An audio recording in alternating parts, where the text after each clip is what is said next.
В новия брой на списание Менеджер усещането за стартъп ни движи силно напред. Димитър Димитров, изпълнителен директор на водеща технологична компания. Не пропускайте! Какво ни струва забавянето на плана за възстановяване? Международните очаквания към новото българско правителство. Днешният човек се нуждае най-много от дискретност. Интервю с джаз певицата Мирослава Кацарова. Търсете Менеджер в разпространителската мрежа в цялата страна и на zinzin.bg.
Вие сте предприятие, което развива операциите си на територията на България и искате да дигитализирате процесите си. Тогава тази инициатива е за вас.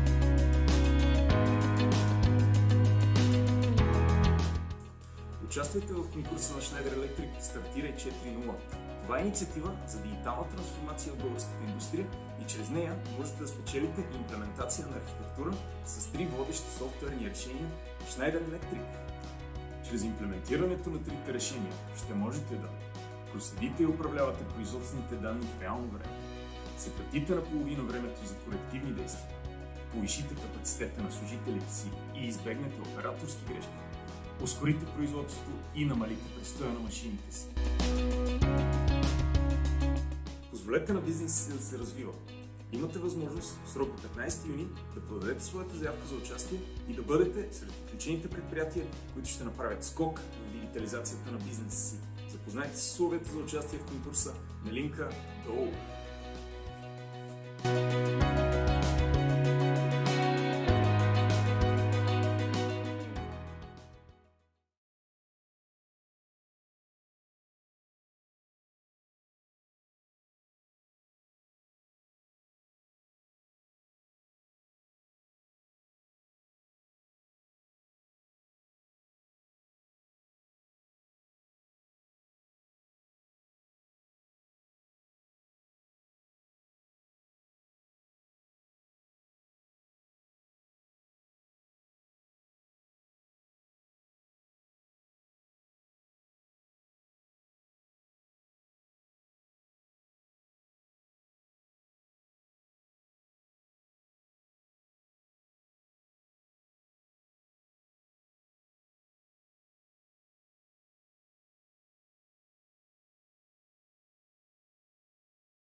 Ladies and gentlemen, welcome to Robotics Strategy Forum, the event which gives you the insights and emerging trends in the field of robotics and automation. It has been another exciting year in the field of robotics. We have even non-traditional players such as Tesla entering the market with their Tesla bot, We have global robot density at record heights. And we have significant development in the satellite industries of robotics and automation, such as the EU Semiconductor Initiative, wishing to achieve an ambitious goal of 20% market share by 2013, and the EU Battery Initiative, which aims to invest billions in new generation batteries. Those and some more developments are just a small part of what we've seen on the innovation ecosystem globally and in our region. Joining me for the opening of Robotics Strategy Forum is the Executive Director of the Bulgarian Agency for Promotion of Small and Medium Enterprises, Mr. Boyko Takov. Good morning, Mr. Takov. Mr. Takov, can you we think you're muted. Can you?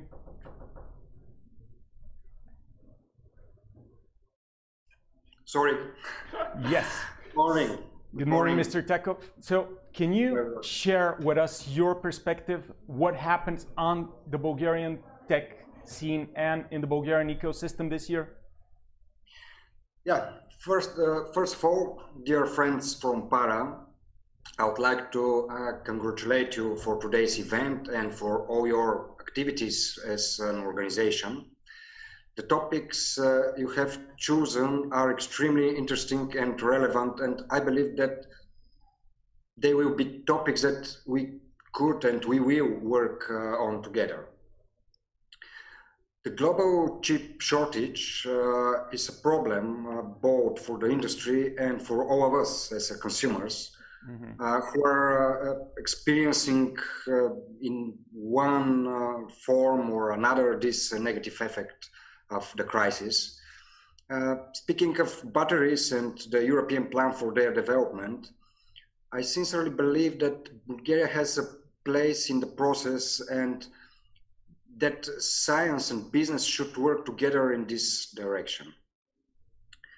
Developed economies are setting trends in robotics and autonomous systems, setting trends in future industrial development, and we should encourage our small and medium enterprises to seek and to use all the opportunities that Industry 4.0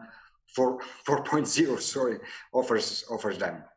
So far, Industry 4.0 is mainly brought forward by bigger companies, and small and medium enterprises are risking not being able to exploit this huge potential.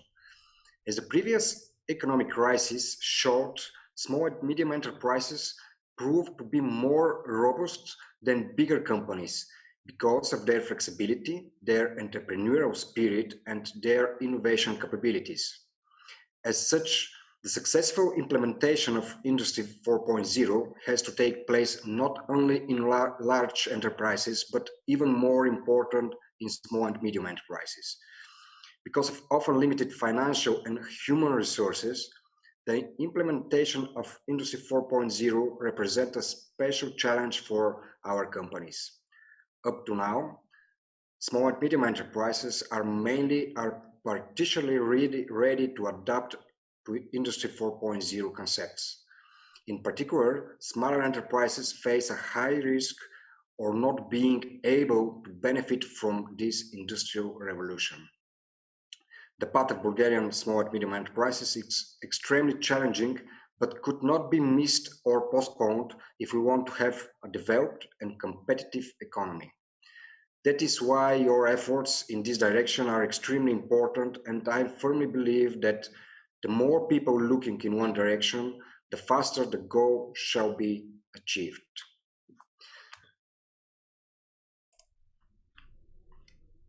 Mr. Takov, we thank you very much for your opening and for the congratulations towards Para. We do appreciate them, and we do wish you and the agency best of luck in incentivizing the small and medium enterprises and in promoting innovations in the Bulgarian economy.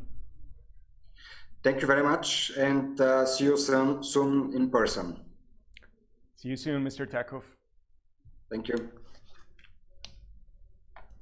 Following the introduction by Mr. Takov, we will shortly discuss the results of our survey regarding the level of automation in the Bulgarian industry.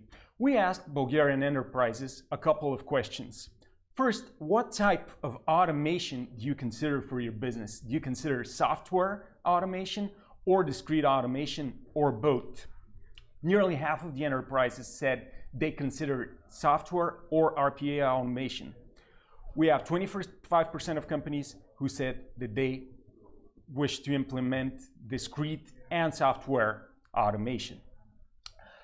But more on the initiatives in the field of automation and in the field of innovations, not in the enterprises, but in Sofia Municipality, we'll have an opening keynote by Mr. Gencho Kerezov, who is Deputy Mayor of Sofia Municipality and responsible for digitalization and innovation in the municipality.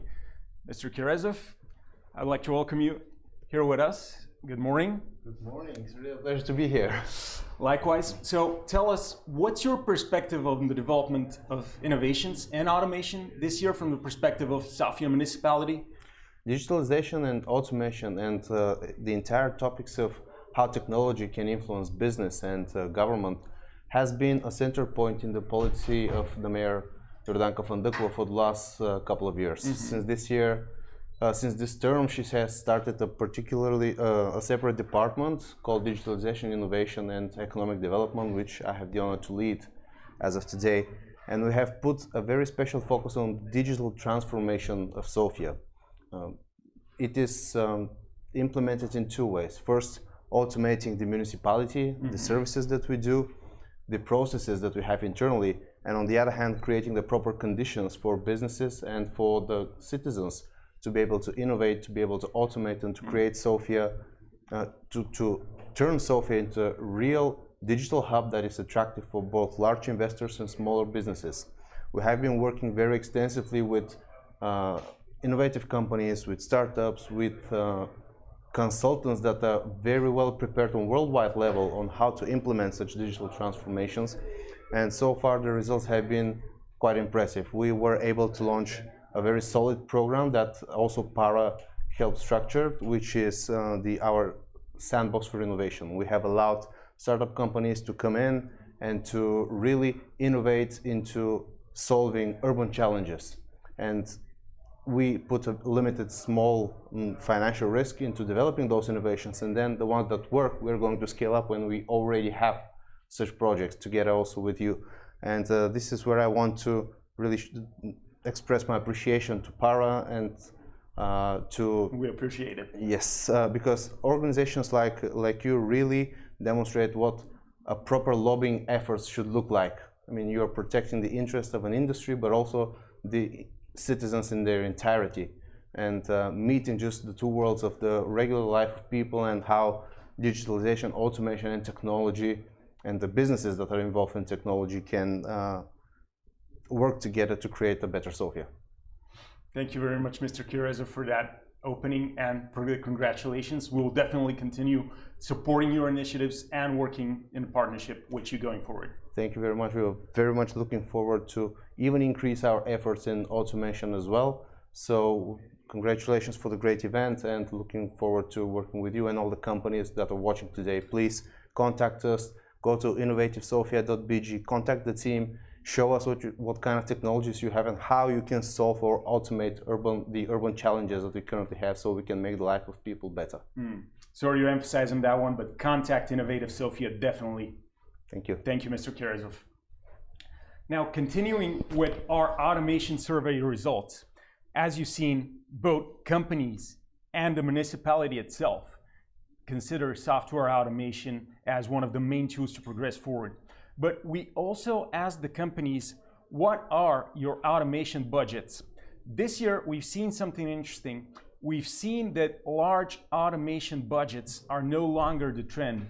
We've seen that nearly half of the automation budgets, which were described in our survey, are below 1,000 leva.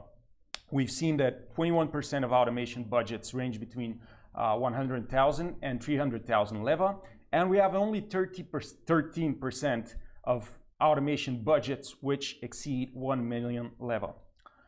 We asked, which is your main motive for investing in robotics and automation? A couple of years back, the main motive was increased production, but this year we're seeing something different. We're seeing 54% of companies saying their main motive is cost optimization and process integration. We've seen 42% of companies saying that their main motive for investing in robotics and automation is increased production. And we're seeing an increasing number of companies, 38% of all of the companies which have filled our survey, who say that their main motive for investing in robotics and automation is the lack of workforce, a trend which is actual both on a local and a global level. We asked what type of robots would fit and you consider fit for your production. Now here the answers ranged a lot, but the main answer, 33% of companies said that robots for assembly and assembly lines are the main type of robots which would help enhance their production capabilities. 25% of companies said inspection robots are needed for their production.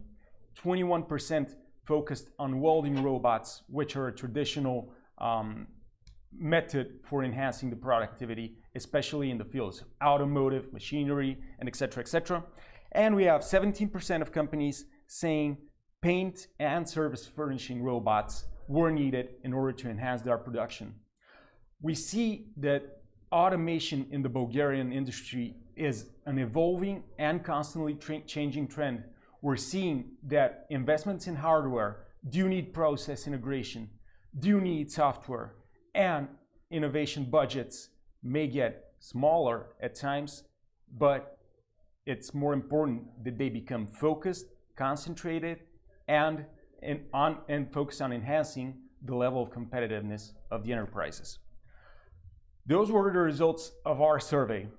Dear viewers, please stay tuned for our first panel, which is going to discuss a trend which we mentioned with Mr. Takov, which is the global chip shortage and how Bulgaria can join in the global fight to end chip shortage soon.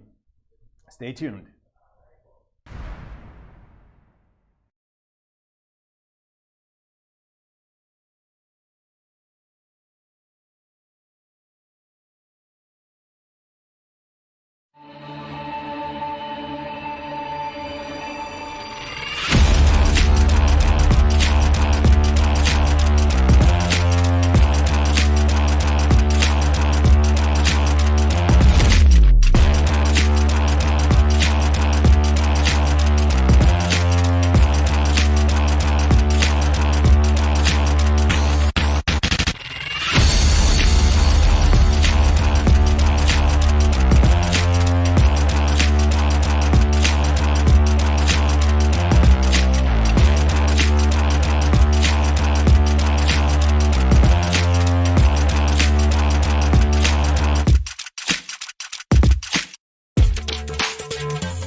В новия брой на списание Менеджер усещането за стартъп ни движи силно напред. Димитър Димитров, изпълнителен директор на водеща технологична компания. Не пропускайте! Какво ни струва забавянето на плана за възстановяване? Международните очаквания към новото българско правителство. Днешният човек се нуждае най-много от дискретност. Интервю с джаз певицата Мирослава Кацарова. Търсете Менеджер в разпространителската мрежа в цялата страна и на Zinzin.bg.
Ladies and gentlemen, welcome to the first panel of Robotics Strategy Forum 2021, where we'll discuss the global chip shortage and how Bulgaria and the CE in general can use the opportunity to enhance their productivity forward.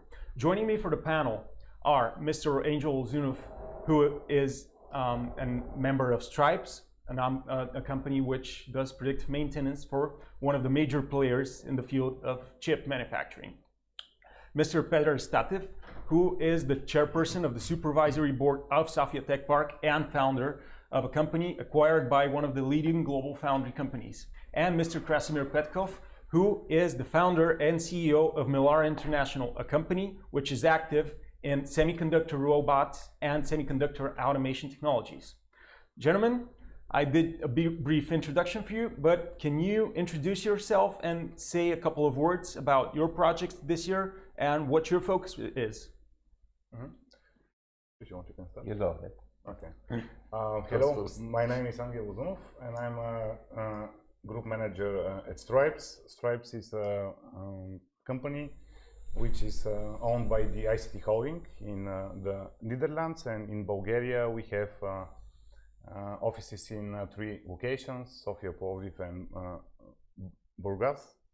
We are specialized in software solutions, and for the semiconductor business we are operating and we are working closely with one of our main clients, the Netherlands company ASML, for which we are working over various projects for the diagnostics, maintenance, predictive maintenance, monitoring, for the metrology, for the testing, and so on.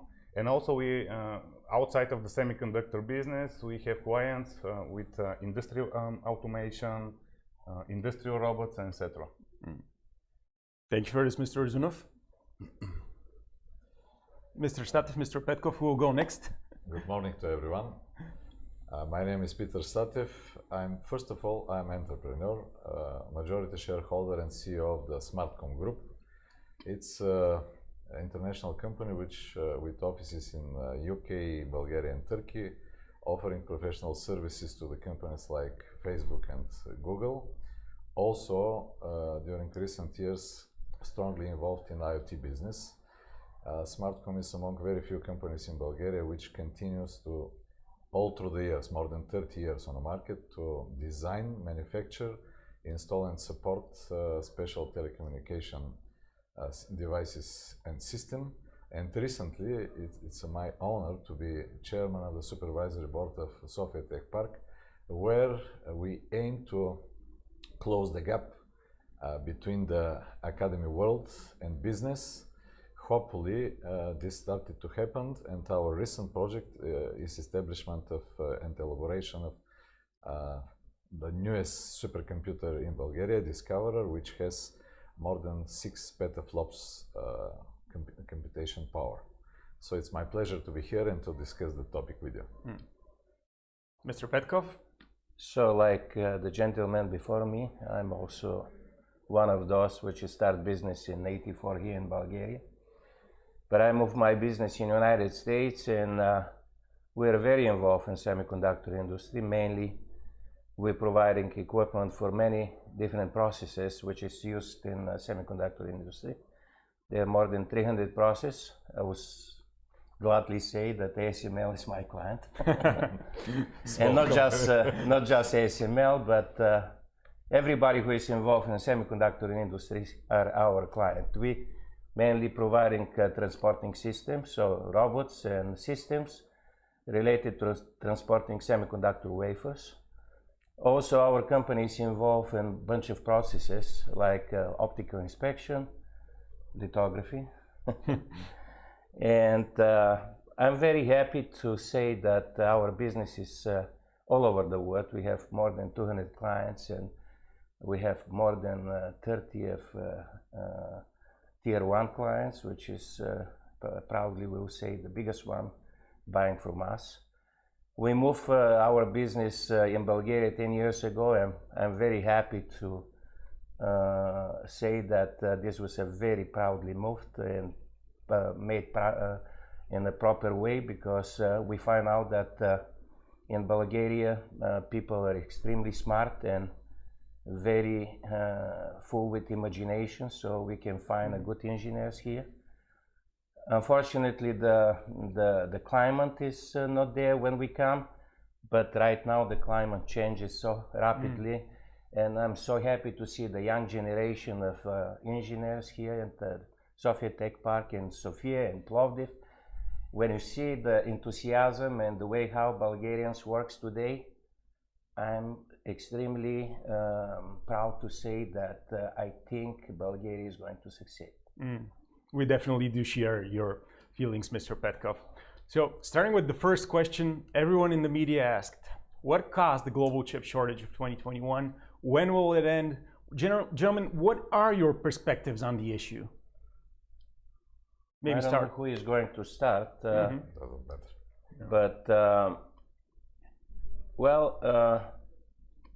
I think one of the major role for the global shortage was the pandemic. I mean, and also was the political reasons, because right now I think Europe and United States and Asia, totally in Asia, they have a little bit different perspective about the future. So I believe the war in the market of domination of electronic component market is starting. I think some of the well-established companies, they realize that many things happening in Asia very fast, and a lot of new emerging technologies happening today,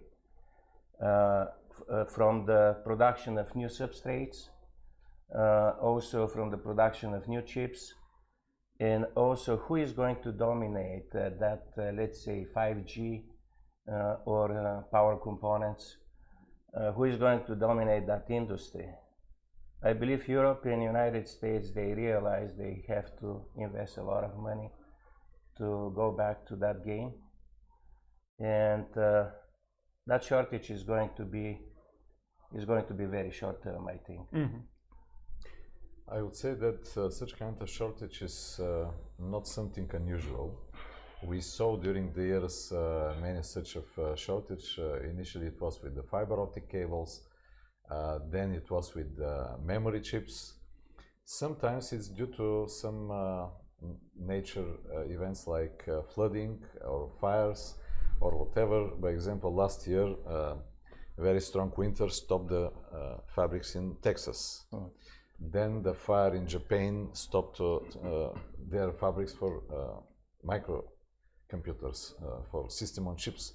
So sometimes it's, and especially now, my understanding, it's a kind of collaboration among many factors. From one side, pandemic, no doubt. But from other side is a rising demand for microcontrollers. Think about so named hype around IoT. We are trying to put microcontrollers everywhere. Even some people predict that we will inject some kind of microcontrollers recently in our bodies. So from one side, demand is rising very strong. We really are trying to put microcontrollers everywhere due to this very strong push for digitalization of everything. Digitalization of of cities, of industry, of our life, social environment. So demand is very strong, and from others' point of view, this shortage is not from today, even not from yesterday, because in 2019 and early 2020, it was the first sign that 200 millimeters wafers, it was a shortage already at that time. So demand, pandemic, and some natural events, some accidents, all of them as a combination put us in the situation today. And there is one more factor which I do believe is a kind of speculation. As I mentioned, my companies are designing and producing equipment. In some of the cases, when we're talking about the big amounts, we produce in China, adding software in Bulgaria, and then shipping everywhere. So what's happened is that 2 years ago, €1 pallet was not pallet but container price was roughly $1,700. Today is 10 times higher, 1,700. So combination of factors which cause this shortage, but I don't think there is a place for panic. Even some big vendors promise delivery time of 22 weeks or even more. All this will pass very soon, as both Europe and US are massively investing in microelectronic fabrics plants. By example, only Bosch invested 1.5 billion in their new fabric in Dresden under the Silicon Saxony initiative. So I do believe we need to continue to develop our society and business, and soon this shortage shall be, we will find workaround. Yeah, absolutely. And maybe just to add on top of what we heard, I think that the chip shortage started years ago. It's not from yesterday. And yes, the corona pandemic for sure strengthened this, the whole situation because of the increased demand of the mankind for electronic devices. As you know, our colleague said, the IoT sector, where we literally want to be connected into the network all the time. Now working from home or going to the office, we want to control our heating system, our cooling system, even our refrigerator. So this eats chips. This needs chips. But if we look to the past, in 2000 there were 25 companies which were involved in the fabrication of high-grade technology microchips. Within the years, the number of companies which were investing money in building new foundries basically started to decrease, because the economical factor was very, very strong and very high. To build a modern foundry to produce high-grade technology microchips cost a huge amount of money. So in 2000 we had 25 companies. Today we had, let's say, 3 companies which are building foundries in the high-level segment. And those companies are Intel, TSMC, and Samsung. So you can imagine that today the mankind needs 700 billion microchips per year. Indeed. For smartphones, for computers, for IoT devices, for the smart cars, for the military industry, for the aerospace industry, everywhere. 700 billion. And this demand is growing every year with 12%. And now we have 3 companies which have foundries in this high-grade segment of microchips. So my prediction is that the crisis with the shortage of microchips is not going to end tomorrow. It's going to continue, and it's going to continue because the demand of the mankind for microchips, for high technology microchips, will also grow. The supply chain for the semiconductor business is the most complex in the world. This is the most complex business. The supply chain is crazy, literally crazy. I will give you this example. For your design company, the so-called fabless company, which your headquarters is, let's say, in the California, in Cupertino, and you're making the design of your microchip, but you don't have the resources to invest in a foundry. And even if you have the resources, you just don't have the time to build a foundry let's say, in your area, because this will take a big amount of time. So what you are doing, you make the design in Cupertino, then you're sending this design via internet to Asia, where we have one of the biggest foundry, the TSMC foundry, and basically you are outsourcing the production, the fabrication of your microchip to a company like TSMC, because they are focused in the foundry business. They invested billions of dollars to build a modern foundry. So they are producing your microchips, and the production in the foundry of the microchips, takes between 2 and 3 months. And after that, those silicon wafers which are produced in the foundry, there is whole ecosystem attached to this foundry of smaller companies which are doing, let's say, the thermal solutioning, the packaging. So, and the period from the production, from the initial start production in the foundry until the microchip, comes to the end user, can be up to 6 months.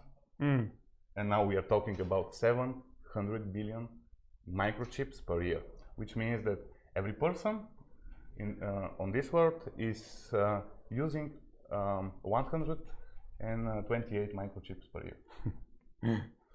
I think that. Well, can I say a few words, because the gentleman describing the classic structure and the classic problem of a semiconductor industry.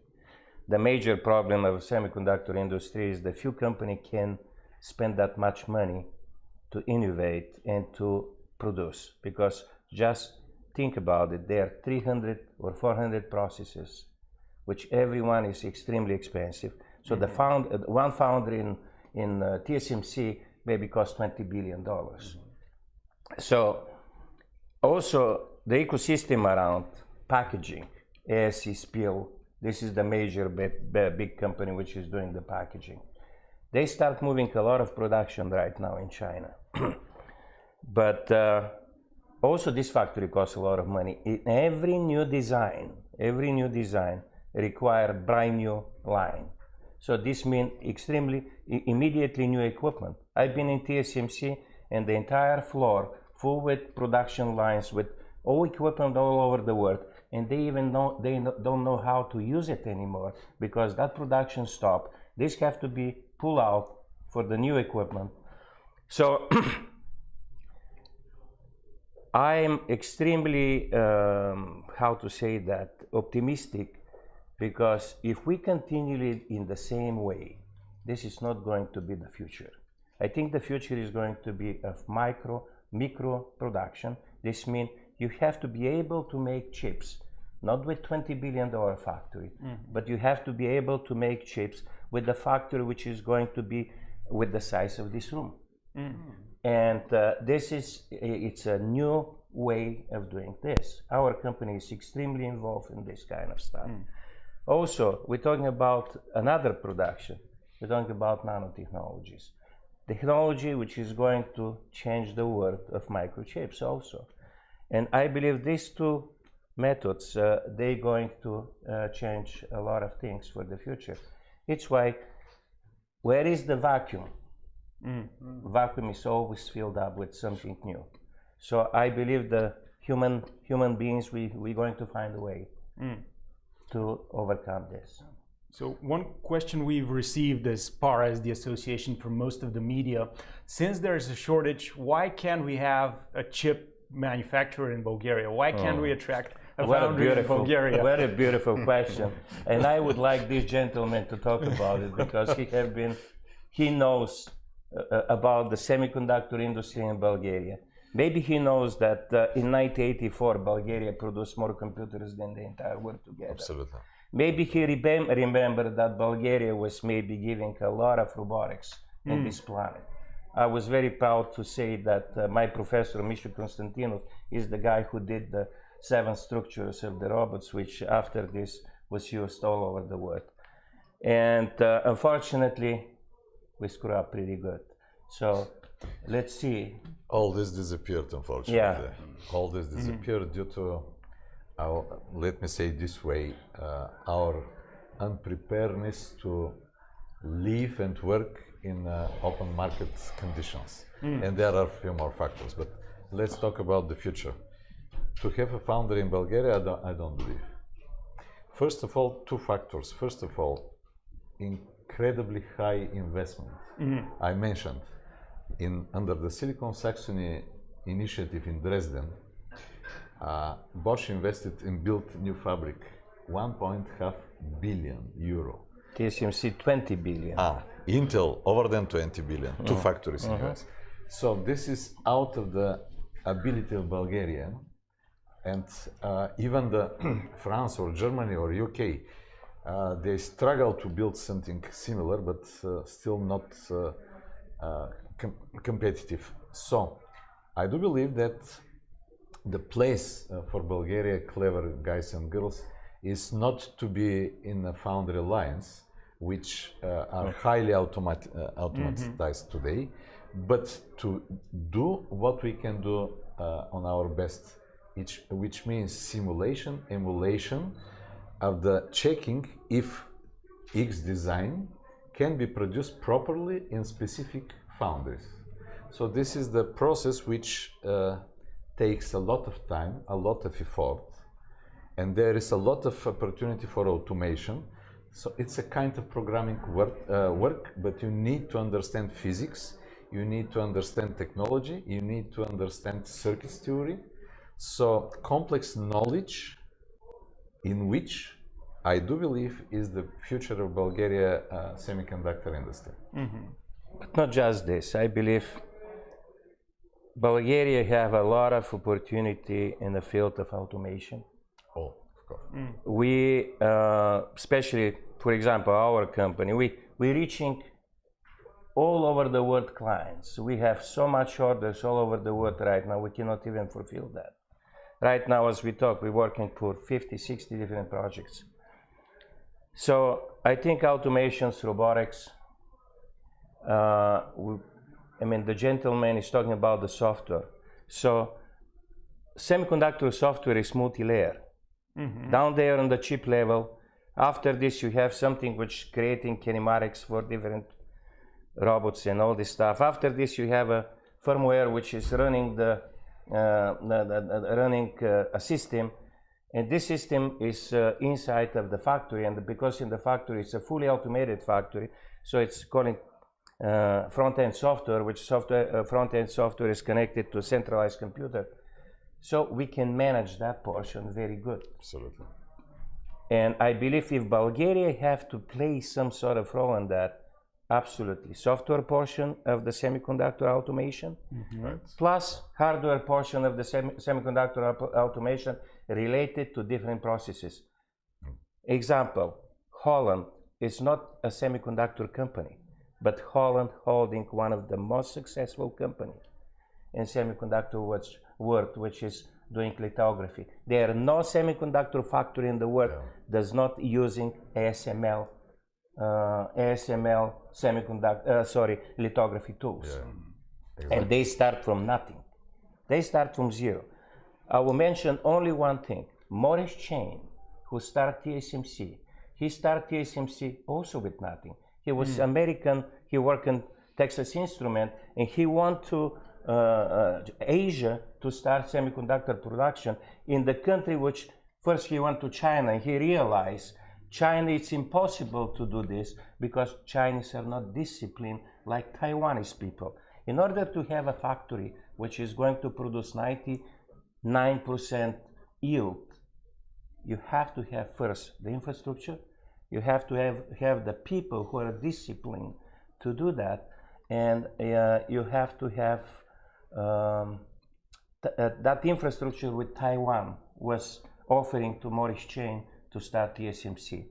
And I believe... Sorry to stop you, but TSMC started in their high technology park, south of Taipei. Exactly. So this is what I want to do the connection. Right. And he have only one idea. He says, everybody who design chip, they're going to work for me.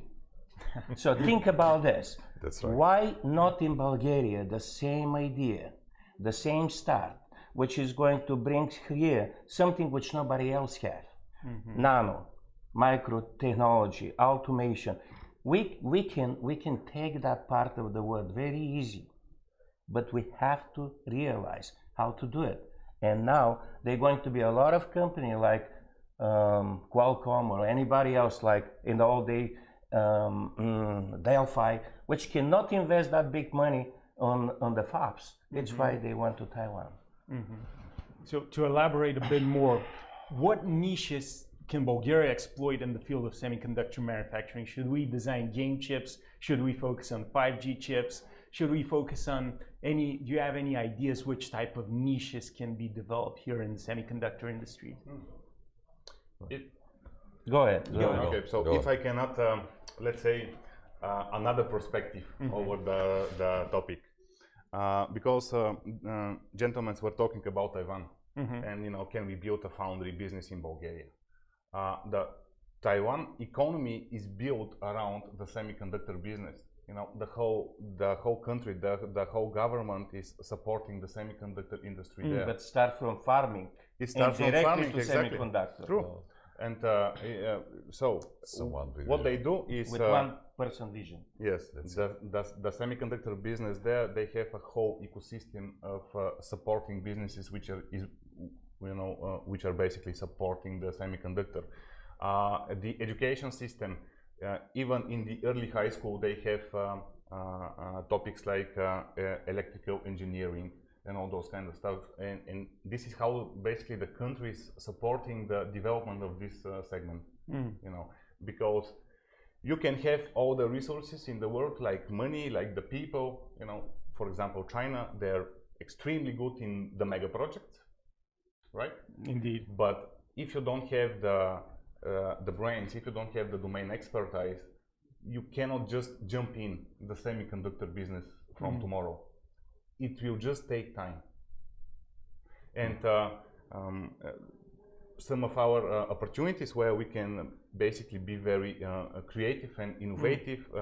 In the beginning, I said that the semiconductor supply chain is extremely complex, the most complex in the world. So now you can imagine that those big names, those big companies, they're focused in manufacturing semiconductor manufacturing equipment, materials, and all those kind of important things, which are involved in the semiconductor manufacturing process. Which means that those big companies, they have a lot of problems inside, right? And they just don't have the time, because this will change the focus of their main business.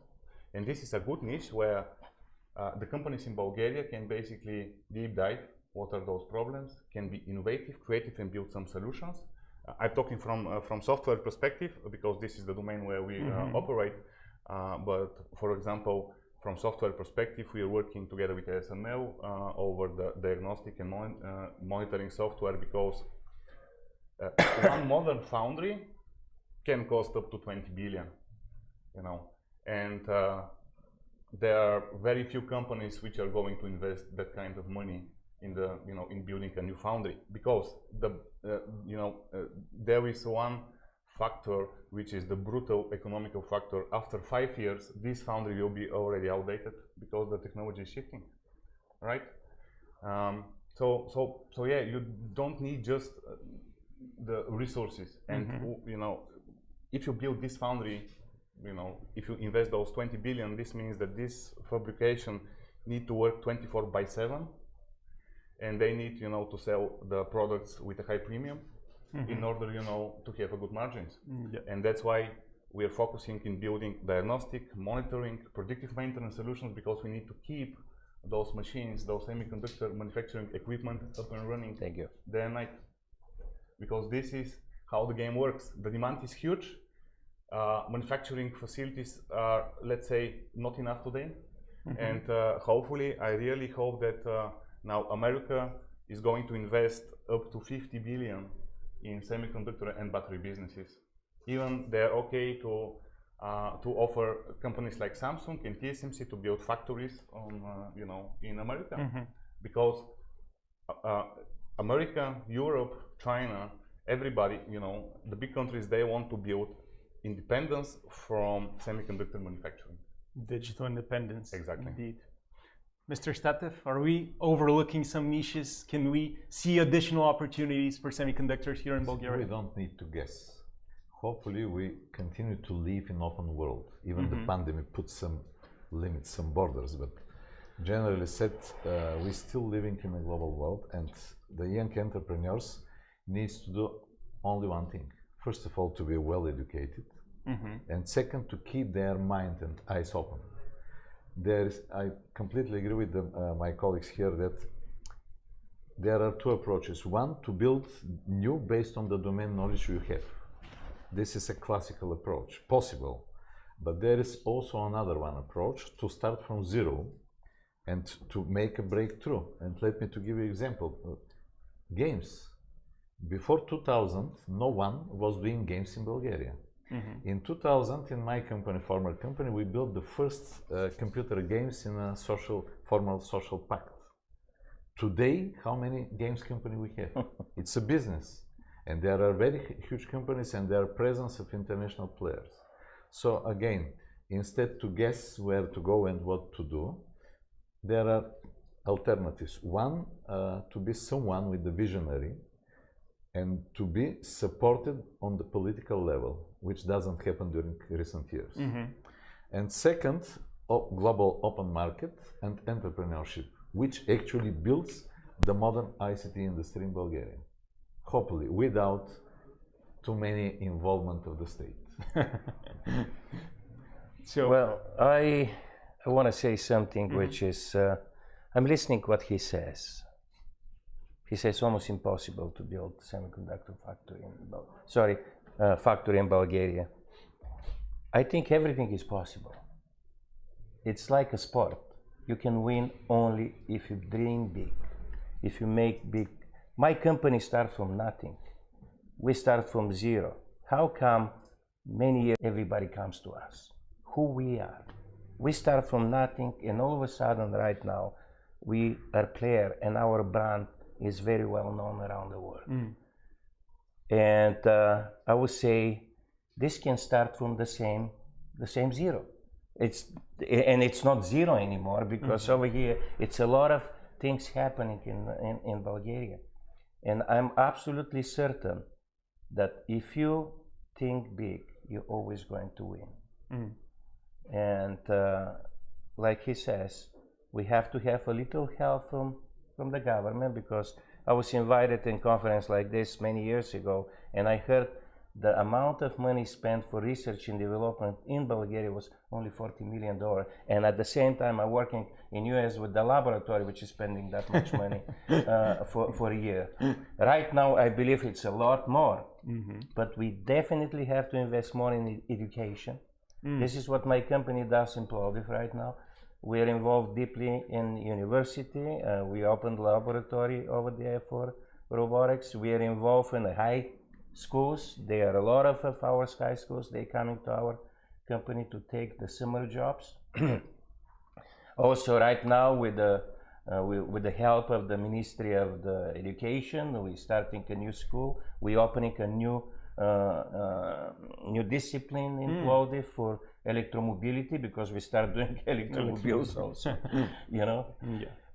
So I think it's a lot of opportunity right now in our country to get involved in a semiconductor recovery in Europe, because there's going to be a lot of need.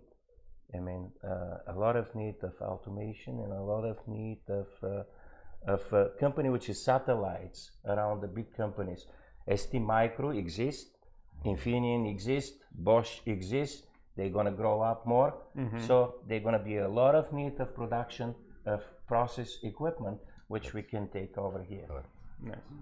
So what should be the role of the state in enhancing the semiconductor industry? Mr. Statev, you mentioned that it should not interfere, but what should be the role? Investing in education, providing infrastructure, or something else?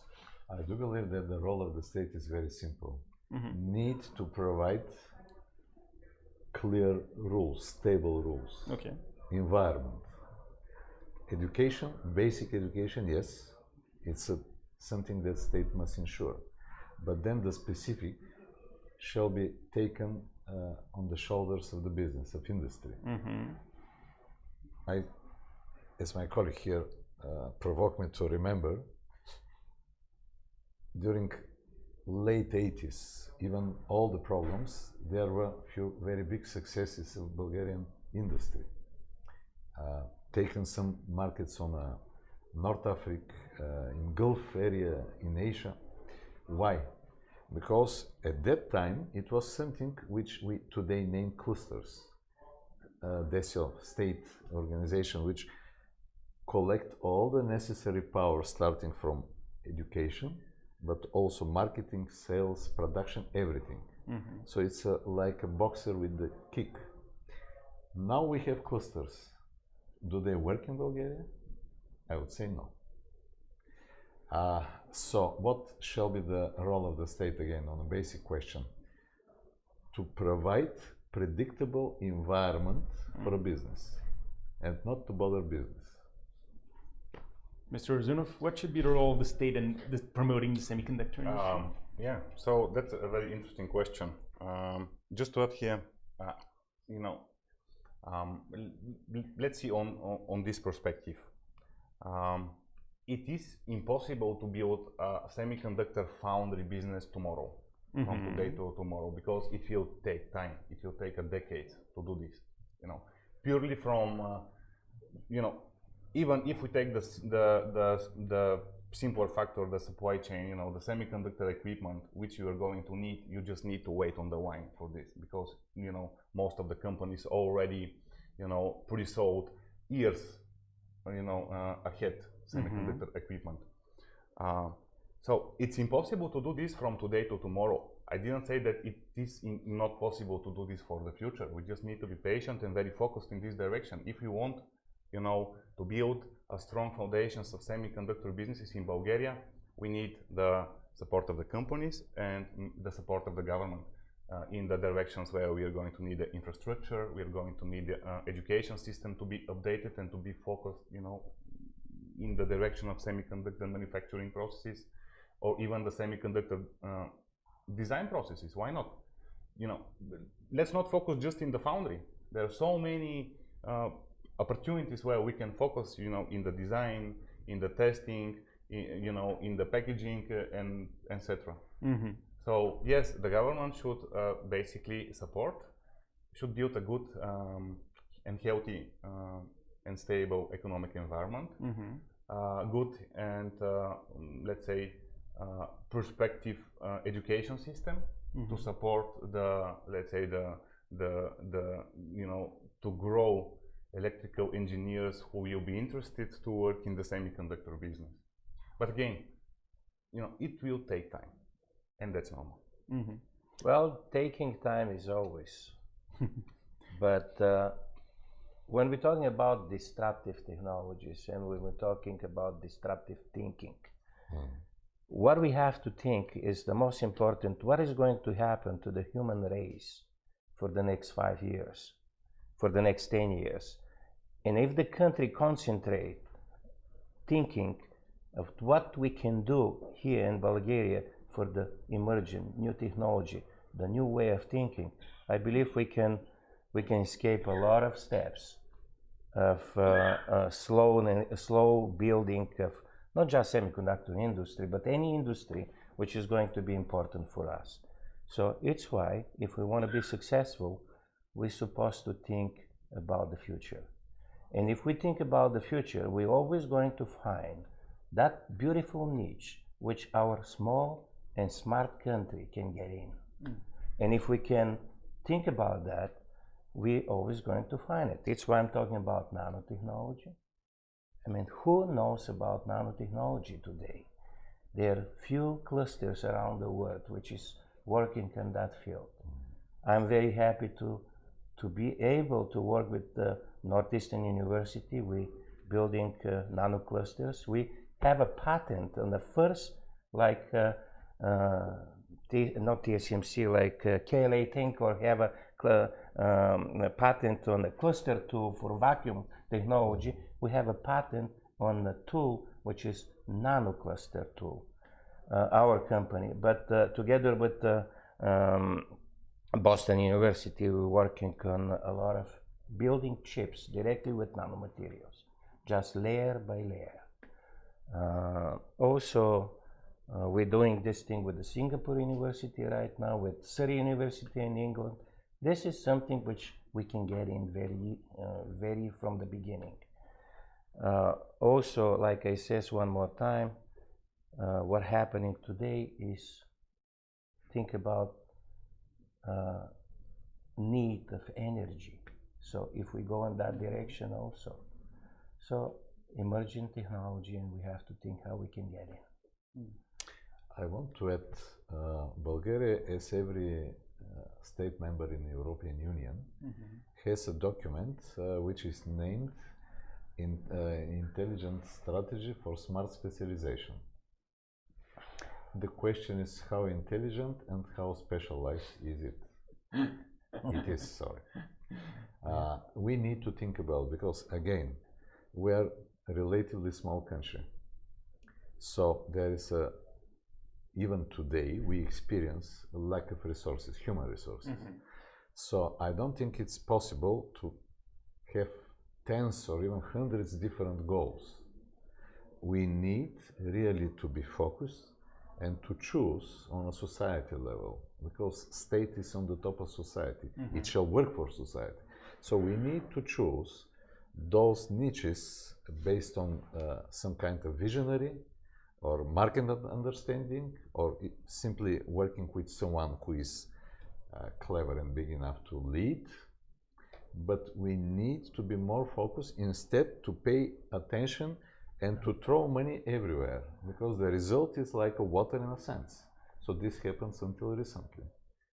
Yes. Pushing money everywhere, there's no result.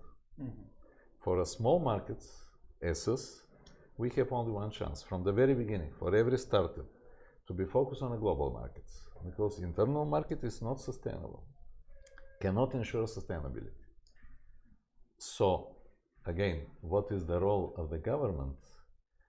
To focus the limited resources we have in area, in niches, in industries, where we do believe we can make a breakthrough on the global market. That's the only, from my point of view, my humble opinion, there's the only way to be successful on the global markets. We are not competing with Serbs, with Romanians, even on everyday businesses, but globally said, we are competing with everyone in the open world today.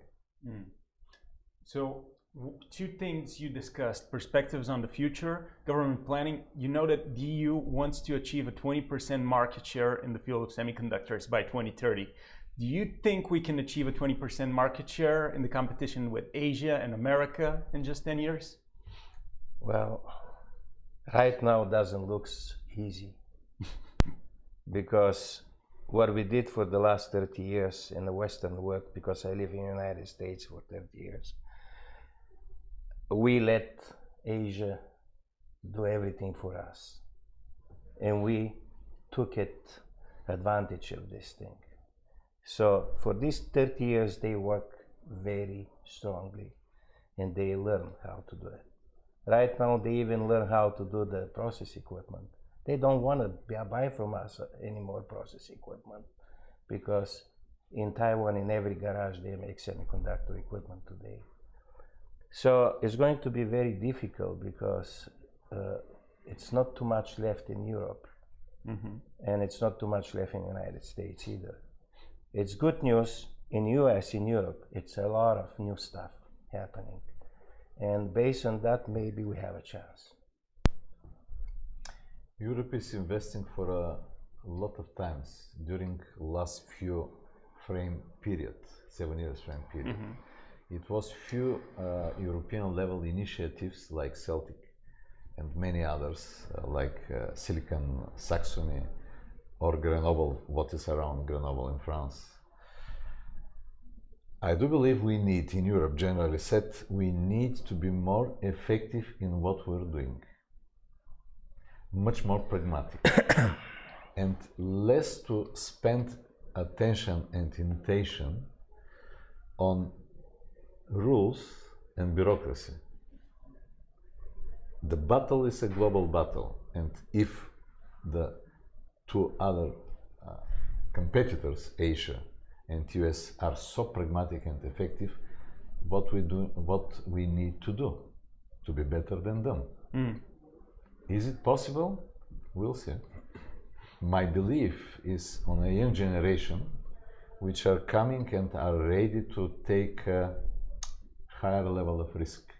Not to be this lazy, fully satisfied society which are very attractive for people from Africa or from Middle East, but not effective from economical point of view. It's a really global question. It's very difficult to be answered. Yes, we have a chance, but we need to be much more pragmatic and effective. We have to learn how to work like Asians. So Europe today is already on the map of the semiconductor supply chain, and it's a key player. The most complex and the most expensive technology in the semiconductor manufacturing process, the lithography, mainly comes from Europe, from this company in the Netherlands, the ASML. So imagine that the whole semiconductor business totally relies on the Europe company to build faster those lithography systems in order those companies to be able to, extend the foundries and, to be able to take the current demand of the semiconductors. It's going to be challenging for sure to build 20% independence from the semiconductor perspective.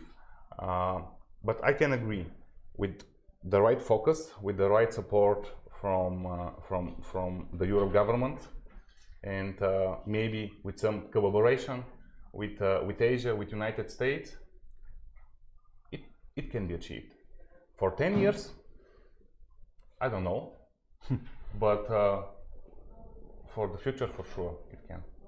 I heard that the 27 countries which is involved in European Union is going to borrow about $220 billion or euro to reinvest, to recover the semiconductor industry. This is going to be beautiful because it's going to boost a lot of technology, a lot of knowledge.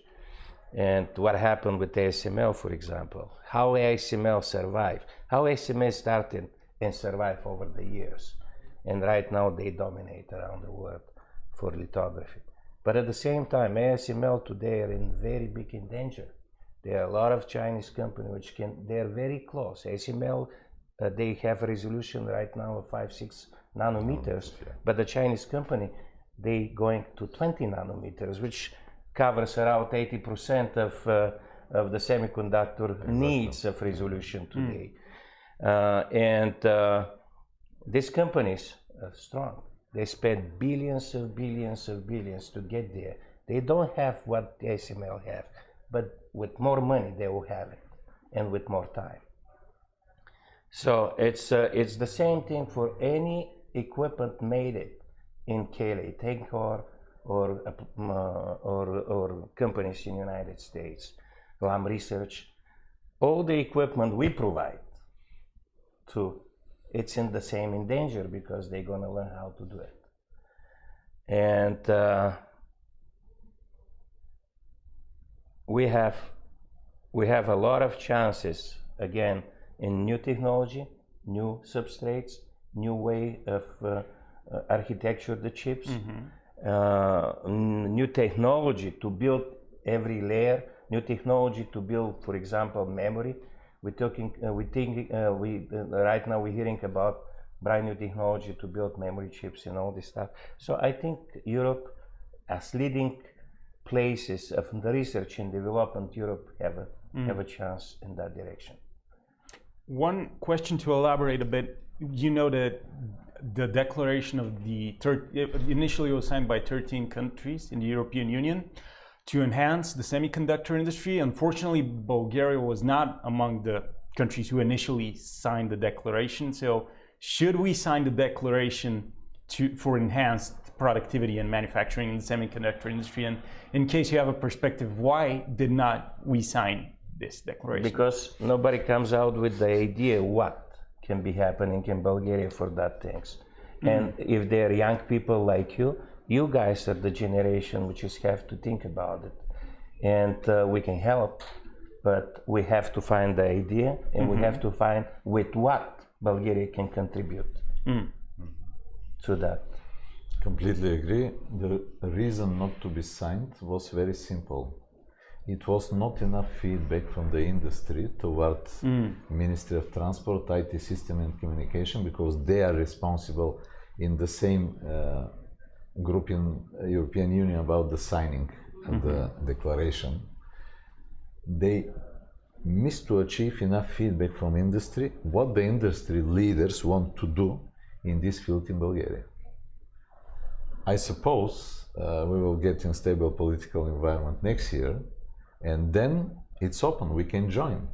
But first we need to answer what we want to do and how to use the resources we have right now, how to use the domain knowledge we have right now. Yeah, I also think that signing this declaration is going to bring good opportunities for Bulgaria to be part of this union, especially in the semiconductor area, which is now a huge thing on the global scale. And I also agree. I think the reason was that not enough feedback was collected from the companies operating here, and that's why we just missed the moment to sign this declaration. But as it is an open act, we can do it. We can do it next year. We can do it after 2 years. We just need to really the business here, the business environment involved in the semiconductor processes need to really want and to focus to be part of this. And, if we want to be like every project, this can be a project for the government, and this project have to be leading by project management team. After this, by team who is going to come out with the project and put that project on the table of the European Union and says this is what we can do. Without this, just talking and thinking that we need to do it and do it nothing, is not going to happen. True. So proposing a project means that you should have a vision of where the semiconductor industry in general is going. A lot of analysts are discussing, are we going towards 1 nanometer chips? Are we going towards smaller, faster chips? What is your perspective? Are we headed towards 1 nanometer? Let's say ASML guys talking about 1 nanometer, because my opinion, 1 nanometer will never happen, but 1 nanometer can happen with new materials. I'm not talking about 1 nanometer resolution on the chip.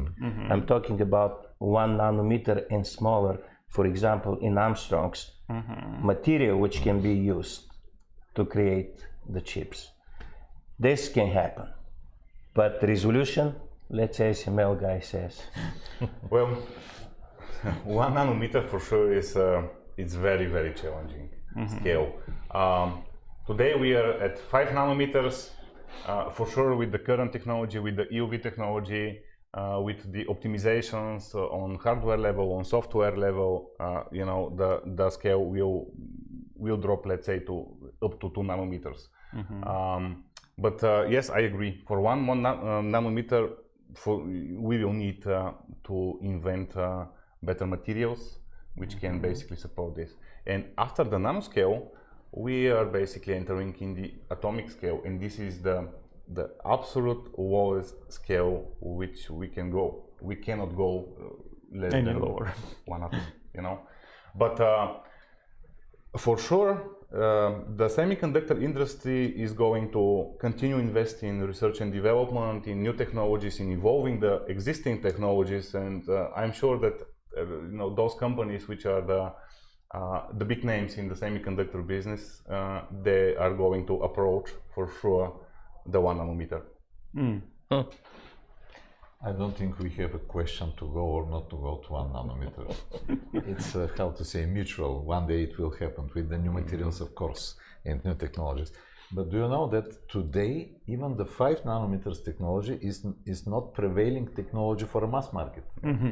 Automotive industry, they don't need 5 nanometers. They use over than 20 nanometers technology today. This is the mass production.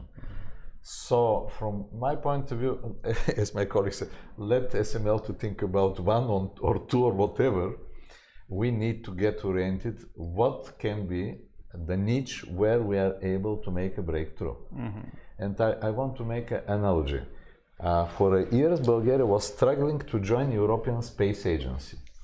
Even some years, the state was ready to pay the fee. The question years ago was that the former Institute for Space Technology is very low profile. It's a part of the Bulgarian Academy of Science, and it was not a real business to support the activity under the European Space Agency umbrella, because there is a state fee, but there are a lot of projects which can be given back. The delegation of European Space Agency were here many times, and only recently there are companies which can answer, which will make the presence of Bulgarian there meaningful, like Endurosite and few others. Yes. So I don't want to say semiconductor industry, because my understanding is that there is a convergence, like 30 years ago started convergence between the telecommunication and IT. Now also there is a kind of convergence. So we need to make a national conversation under the umbrella, because we are talking about the long-term policy right now. We need to provide this platform for national conversation under the umbrella of those ministries which will be responsible, by example, for Digital Europe or any of the new programs, to make this national consensus, and then we will have a national policy. If not, we can continue like today, private entrepreneurship and trust, build it through the years. Is it good or not? It's possible, but the speed of development is not the speed we want to have. If we have a national consensus on, that's why I opened this question about the intelligent strategy for smart specialization. It must be really intelligent, not populist, and to be smart, taking in mind what is coming now, not what was 30, 40 years ago. It's a past history.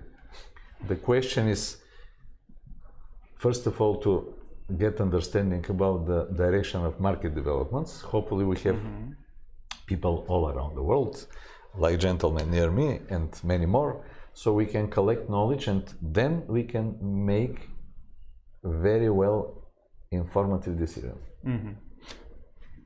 So as a final note, discussing the future, what's coming, what is your perspective? What's coming in the coming years in the field of chips, semiconductors in the next 10 years, let's say? How will the supply chain change? What are your perspectives? How will the business change? Well, one side is making these chips more dense, with resolution have to go down. The other side is involving brand new materials on semiconductor industry, which materials are not normal materials, they are in different form. Also, like I said, new substrates, and these new substrates, for example, silicon carbide today is mainly used for a substrate of 5G components and power components. I think this is a huge future. And this does not require anymore that resolution, like he says.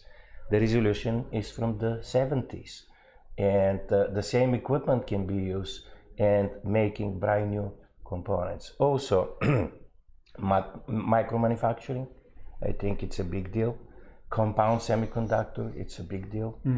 And this is what I see it's happening, mainly in the field of new components made from new materials and new substrates.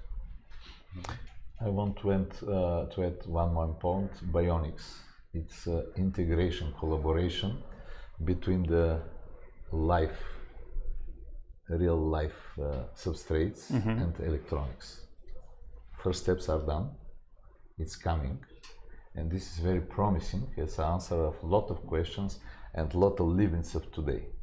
Yes, technologies will follow the vision for what is necessary, what we need to live better or to save the planet. There is a lot of questions which need to be answered, and semiconductor industry will give part of these answers. And there is I fully agree, a lot of space. The only we need to do is to be well educated, prepare for the changes, and open-minded. Mm-hmm.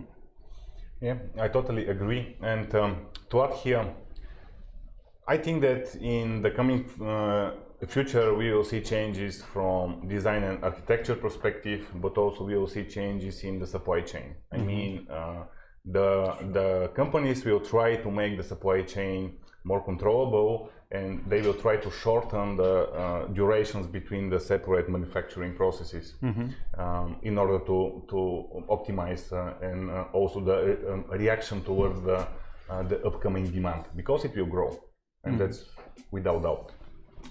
Yes, from resolution perspective, I'm sure that those companies, the big companies like Intel, TSMC, Samsung, ASML, and the big names, they will just go in the direction to lower the resolution even more, which most probably will interfere positively with other technical sectors around, like the scientific, the healthcare, and all those kind of stuff. With some technical innovations, etc., which is great for the humankind.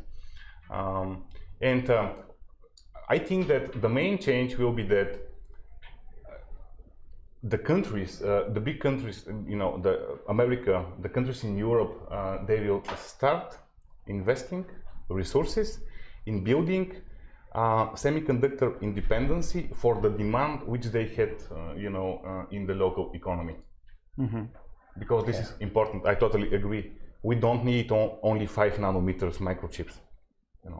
The most, the mass production is around 20 nanometers, and China today have, they have the technology to produce 22 nanometer resolution. So yes, but I think the focus will be that America and Europe will start investing resources in order to start building some manufacturing capabilities, in order to build some independency from Asia, in order to save, the local economy. Because what we saw this year is that in America, for example, because of the shortage of the microchips, automotive brands just closed factories. They just cannot produce cars.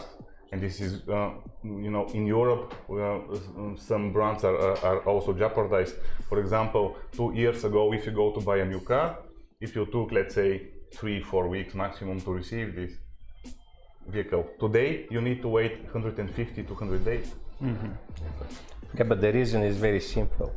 Maybe you guys remember, Delphi is the company which started the first automotive computer.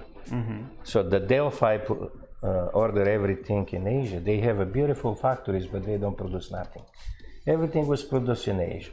They buy it for very short money, and they sell to the automotive industry in the United States for big money, and they live on that difference.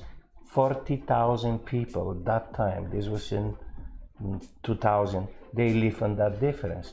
All of a sudden they realize that this cannot continue. They lay off 40,000 people, and they return back 20,000 to work, to get rid of the unions, and also to figure out how they can save the automotive electronics in United States. This was a very crucial moment.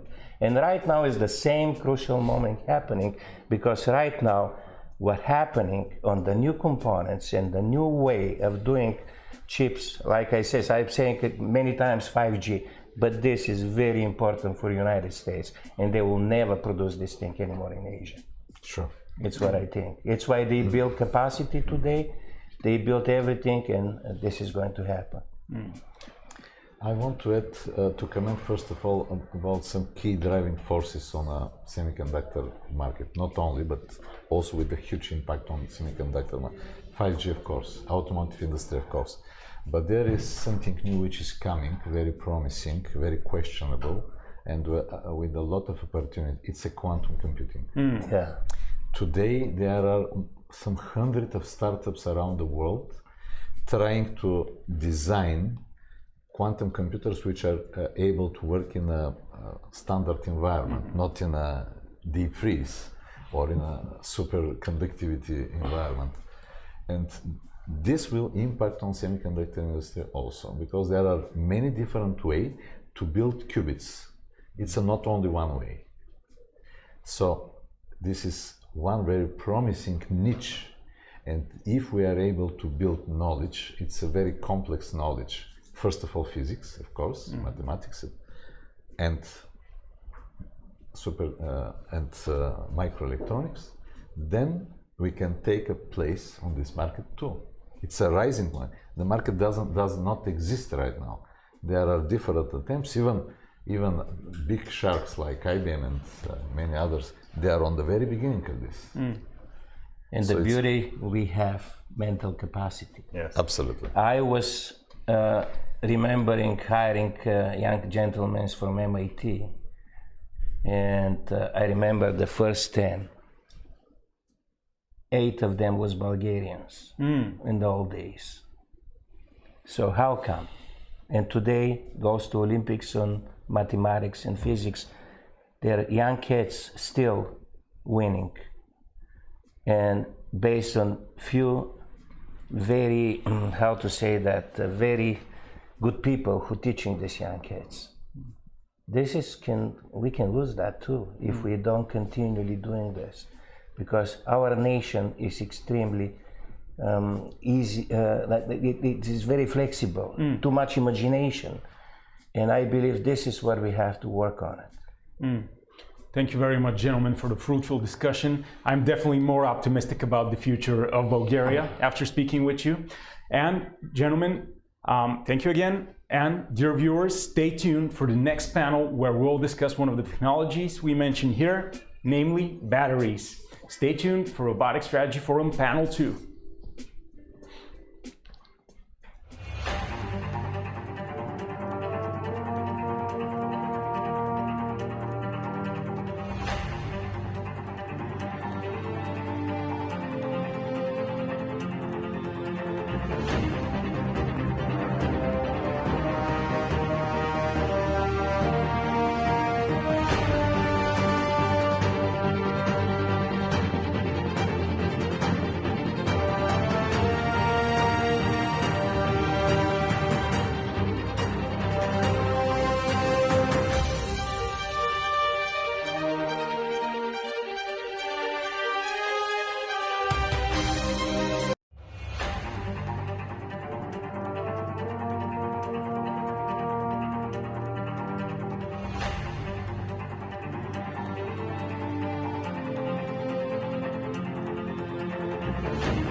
Новия брой на списание Менеджер.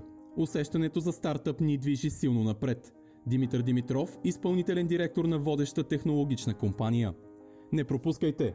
Какво ни струва забавянето на плана за възстановяване? Международните очаквания към новото българско правителство.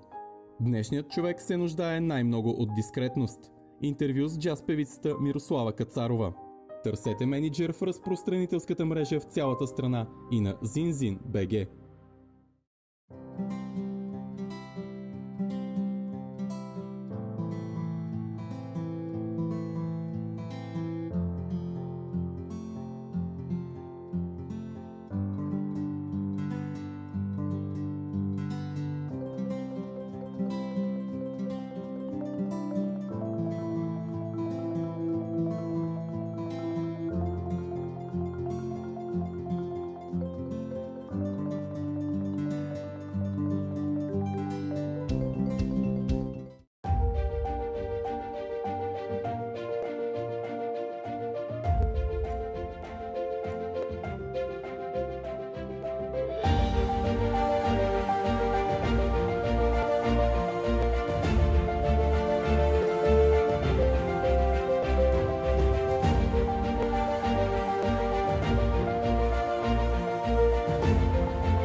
Вие сте предприятие, което развива операциите си на територията на България и искате да дигитализирате процесите си.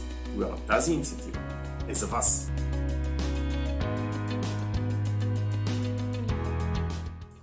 Участвайте в конкурса на Schneider Electric Стартирай 4.0. Това е инициатива за дигитална трансформация в българската индустрия и чрез нея можете да спечелите имплементация на архитектура с 3 водещи софтуерни решения в Schneider Electric. Чрез имплементирането на трите решения ще можете да проследите и управлявате производствените данни в реално време, съкратите наполовина времето за корективни действия, повишите капацитета на служителите си и избегнете операторски грешки, ускорите производството и намалите престоя на машините си. Позволете на бизнеса си да се развива. Имате възможност в срок до 15 юни да подадете своята заявка за участие и да бъдете сред отличените предприятия, които ще направят скок в дигитализацията на бизнеса си. Запознайте се с условията за участие в конкурса на линка долу.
Dear friends, welcome back with Robotics Strategy Forum 2021.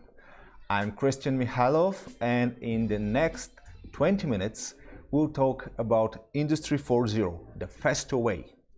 I would like to present you Mr. Andreas Hoescher, Senior Vice President Corporate Product at FESTO. In this panel, we'll dive into Industry 4.0 and how the German conglomerate FESTO challenged the industry with successful implementation of Industry 4.0. Hello, Dr. Hoescher. How are you? Hello, good morning. Good morning to Bulgaria. Thank you for the opportunity to talk to you in this forum. You're welcome. Thanks for the opportunity that you support Professional Association of Robotics and Automation in our way to showcase how why Bulgaria should be on the map on the robotics and automation.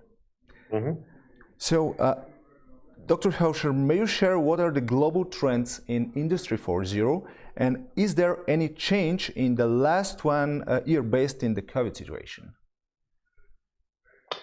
I think Industry 4.0 was coined by the German industry 10 years ago, and it basically describes various automation initiatives of any factory. Factories in the past have been very manual with a lot of movement of workers who move parts from machines, but these movements become increasingly automated. And the past 1.5 years, of course, we know the COVID situation, we know, of course, the restrictions, what it means for our lives, but also for our factories, that even increases and drives this kind of autonomy. So what we see in the German industry, but also in other industries, that also our customers are looking for solutions which automate certain things in the factories and which make it easier. We see this in the COVID situation also because some industries are also moving back, let's say, from faraway locations to more, let's say, locations either in Europe or even in Germany. But that to make that economically viable and feasible, that also means certain cost positions have to be achieved. And that usually means, of course, that we need automation wherever we can use it. Okay, then how the Industry 4.0 challenged the manufacturing in this case in the last 18 years when we talk especially for the nearshoring and for the internal processes in company like FESTO? Especially we as FESTO provide solutions for movement in factories.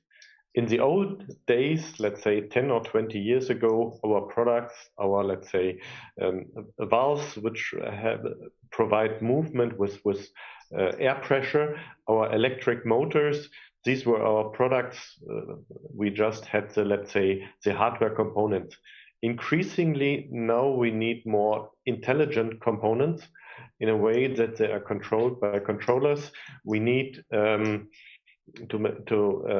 have controls to make our products safe. So safety is a big issue. And we have more demands from our customers.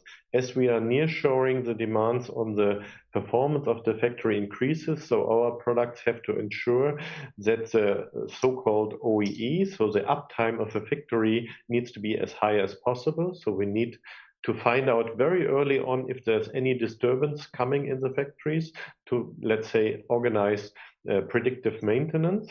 What we also see is the quality of our product or of the product of our customer becomes important. And sometimes we also use artificial intelligence algorithms to improve the quality of our customers' products. And last but not least, and this is another new trend coming worldwide, is a CO2 problem. So the factories, our customers ask us more and more, how can we optimize our energy consumption? And we provide solutions to help our customers to find early on where are problems in energy consumption and how can you reduce that. Thank you.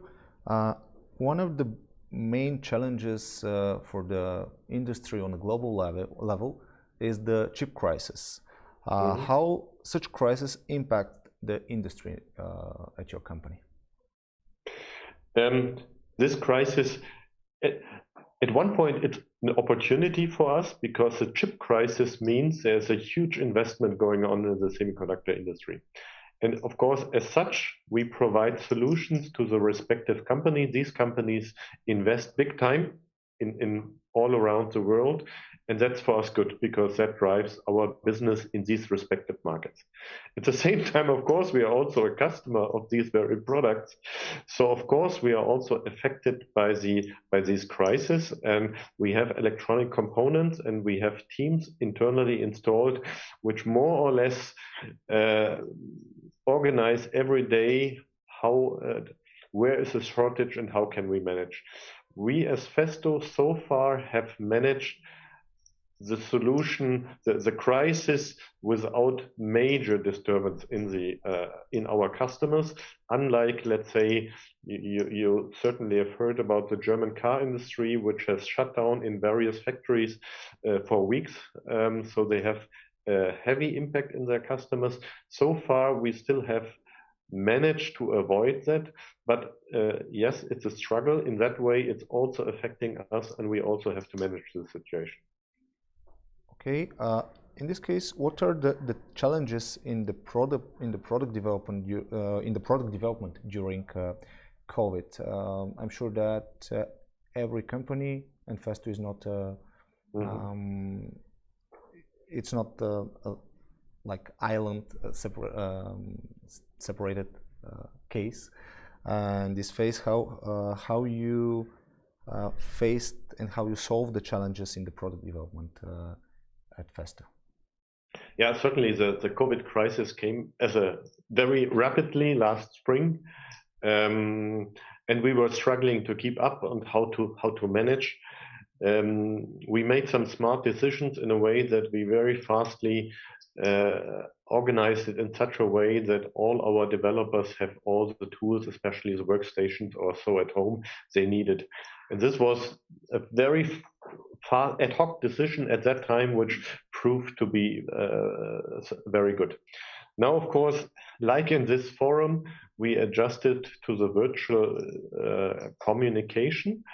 In a way, it even helped us because, as you said, Bulgaria is for us a very important location, as we have a very important development also in Bulgaria.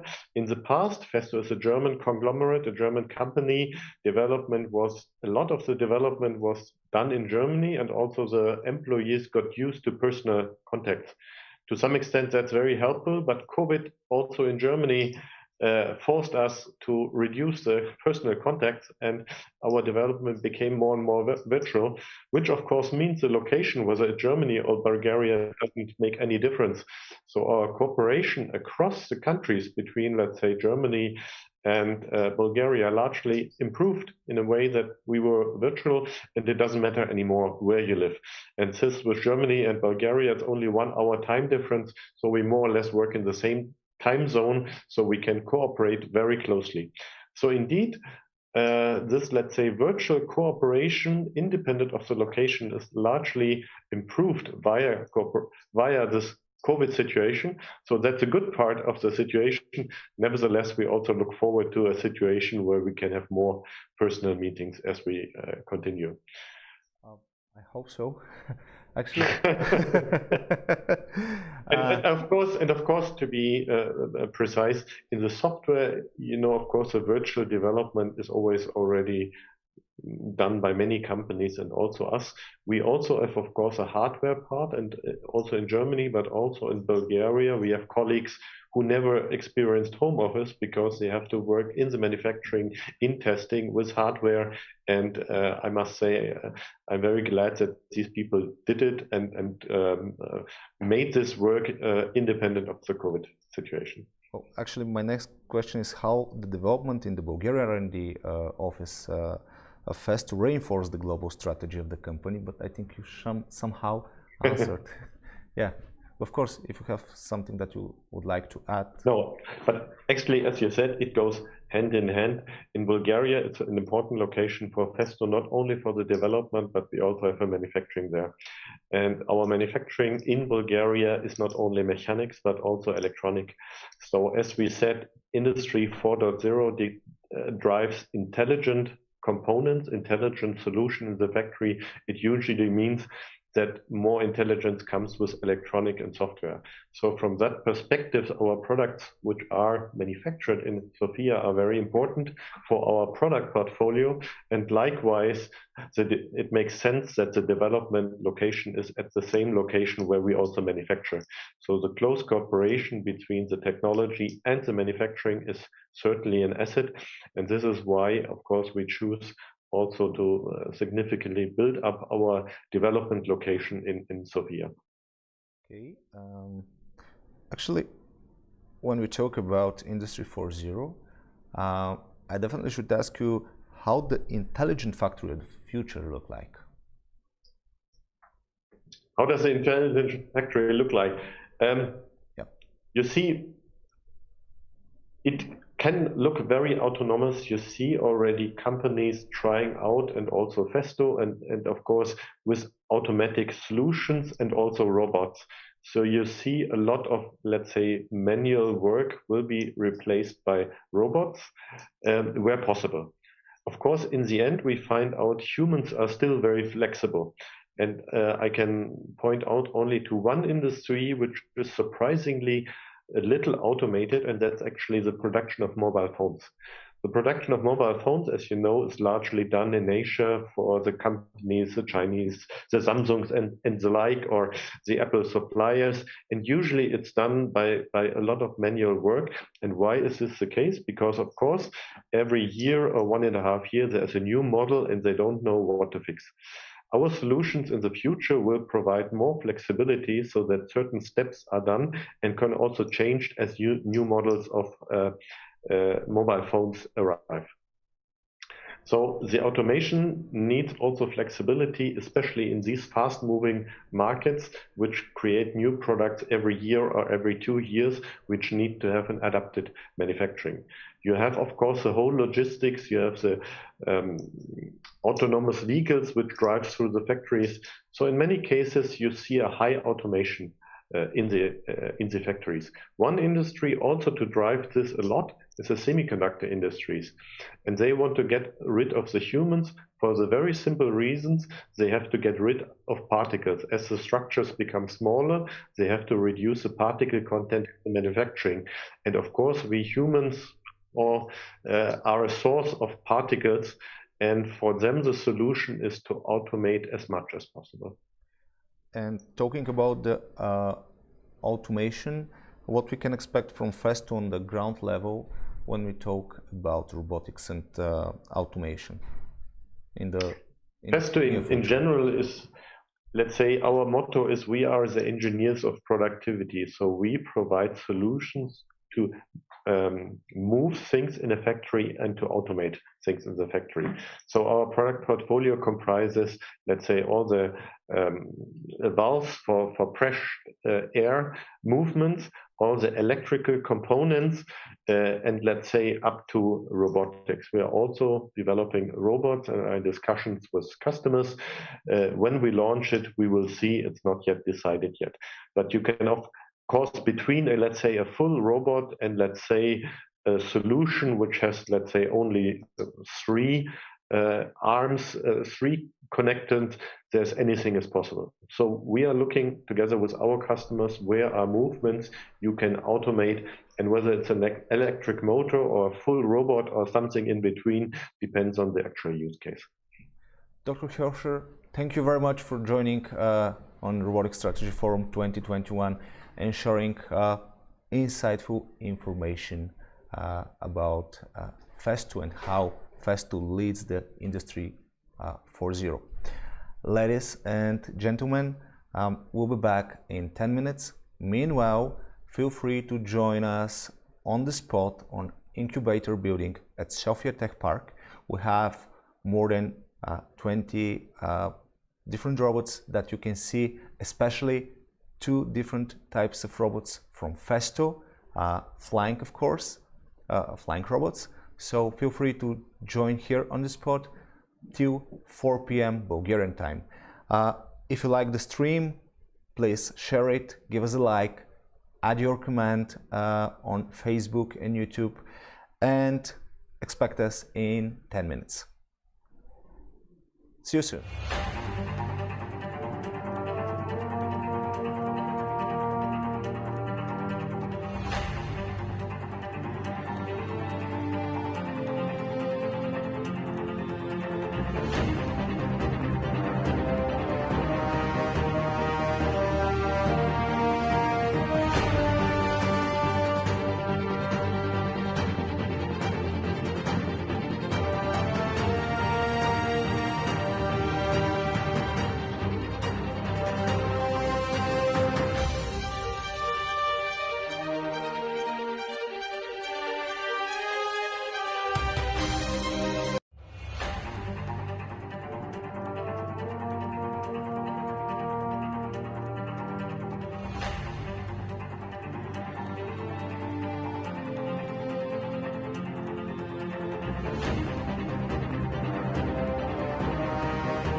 В новия брой на списание Менеджер усещането за стартъп ни движи силно напред. Димитър Димитров, изпълнителен директор на водеща технологична компания. Не пропускайте! Какво ни струва забавянето на плана за възстановяване? Международните очаквания към новото българско правителство. Днешният човек се нуждае най-много от дискретност. Интервю с джаз певицата Мирослава Кацарова. Търсете Менеджер в разпространителската мрежа в цялата страна и на zinzin.bg.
предприятие, което развива операциите си на територията на България и искате да дигитализирате процесите си, тогава тази инициатива е за вас.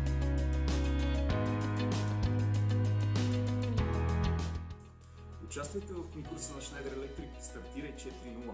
Това е инициатива за дигитална трансформация в българската индустрия и чрез нея можете да спечелите имплементация на архитектура с 3 водещи софтуерни решения в Schneider Electric.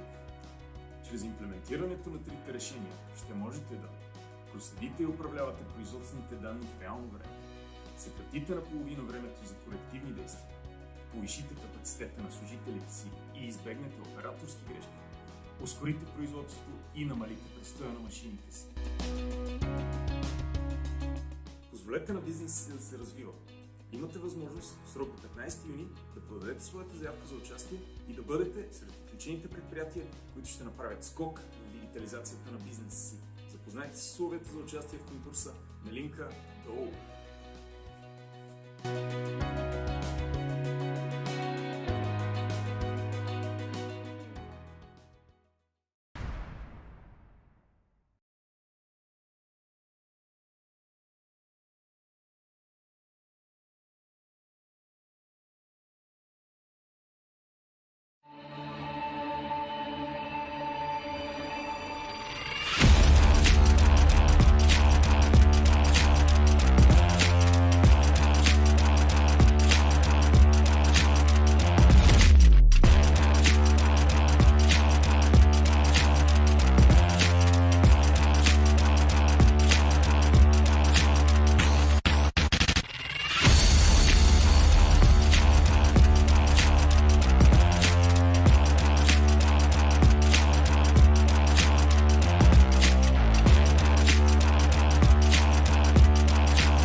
В новия брой на списание Менеджер усещането за стартъп ни движи силно напред.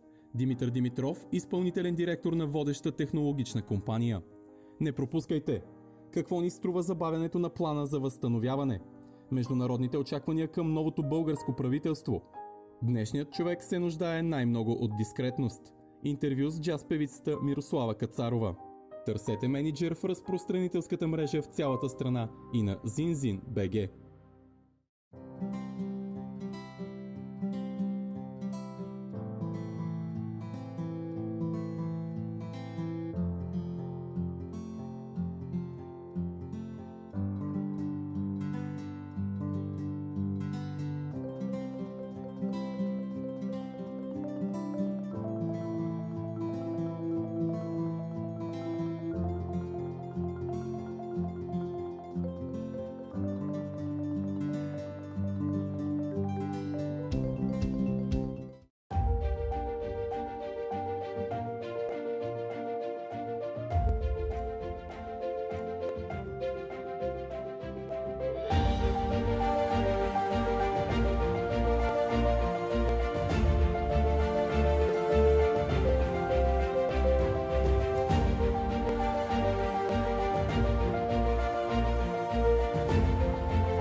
Вие сте предприятие, което развива операциите си на територията на България и искате да дигитализирате процесите си, тогава тази инициатива е за вас.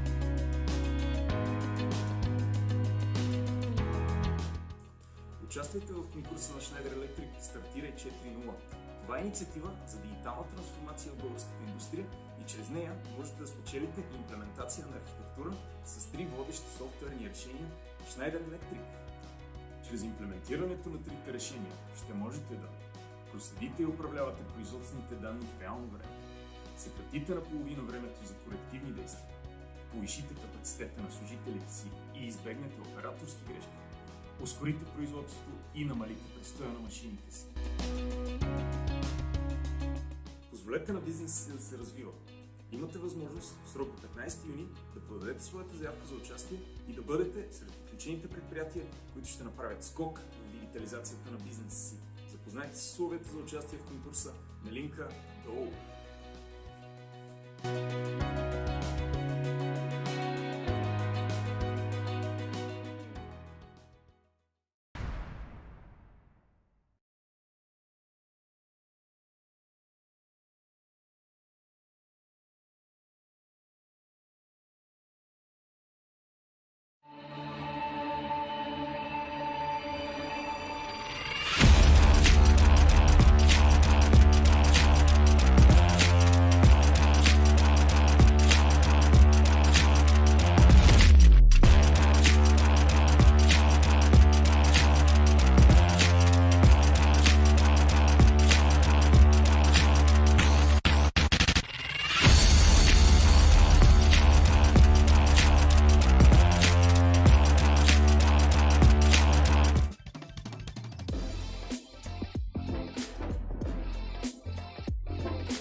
Ladies and gentlemen, welcome back with the third panel, Smart Grid, Battery and Energy Storage Growth.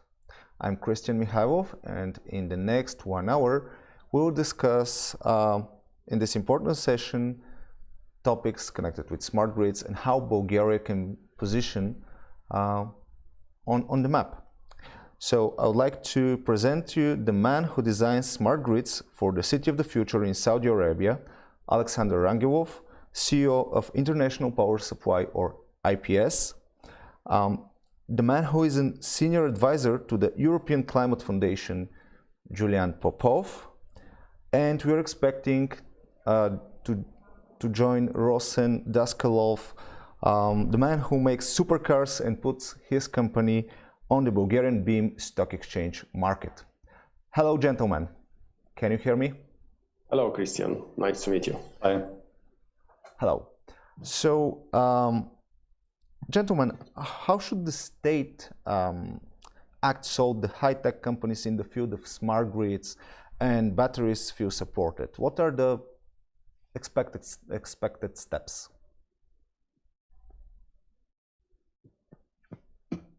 Well, if I can say a couple of words, first, the state should know where not to interfere and what not to do. That's very important, because we're talking about fields that are very innovative and very entrepreneurial.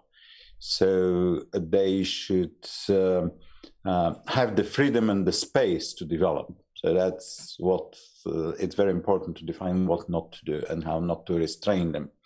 But it is very important also the state to recognize where an entrepreneurship is support that. The state is not in a position to decide what entrepreneurial innovation should create, but should try to find what is happening and support it and elevate it. I think that's the main thing that the state should do. And you're presenting many companies that are very successful, and the state should learn from these companies rather than the other way around. And that's very important, especially for countries like ours, which have a very long tradition of state control, of state administration, of bureaucracy, and so on. And the third thing, of course, is education, funding of education, funding of research and development. This is something that specifically Bulgaria can do a lot, because the level of funding, R&D funding in the country is very low. Thank you, Mr. Popov. Mr. Rangel, would you like to?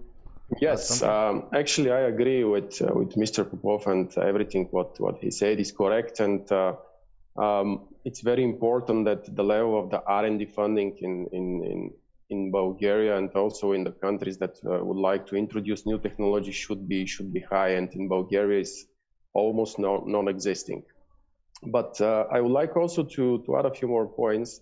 If we speak about smart grids, if we from a technology point of view, so what the state can do is first to recognize the new technologies and also to support with easiness of the regulations. To have a smart grid, you need, in my point of view, to go on a residential level in almost. You need to reach to almost all the residential users within the electrical grid infrastructure, residential and also industrial. The residential part is very important because at the end it's also supporting the stability of the national grids.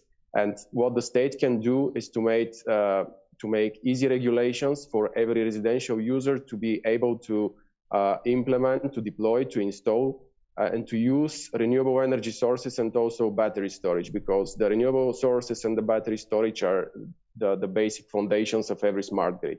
So first, this is practically the first level, and then we can speak about smart grids. Thank you, Mr. Rangel. Mr. Daskalov, can you hear us? I know that you had some issues with the connection.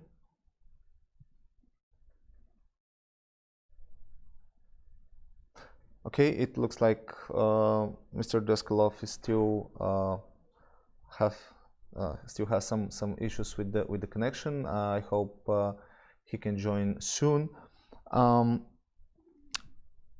Okay, so Mr. Popov, can we move away from the fossil fuel demand and how the new source of energy can help us? And of course, is Bulgaria prepared to face the European Green Deal? If not, how we can prepare better? Well, we are moving away from fossil fuels in several ways. We're moving technologically, we're moving politically, and we're moving in sense of business and reality and energy mix. The Bulgarian energy mix is increasing its renewable share, unfortunately very slowly and lagging behind other countries. Bulgaria had a spike in early 2010s on the back of high feed-in tariffs. But now, when renewable energy is clearly cheaper than fossil energy, we are somehow not able to catch up with the technological and the economic state of renewables. So we have to do more. Bulgaria has huge potential. As Alexander said, we have potential, and we have to do and develop the decentralized renewable energy and storage. that will add to the overall generation, but also will help with the balancing of the grid and moving forward.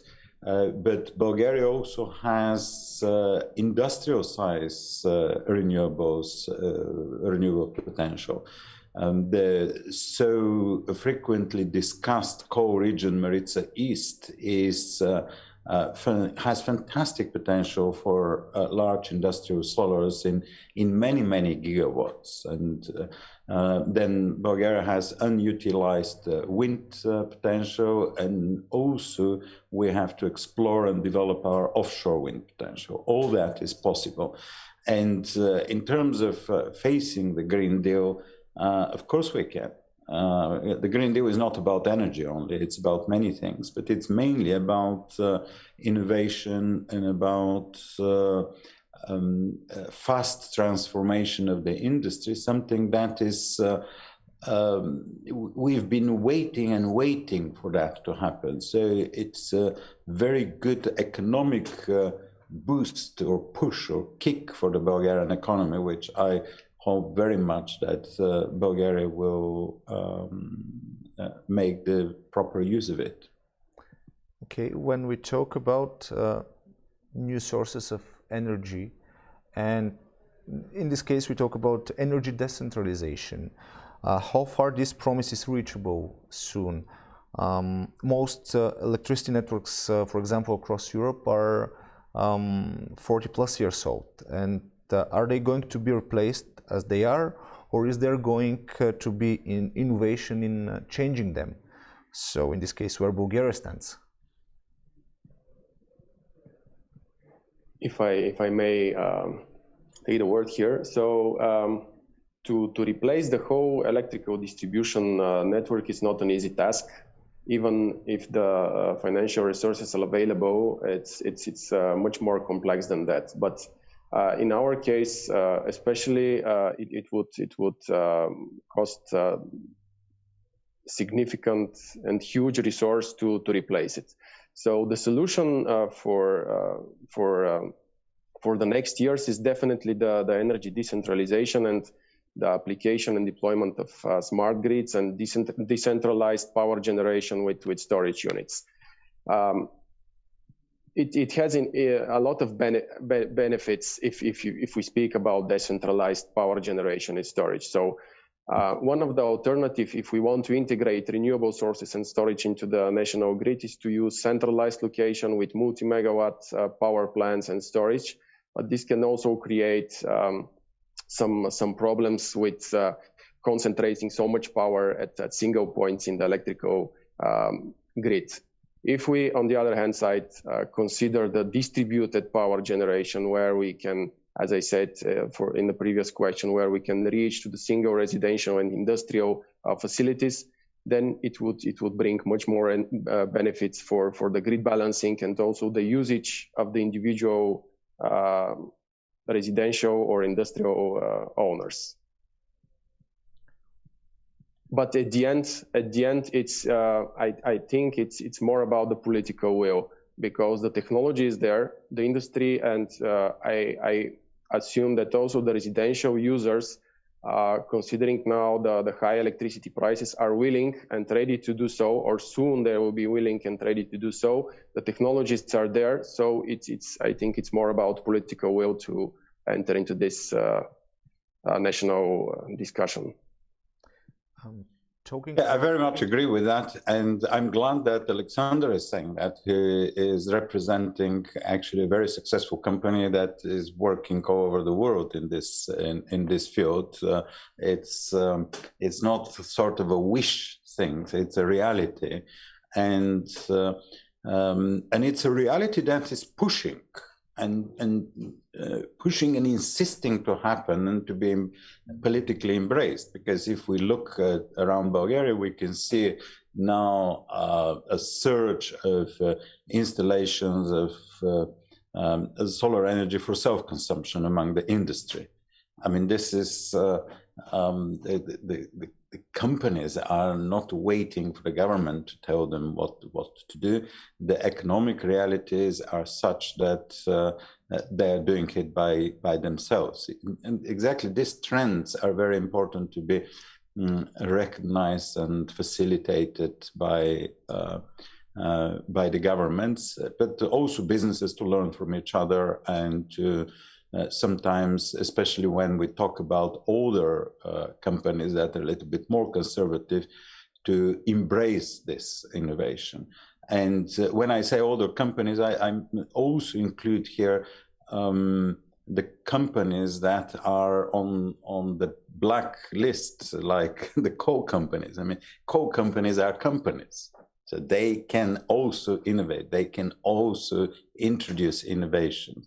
So coal companies operate large spaces, large areas of land. They can transform this land and think, is there something that we can do as a company, or we are going to die and other companies are coming here? It is also a matter of competition, and incumbents should try to participate, otherwise they will be wiped off. Mentioning the energy issue, can smart grids and energy management solutions help with the booming price of the electricity nowadays? With the electricity price? Definitely, I think that they can help and contribute to bring the electricity prices on a better level and position it better. Especially if we consider nowadays the situation with the price of the renewable energy sources and also the storage media. So we are monitoring that the prices are constantly decreasing. Solar module and wind turbine prices are constantly decreasing, as well as the battery storage. And on top of that, new battery storage technologies are coming to the market for commercial use. So definitely introducing, implementing, and deploying those components into the electrical grid could bring benefits in terms of better pricing. Alexander, as you're doing project in the Middle East, which is more forward-looking, Europe or the Middle East in terms of smart grids, and not only, of course? I would say Middle East. Definitely Middle East, because they are very forward-oriented, they are very technology-oriented, they have easy regulations, they act fast. Of course, we have to consider the political structure and situation there. So more or less, the countries, they are monarchies, so decisions are made much easier and faster. But this shouldn't be the excuse. I mean, those countries are really committed. They have their national transformation plans towards the green future for the next 5 to 20 years. And they are acting. This is the difference, because everyone, Europe and the Middle East and also other countries, they have their strategies, but the question is who is acting. So the countries in the Middle East, definitely, they don't lose time, they don't waste resources, they are acting. They support technology companies to introduce new technologies, to make trials, to demonstrate their features. And very important, as the first point that Mr. Popov said initially in the conversation, they are supporting technology companies and funding a lot for R&D activities. And this is something that we as a company also benefit from their resources, and they are really supporting new technologies and companies that are working for them. And I think it is essential to, in our energy diplomacy, to strengthen our relationships, especially the countries in the Gulf. I mean, United Arab Emirates, Saudi Arabia, and so on. I mean, they, as Alexander said, they have a big concentration of funds for R&D, but also they have very bold projects. I mean, like Masdar by Abu Dhabi. I mean, at the time it was seen as kind of almost crazy, then as a failure, but actually it was the first city that tried to be built on the base of solar energy. That first attempt didn't succeed, but this lack of success was a big gain, because the level of learning and understanding how such technology would work, or when it will not work, and how the relationship between new technologies and economic realities are interacting. I mean, that was amazing, amazing development. And I think, if I'm not mistaken, Alexander probably is much more familiar with that case. But now Masdar is reviving as an international and global company. But also there are so many other fantastic projects which are, for many of us, like science fiction. So to live in science fiction that is happening somewhere is definitely very very useful. Of course, having said that, Europe is a center of massive innovation, and many of these developments in the Gulf benefit massively from know-how and research developments from European companies. So this interaction is very important, I think, for us. Actually, are there other countries advancing in the field of smart grids, batteries, and electrical vehicles? And of course, what policies do they use and follow? Because I'm sure that Saudi Arabia, for example, is not the only one.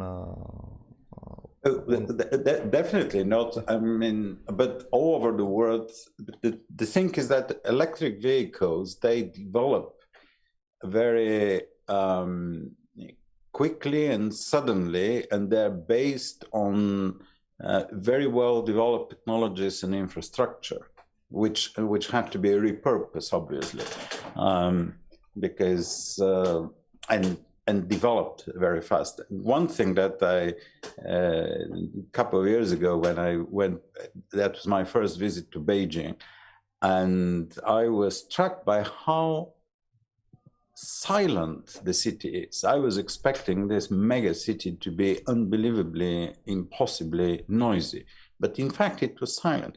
And when I looked around, and I realized that it's silent because every single 2- and 3-wheel vehicle was electric, not the big ones. It was not the Teslas that are driving the electric vehicles revolution.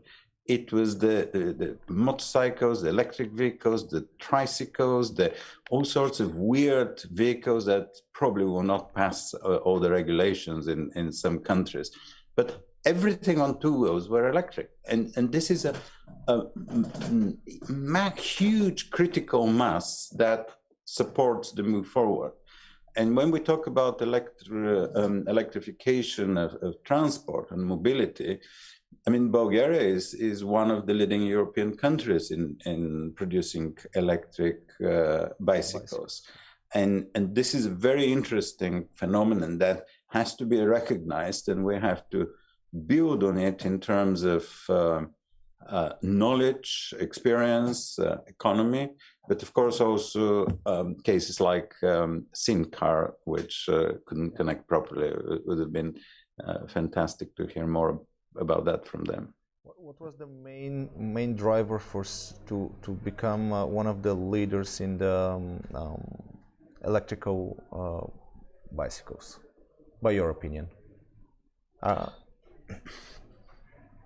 I think to jump into it. I mean, obviously, bicycling is a very, very competitive thing. No, not just as a bicycling competition, but as industry, because it's on one hand it's a simple thing. So it's not like building a rocket where only few countries can compete. Any country can compete in that.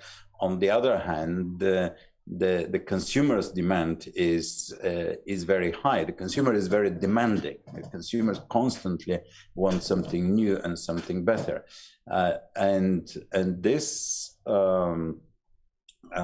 consumer pressure and consumer demand is a major driver for development. And I think that electric bicycles actually create much more sort of revolutionary wave than electric cars. I mean, if you look around streets of many large cities, Western cities mostly, you will see that now there are thousands purely electric bicycles, but also there are conventional bicycles that are equipped with converting kits. And this is very interesting in the whole world of logistics, because it transforms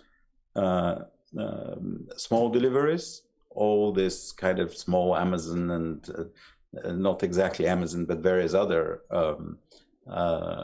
companies that are delivering small goods, and also commuting.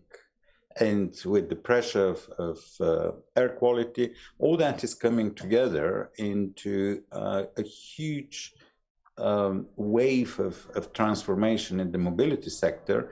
And I think we're already seeing some kind of a gray area or merging between cars and bicycles and motorbikes. Something is happening there that is kind of entirely new, and mainly that the borders between these three categories of vehicles is starting to become a little bit blurred. It's a very interesting trend. Talking about the electrical vehicles, we definitely should mention the chip shortage. Today we have chip shortage, but do you expect to have like battery shortage in the couple of years? I think that battery shortage is unavoidable because it's a naturally development. So when we see today that the chip shortage, which by the way, not only the automotive industry is experiencing this shortage, but also companies and manufacturer like us are experiencing significant problems with material deliveries and especially chips. But for the batteries, it's another problem that I think it will be coming in the next years. First of all, because of the fact that the raw materials for the most commonly used batteries based on lithium are limited and also not very easily accessible. So I think it's also political. The political side in the problem with the raw materials and the locations where the raw materials are taken, it also has to be also considered. So I don't think that this could be completely forecasted for the next years. And yes, I think it will be another problem coming mainly to the automotive industry, and the solution for this problem is definitely the development of new energy storage medias and new battery storage and batteries that can be used for automotive and electric vehicle applications. I mean, Alexander is mentioning here something incredibly important, and it's the need for political leaders and governments and government advisors, probably mostly, to totally redefine the concept of what energy security is. Currently, we're thinking about energy security in terms of, are we getting enough oil do we have enough access to oil supplying countries, and is Russia going to turn the gas tap off? And this is so last century thinking about energy security, which is damaging very seriously the progress of new technologies, because energy security, we have to abandon this old-fashioned view that energy security means a pipeline that will bypass Russian supplies of gas. I mean, this is so irrelevant, and this is pushed by many of our governments, by the European Commission, very much by the US government, which has quite sort of, I don't want to say inadequate policy about energy security, but not quite the right one. The energy security thinking has to focus very much on critical materials, on political burdens that give us the access to these critical materials, the diversification of sources, the research and development that can diversify the sources, the technologies, should also spread the supply chain, not allow one single country to have one part of the supply chain based entirely in this country, and then this country, whichever country that is, will start controlling, basically like Suez Canal is controlling massive supply chain, and if something sticks in the middle of Suez Canal, the whole world is in. So we have to think about all these cybersecurity's access to critical materials, and it's as Alexander said, it's not very easy. I mean, Afghanistan is one of the places where is the richest countries in the world in terms of all these materials. Is anybody going to to rely on that? No, it's not going. And so we have to think, and governments have to completely redefine their view of what energy security is. Talking about energy security, the European Union will phase out non-electric cars by 2035, I think. In this case, where we are as a country, what falls in Bulgaria, and another question that falls connected with that, especially with the battery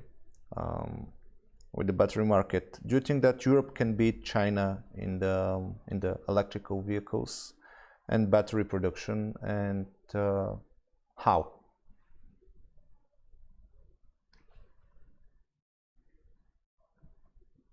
I don't know exactly where we are. It's obvious that we don't have such a big penetration of electrical cars on the national market. But what I see for sure is that there will be a huge problem with the infrastructure for the electrical chargers for the e-vehicles from many aspects. So today we don't have enough. They are completely and very little number of electrical chargers available on the streets, on the public streets. And the problem, even if we want to install and deploy more chargers, we will be with the capacity of the electrical grid, which we will not be able to support those electrical chargers. Especially on the highways, we speak about, but also in the cities, we speak about fast chargers, which are in the rates of 50 to 150 kilowatt and even more, what we see in Western Europe. So you can imagine if we consider in the next years to have 500,000 or 1 million electrical vehicles on the streets, and okay, they can not come simultaneously for charging, but for example, considering 500,000 vehicles charging at a fast charging station, this will require a capacity of 25 gigawatts, which is not available first as a generation capacity in Bulgaria. I don't think that any country at all is ready to face this challenge, but the solutions are two: whether to improve and increase the capacity of the electrical grid distribution network, which, as we said in the beginning, is almost mission impossible, or it will be extremely expensive. Or the second solution is, of course, to consider decentralized power generation and storage that can cover this local demand for the charging station of the electrical vehicles. this is something that we have to pay attention with the increased number of electrical vehicles nowadays. We don't have such a number that and this problem is somehow not highlighted. So it would be interesting for me to hear also the opinion of Mr. Daskalov if he's on the line, or Mr. Popov, especially for this problem with the generation capacity. Mr. Yes, Daskalov. hello. Hello. I'm sorry for the lag, but we here in Germany, and one of our laptops just stopped to work. No problem. So the problem in Bulgaria is very serious. Not only in Bulgaria, in the countries in Europe, they have similar problem with existing grid and with the charging systems they have to deploy on the highways, and especially in the city. You know, if we're talking for a structure in Bulgaria, in some of the city, let's say, buildings or blocks, like we say, there is living hundreds of families. So what will happen if 20% of them decide to have electric cars? So this is a real problem. And I was in the European Commission 2 years ago on the conference regarding similar problems. Germany, which is, let's say, one of the very wealthy and well-organized countries in the European Union, have a plan to modify his network, electrical network, next 30 years to be able to accept all the electric cars on the market. So that's mean that they need probably from now up to 20-25 years to do all these modifications, because for one fuel station, you know, is predicted to have current, maximum current from 100 or 200 amps, and now just one car need this current to be charged. So that's why we decide, regarding our electrical car production, we decide to turn on opposite way. We decide to make cars which at the moment are really possible to use effective with good effectiveness. I mean, you know that if there is no chargers enough on the highways and consumption of the electricity still is high on the high speed, so that's mean that we have to focus on the urban areas just inside in the city where actually are the highest level of pollution, and we need to pay attention for the environment. So that's why our strategy is to charge the cars overnight, and the cars, because they're for utility use, will be charged on the facilities of the owner. I mean, if there's a logistics center which working, let's say, 12 or 16 hours per day, overnight the cars will be parked in front of the logistics center, and the charging process will happen there. In case that the grid is not enough to charge, for example, more than 10-20 cars, then the owner have possibility to install solar panels, or simply, if have not possibility for this, simply to deploy battery packs, which we offer also parallel with our electric car manufacturing. And collecting energy in the battery packs during the day through the solar energy, which will be absolutely free, wind energy if there is a possibility, or energy from the network in the last scenario. Then overnight he will be able to help to the grid to charge the cars, first of all, in the cheapest level of energy, electrical energy, and second, not disturbing the grid at all. So that's actually the only one way possible now, not only for Bulgaria, but also for other countries. You know that at the moment, the charging stations on the highway in the countries like Germany, Austria, and so on, there's simply one big box with batteries inside, because if there are 5 Teslas charging at one moment, the complete network will, will blow, you know. This is very interesting issue, and it is, I hate using cliche words, but it's a system issue. And it's not about just whether we'll have more charging stations and that will solve the problem. We have to rethink the whole energy system. And as Mr. Daskalov said, this example about the highways that are charged through Tesla chargers through batteries rather than directly connected to the grid. And this is one area where governments have to think now, especially in Eastern Europe, where there is a rapid development of road infrastructure.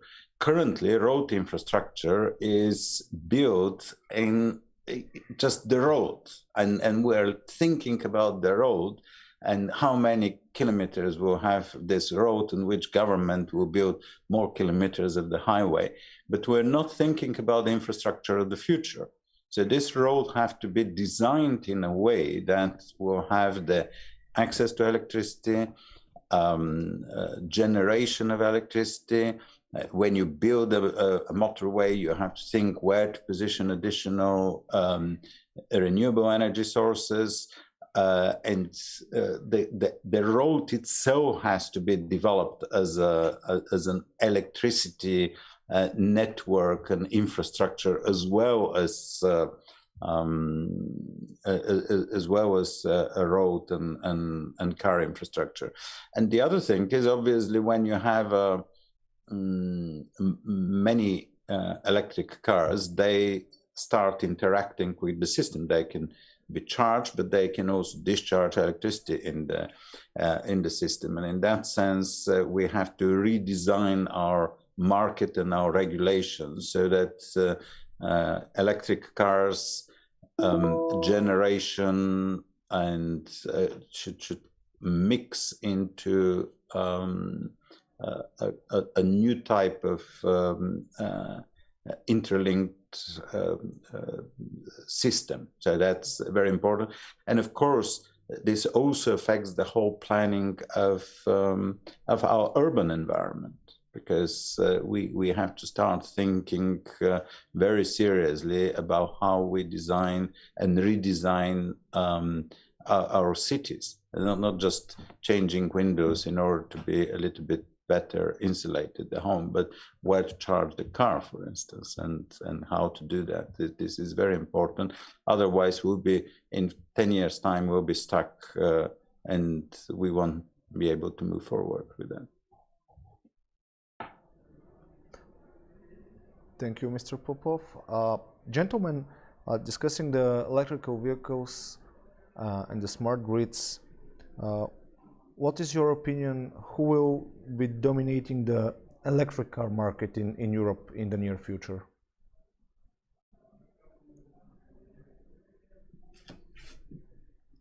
Maybe Mr. Deskov can give more insights. Thank you very much.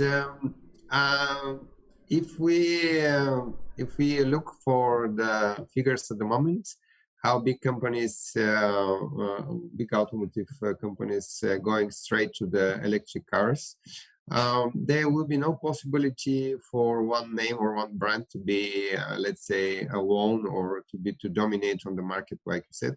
I think that the calculation between different car manufacturers probably will stay nearly the same or a little bit different than now, because everybody look for changing the strategy and to go for internal combustion engines to the electrical car manufacturers. But there is one big note, like we all know, Elon Musk, our nice sample, he opened the box of Pandora years ago, and now there are not only we, like a small electric car vehicle manufacturer, there's a lot of companies which are doing this business already, trying to enter on different levels, especially for L7 homologation, where the regulations are much easy. There are a lot of samples in Europe, not just from now, from many years ago. We also have a sample in Bulgaria.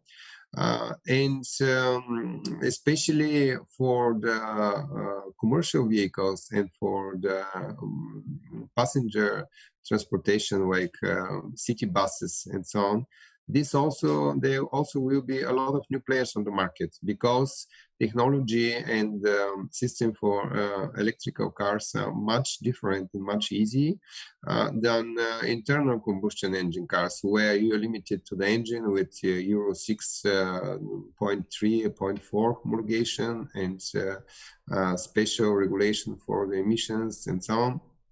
Here you just need electric motor, you need reductor, battery pack, which you can buy or you can assemble in your own, like we're doing.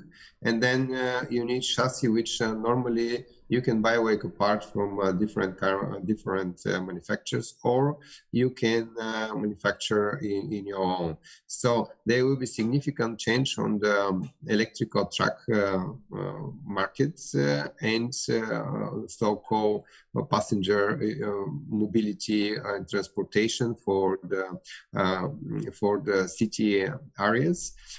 For the cars which we know very well till now, like most famous brands, they also will be changed because the new generation of young people, they don't care so much what is the upholstering inside the car, how much leather have, how much different things inside which make a nice car, or also probably the one thing which they care is the sound of the music.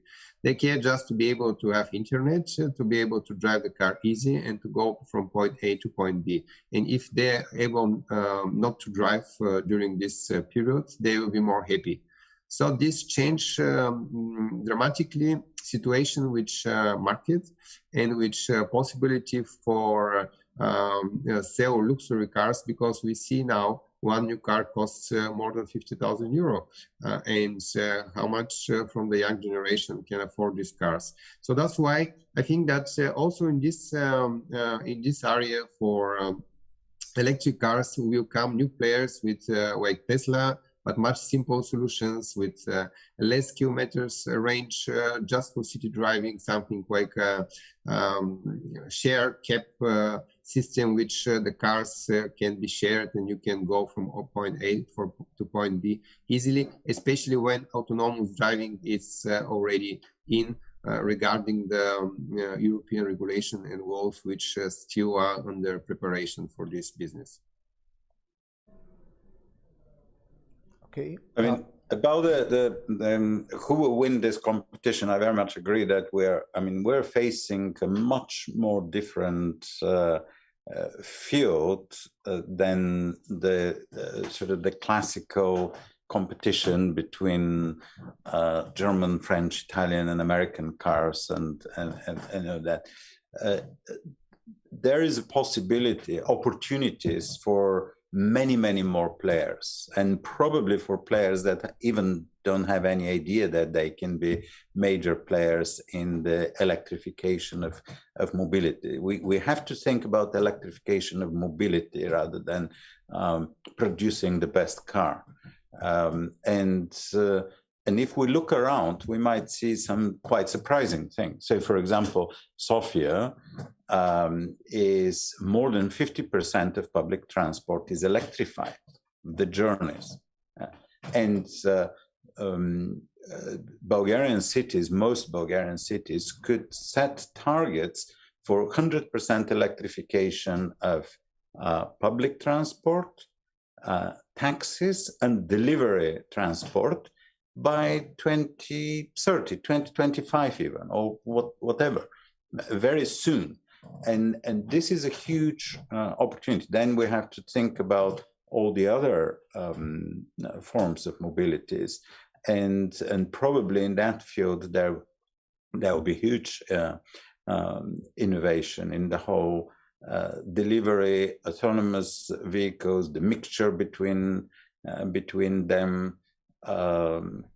Even things like wheelchairs. I mean, we don't see disabled people around because Sofia and Bulgaria is not designed for disabled people to move around.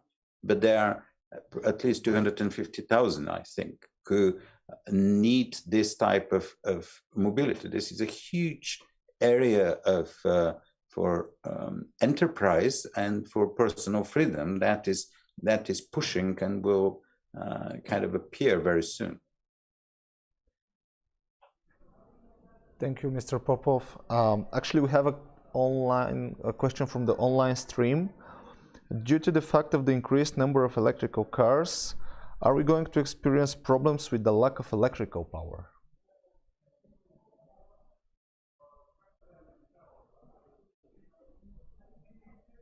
We shouldn't worry too much about that. Short answer. But Alexander, I'm sure, can say something on that. Well, yeah, in my point of view, I can see this in a few cities in Western countries, and it's all about the fast chargers. Because the lifestyle in the Western countries is related to everyday driving on long distances. When you drive every day on a long distance, in the same time in the Western countries, the penetration and the number of electrical cars, it's much higher, even reaching 50% and more of the total car numbers. Then it naturally makes the fast charging on the highway on a daily basis higher.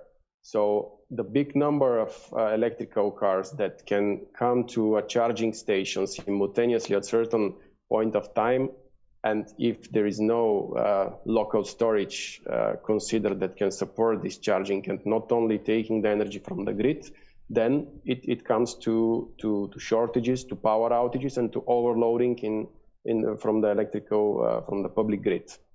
The problem is serious, and yeah, even although they have strong grid infrastructure with high capacity, they are facing this problem. So I can only imagine what could happen in Bulgaria, where also we have the additional problem on top that the grid infrastructure is not modernized, that as Christian said in the beginning. Okay, in the last 5 minutes of our panel, Mr. Rangel, do you think that, do you expect the trend for more and more Bulgarian factories to build their electricity production capacity to continue because of the high price? Yes, it makes sense. It is already commercially viable, and it will become much more attractive in the near future. Okay. Mr. Popov, is the 2050 renewable energy target achievable? Yes, absolutely. But it's not only about renewable energy. Again, we have to think about it as a system. It's renewable energy, it's storage. But the whole field of power demand is very important. I was talking about redefining the concept of energy security. Energy security is not about energy supply, it's about many things. And energy demand, energy use, how we use and how we manage demand is a massive part of energy strategy. And we include here smart grids, smart management of buildings, of industry, batteries, but also insulation, building insulation, which has attracted so negative attention in Bulgaria. Is absolutely essential. And when we talk about energy storage, well-insulated building is one of the best energy storage devices out there. So we have to think about the whole system. And yes, not 2050, I would say 2040 will be, we can see even, we have to open our minds a little bit. In 2040 we can see nearly zero carbon energy picture. Thank you. Meanwhile, we have a question from the online stream, but while I'm receiving it from the team, Mr. Daskalov, Mr. Rangelov, does Bulgaria have any success stories back in the days in the field of batteries, smart grids, and etc. Are you familiar with? If you want to say something from my side, I can tell you that we worked last 3 years on the development of our electric vehicles, and regarding that also we develop our own battery pack. So that means that we buying like all the rest cells from Far East, because they're available only there, from top 3 manufacturer in the world. And we assemble our battery packs in Bulgaria, in Russia, in our own. So assembly battery pack for the car, or assembly battery pack for light commercial vehicles, or let's say city transportation vehicle, passenger, or doesn't matter, is absolutely the same. So we also have technology to make energy stations from these battery packs. First of all, from new batteries now, if somebody needs this kind of energy station, we are ready to manufacture in Bulgaria, I underline, right now. So if there is a problem and company decides to work with electrical cars and the grid is not okay, or the company want to combine with solar energy, which is most effective way, like we also using solar panels in our electrical utility vehicles, then we can support with whole, let's say, hardware solutions in very affordable price, underline again, because there is a lot of companies selling grid solutions or, let's say, energy stations, but the prices are still very high from one side, and from other side, we are ready to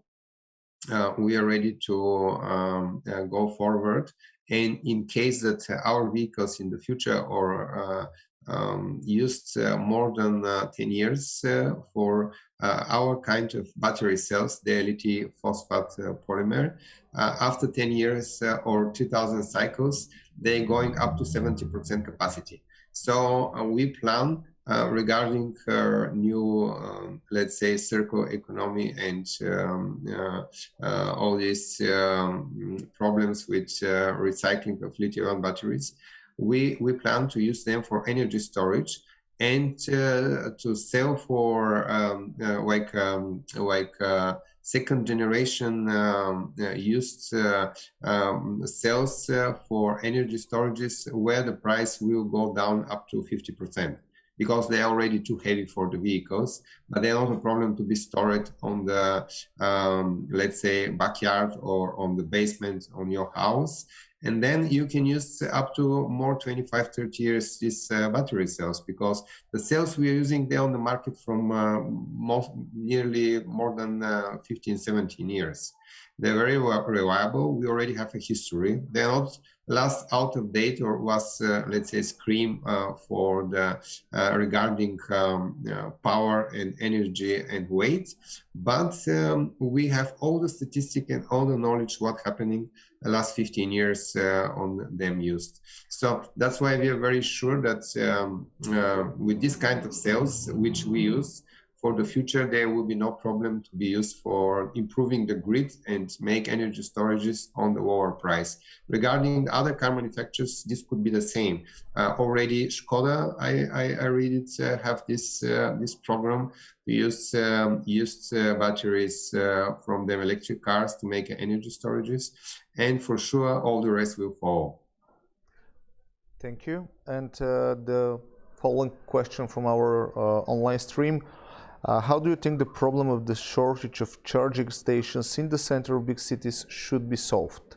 For example, in Sofia. Oh, this is a difficult question, because nobody planned network on the city when this happened. When the city was built for electric car use. But there are solutions. I mean, there are a lot of consumers which using energy during the day a lot, and overnight they're not used. So regarding the grid, let's say, plan or grid situation at the moment, the government or the company provides the energy transportation can calculate where can be made parking with access to the charging stations. So it's not so easy, of course. We cannot expect that you will be able to charge your car in front of your block during the night, because if there are 1, 2, or 3 cars, this could be possible. But if there are, like we discussed before, 20-30% from the citizens in this building using electric cars, this will be not possible. One very simple solution is when you see the plan of the grid and when you see that there is, for example, factory or very big shopping mall which working during the day and consuming thousands of watts of energy. During the night, for example, the mall centers, the parkings are free. There is nobody there. But there is a huge potential from electricity already regarding the grid. So if there is installation from hundreds, let's say, charging station on the parking of the mall, this is one very easy solution. So probably the citizens which living around this place will be not so comfortable and then need to walk 5, 10 or 15 minutes. But this is very good for our health. So that's one of the solutions which I think it's very easy, in which if we start to, let's say, to estimate and think, not only mall centers, there's a lot of places, other places which there is a hub for a huge, let's say, energy consumption during the day. During the night, this energy is free, so we can consider how we can use that. I'm very against fast charging, and I'm very against the policy of with the batteries existing on the market. If there are new batteries available in the future which allow fast charging, okay. But for the moment, I think and our technology and our concept is based on overnight charging. First of all, cheap energy. Second, we are, let's say, saving a lot of CO2 because during the night this energy is not used normally. And third, the battery life cycles go very quickly down if we charging with fast chargers existing lithium-ion batteries on the market. So like you see, there are a few options if we consider now. First of all, there will be profit for available owners of this, let's say, point of existing energy regarding the grid during the night, because if they install charging stations, one charging station probably will cost very soon less than 1,000 leva, and the people who charge the cars used to pay something. So during the night, these parkings will be used, and then will be profitable for both sides, for the business and for the end consumers. Thank you very much for your answer, gentlemen. Thank you for joining in this panel and giving such a insights for so difficult topic to discuss. Ladies and gentlemen, stay with us. We'll be back in the next 5 minutes. Our next session will be how to make your factory a smart factory and how Schneider Electric can help you do that. Next session will be in Bulgarian, so expect us in the next 5 minutes. See you soon.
В новия брой на списание Менеджер усещането за стартъп ни движи силно напред. Димитър Димитров, изпълнителен директор на водеща технологична компания. Не пропускайте! Какво ни струва забавянето на плана за възстановяване? Международните очаквания към новото българско правителство. Днешният човек се нуждае най-много от дискретност. Интервю с джаз певицата Мирослава Кацарова. Търсете Менеджер в разпространителската мрежа в цялата страна и на Zinzin.bg.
Вие сте предприятие, което развива операциите си на територията на България и искате да дигитализирате процесите си, тогава тази инициатива е за вас.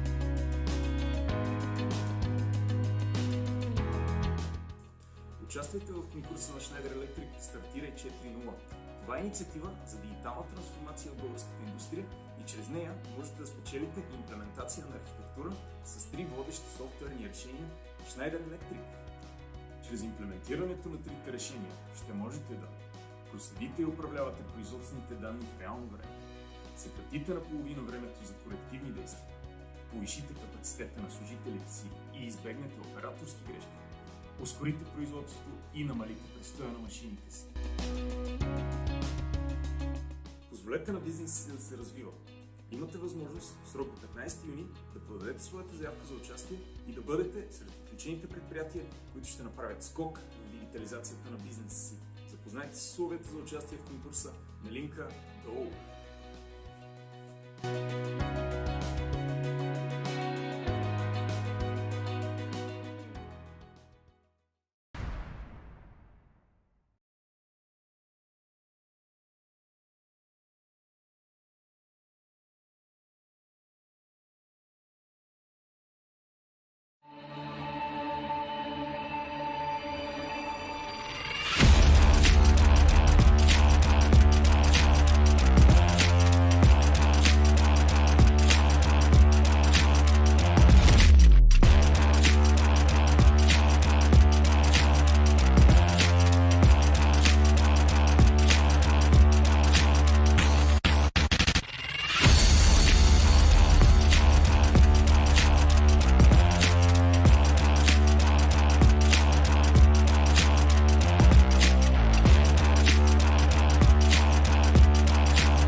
В новия брой на списание Менеджер усещането за стартъп ни движи силно напред.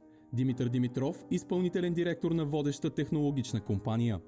Не пропускайте! Какво ни струва забавянето на плана за възстановяване? Международните очаквания към новото българско правителство. Днешният човек се нуждае най-много от дискретност. Интервю с джаз певицата Мирослава Кацарова. Търсете Менеджер в разпространителската мрежа в цялата страна и на Zinzin.bg.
Вие сте предприятие, което развива операциите си на територията на България и искате да дигитализирате процесите си.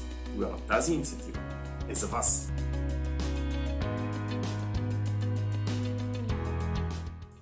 Участвайте в конкурса на Schneider Electric Стартирай 4.0.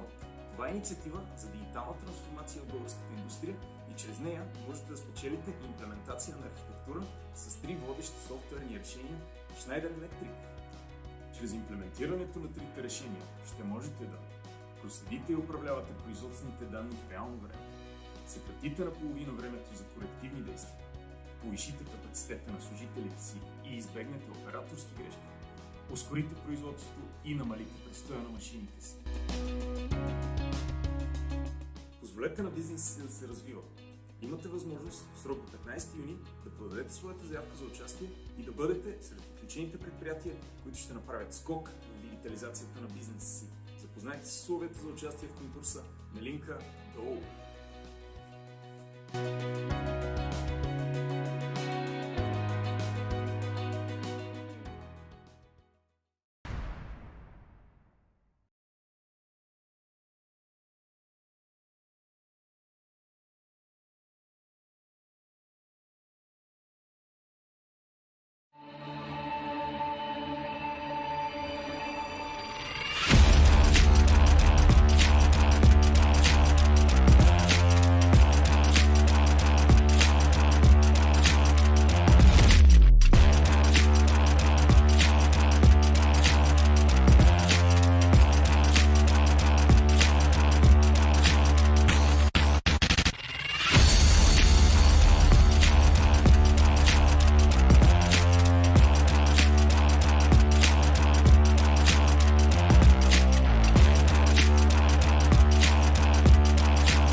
Здравейте, приятели!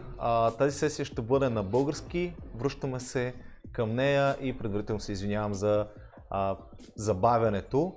Надявам се, че много бързо ще се включите отново към стрима. Паралелно с това, ако искате да видите различни видове роботи, то заповядайте в сграда инкубатор София Техпарк. На партера сме, над 20 различни видове робота ви очакват във всеки един момент до 4 часа след обяд. Продължавам с следващата сесия, която се казва Стартирай 4.0 с Schneider Electric. Тук до мен е Калуян Георгиев. Здравей, Калуян. Здравей. Solution Architect IoT и индустриална автоматизация. Значи правилно съм запомнил. Да. В следващите 15 минути с теб ще си говорим за една много интересна инициатива Стартирай 4.0, но преди това да разкажеш малко повече какво прави Schneider Electric в България за компаниите и въобще за публиката, която не е запозната. Schneider Electric не само в България, по целия свят прави живота на хората по-лесен. Това ни е идеята. Като цяло е дигитализиран и най-накрая по-мързелив. Концепцията на компанията въобще, тя се състои от към 200 000 човека световно. В България са може би 800 с търговски офис в София, плюс завод в Пловдив.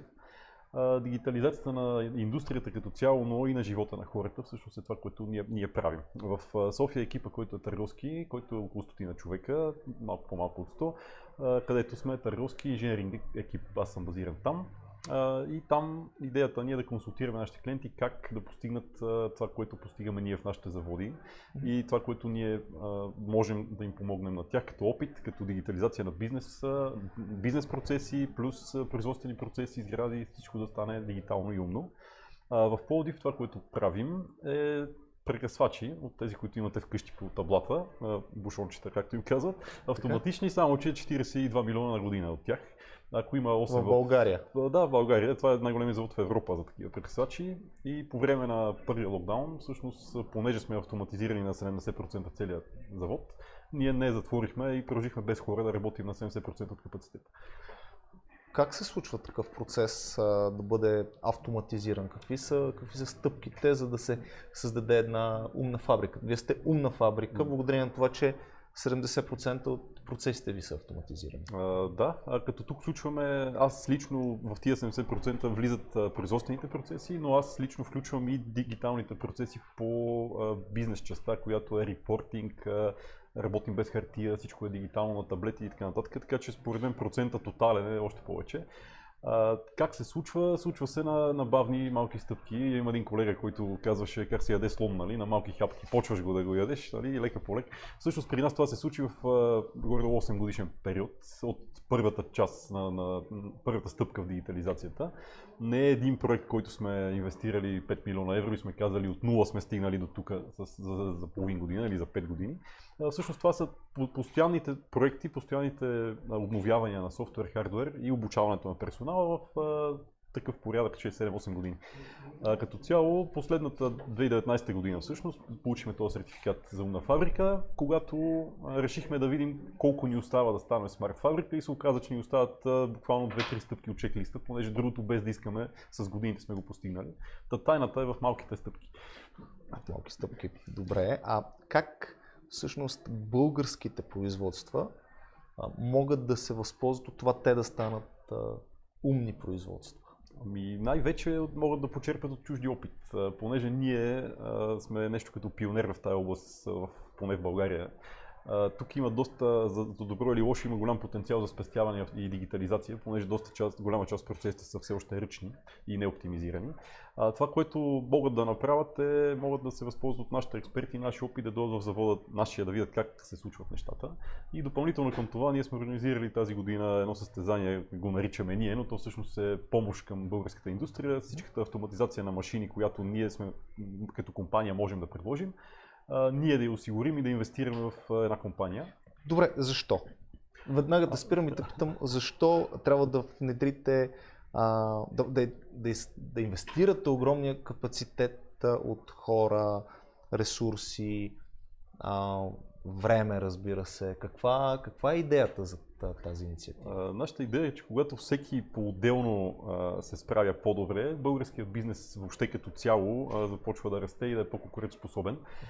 Не сме затворена компания, която създава ноу-хау, ставаме дигитални, смарт и си затваряме вратата за всички. Всъщност, нали, се възползваме само ние.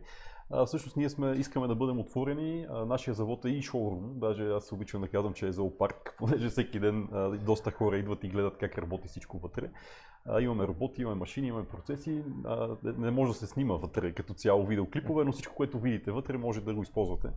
Нашата идея е да цялата индустрия да се движи заедно като едно, не ние да бъдем напред или... Става въпрос за инициативата Стартира и 4.0, нали така? Да, в този случай да, става въпрос за нея. Добре, а колко време имат още компаниите да се възползват? За момента срокът е 30 септември, така че не е твърде късно. Ние го удължихме няколко пъти. Някои компании, които те първа започват да кандидатстват, също може да ги изчакаме няколко дни или седмица. Самата инициатива, идеята е, че се попълват документи, с форма за кандидатстване, след което някой от нас се свързва с кандидатите и съответно ние помагаме в целия процес. Плюсът е, че не само една фирма печели, всъщност всеки участник печели консултация с наш експерт относно въпросите, по които има нужда. Така или иначе няма губеща фирма от това, че участва. Участието не е обвързано с нищо, но ние сме обвързани с това да консултираме всеки участник относно нашата експертиза, как може да помогне за решаване на техния проблем. Тоест, вие давате от една страна консултантската помощ, чисто като консултанти. Да, това го получават всички участници. Okay. А един участник получава и финансовата подкрепа, плюс цялата логистика, ние да изградим, да поумним 20 машини в съответното предприятие, където... Какво включва това поумняване? Като продукти и като решения? Това включва, зависи от предприятието, което спечели, а това включва от контролерите, които може би на място ги няма или не са толкова напреднали, не са IoT базирани и така нататък. Ние доставяме сглобено табло с автоматизация, което да автоматизира съществуващи машини. Ако има стари контролери, се опитваме да използваме тях, ако не може, ги подменяме. Цялата подмяна, плюс електрочеста, плюс индустриалните компютри и софтуерите, които правят цялото производство умно, плюс клауд.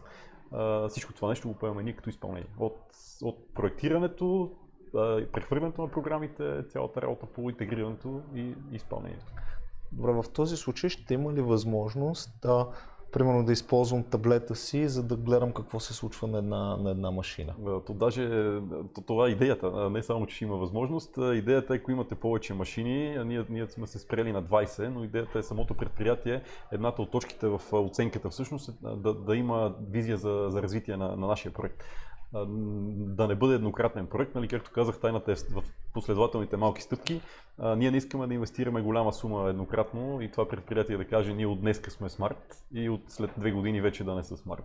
Та всъщност много голяма тежест в оценката на нашото жури е това как ще продължи тази инициатива. Та идеята е тия машини, които ние ще поумним, да бъдат началната стъпка и всички от тях да се виждат на таблет, на телефон, да се виждат отдалечено, без значение къде са по света. И след това вече всяка друга машина, която се интегрира в това предприятие, да бъде такава. Тоест до утре, за момента, компаниите могат да участват? Да, ако имаме доста заявки, пак можем да удължим срока. Вече го удължихме с повече от месец, така че всички са заинтересовани това да се случи. Тук е момента да кажа, че ние от Професионалната асоциация по роботика и автоматизация също участваме в инициативата и ще дадем две безплатни членства, премиум членства, годишни за две избрани компании от Стартирай 4.0. Предполагам, че на вашия сайт може да се намери информация. Да, на нашия сайт Стратегия 4.0 е заглавието на инициативата. Цялата информация, всички стъпки за кандидатстването са там. se.com е сайта или .bg. Може всичко да бъде видяно там. Окей. От твоят опит в превръщането на една фабрика в умна, кое е ключовото според теб, това тя да стане умна?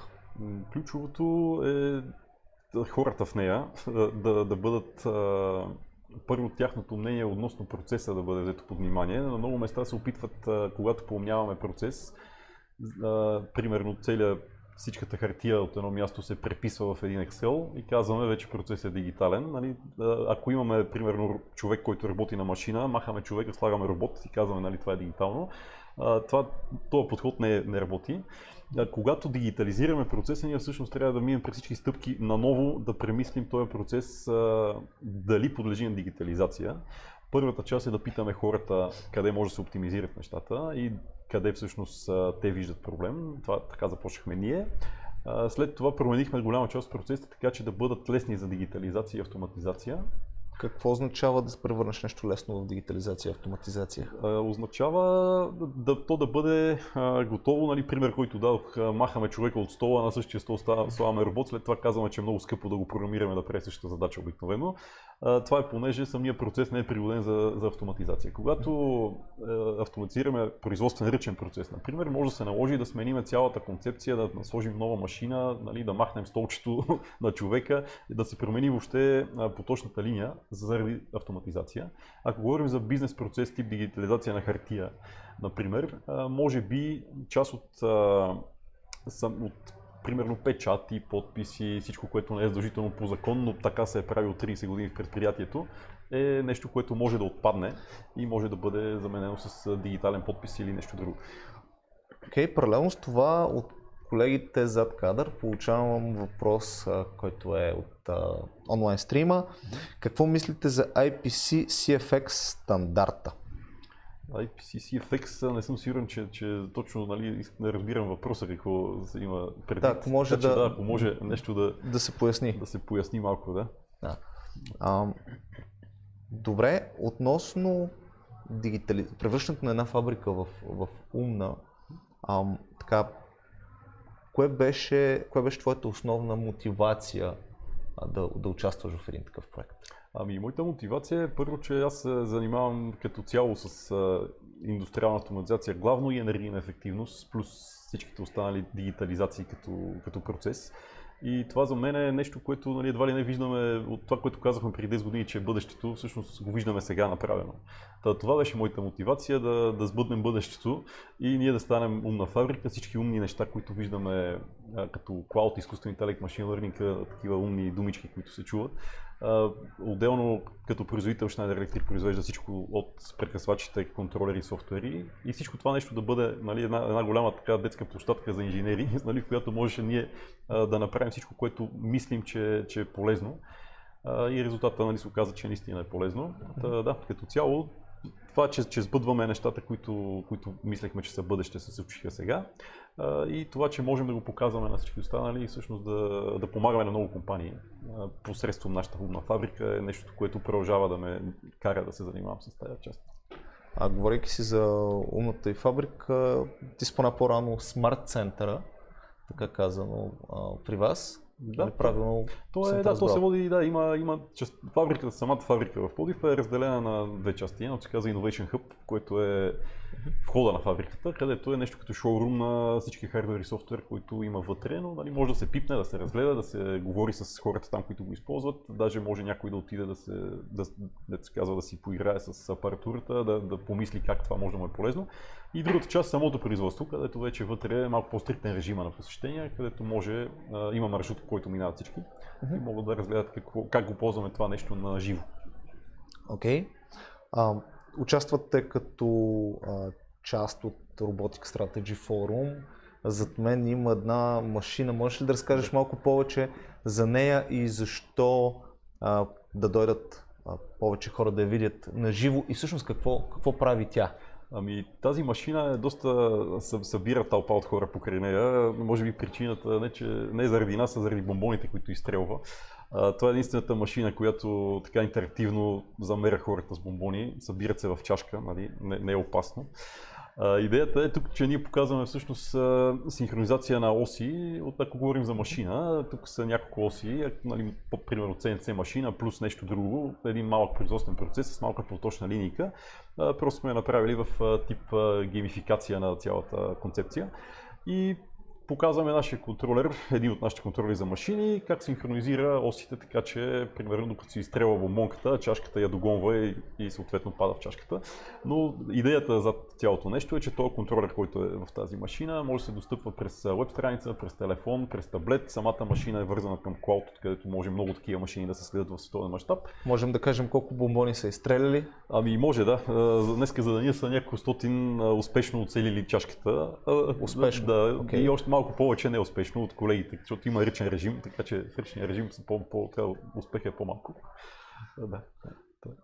Окей, съответно получихме информация за стандарта. IPC-CFX is an industry-developed open international standard forming the foundation backbone of factory of the future applications. IPC-CFX is a plug-and-play solution that simplifies and standardizes machine-to-machine communication while also facilitating machine-to-business and business-to-machine applications. Значи с точно текущ този стандарт не съм запознат изцяло за какво става въпрос. Нашата сертификация не е по него.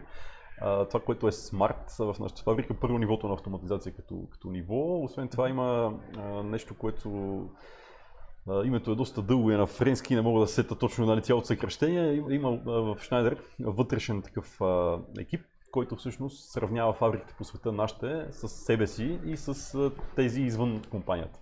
И всъщност нашите изисквания вътрешните се базират на всички европейски стандарти за смарт и въобще за ефективност. Тип ISO 50001, примерно, нашата фабрика беше първата в България, която сертифицира за ефективност. Вътрешният екип стъпва на тези стандарти, завишава ги леко и казва, ние трябва да отговаряме на всички тези стандарти, но защото всички фабрики отговарят в Европа, например, ние са мери фабрики като Германия, Франция, така че всички отговарят тези стандарти, но въпросът е над тях колко по-ефективни можем да бъдем, колко по-автоматизирани. И тази смарт сертификация е базирана на изпълнението на всичките текущи стандарти. Този специално трябва да го проверя доколко сме според него. но и над тях всъщност ние печелим фабрики в Франция и Германия с по-ниски резултати от нашите в Пловдив. На база вътрешната оценка, колко сме над изискванията, които са по закон задължителни. Окей. Отново ще те върна към статия 4.0. Инициативата е безплатна, изцяло безплатна. Да. Окей. Тоест до утре поне ще имате възможност да се регистрирате за Стартирай 4.0 на сайта на Schneider Electric. Благодаря ви, че бяхме заедно в тази кратка дискусия с Калян. Калян, благодаря, че се включи, че подкрепяте Асоциацията по роботика в това да превърнем България в високотехнологична държава, която добавя висока стойност в икономиката. В момента минаваме в обедна почивка. Това е перфектният момент вие да дойдете и да посетите на място нашите щандове. Паралелно с това ще ви моля да харесате нашата Facebook страница, нашата YouTube страница и съответно да оставите коментар за събитието или да зададете вашият въпрос. Следващият панел ще бъде от 1:30 и ще си говорим на английски по теми като IoT, индустрия 4.0, изкуствен интелект и какви са перспективите. Очаквайте ни съвсем скоро.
В новия брой на списание Менеджер усещането за стартъп ни движи силно напред. Димитър Димитров, изпълнителен директор на водеща технологична компания. Не пропускайте! Какво ни струва забавянето на плана за възстановяване? Международните очаквания към новото българско правителство. Днешният човек се нуждае най-много от дискретност. Интервю с джаз певицата Мирослава Кацарова. Търсете мениджър в разпространителската мрежа в цялата страна и на zinzin.bg.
Вие сте предприятие, което развива операциите си на територията на България и искате да дигитализирате процесите си, тогава тази инициатива е за вас.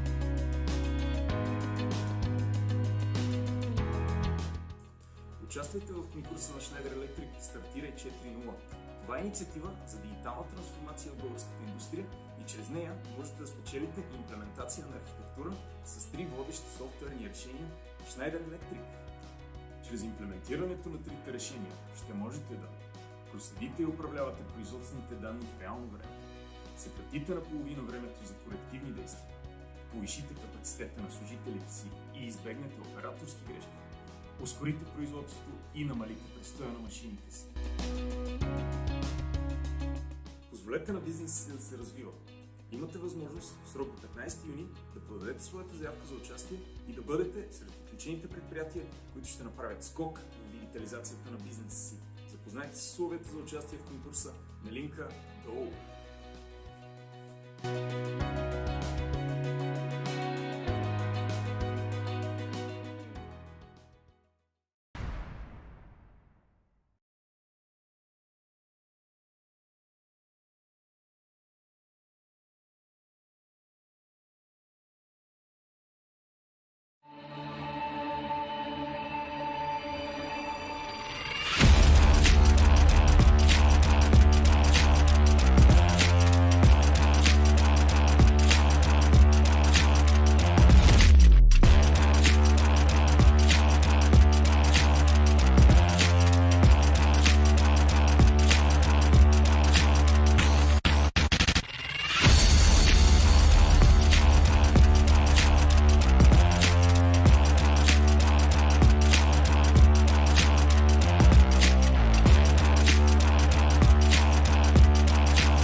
В новия брой на списание Менеджер усещането за стартъп ни движи силно напред.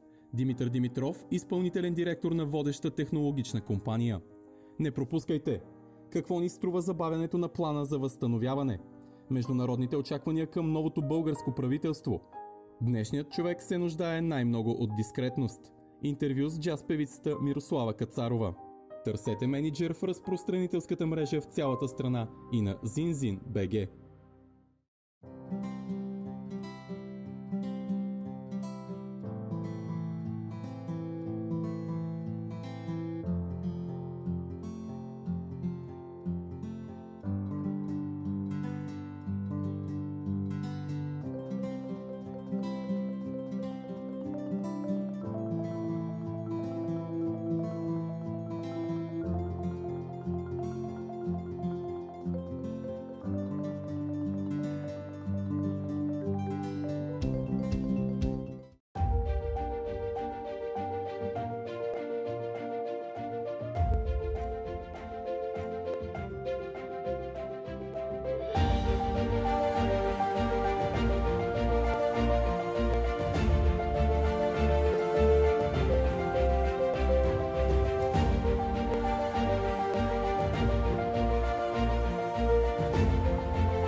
Вие сте предприятие, което развива операциите си на територията на България и искате да дигитализирате процесите си.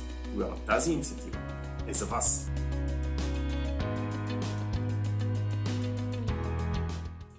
Участвайте в конкурса на Schneider Electric Стартирай 4.0. Това е инициатива за дигитална трансформация в българската индустрия и чрез нея можете да спечелите имплементация на архитектура с 3 водещи софтуерни решения в Schneider Electric.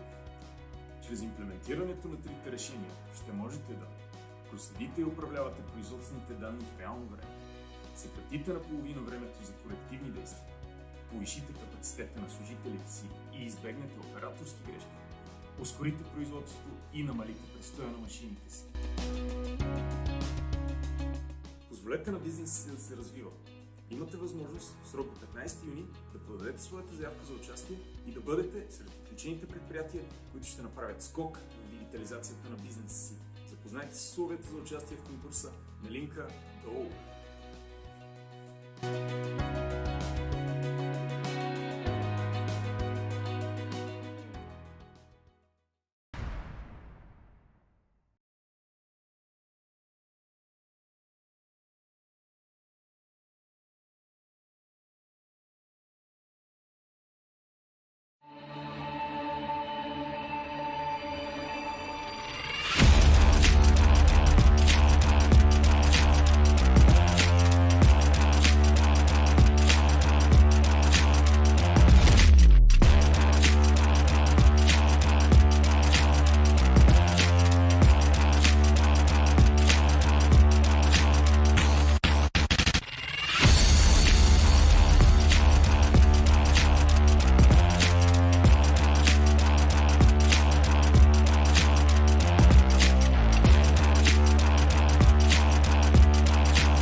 В новия брой на списание Менеджер усещането за стартъп ни движи силно напред.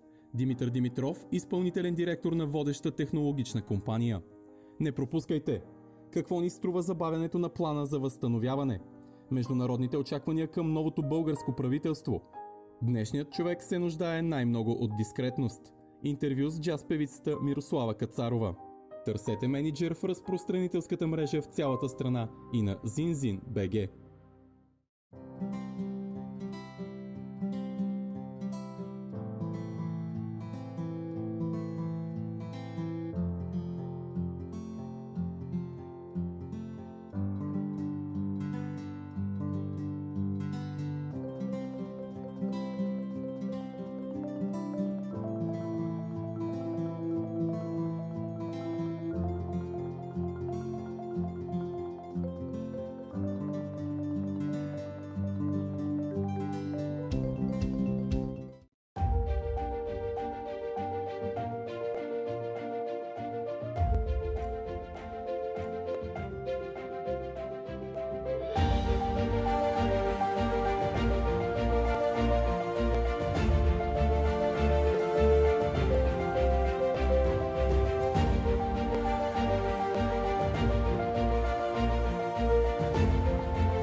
Вие сте предприятие, което развива операциите си на територията на България и искате да дигитализирате процесите си. Тогава тази инициатива е за вас.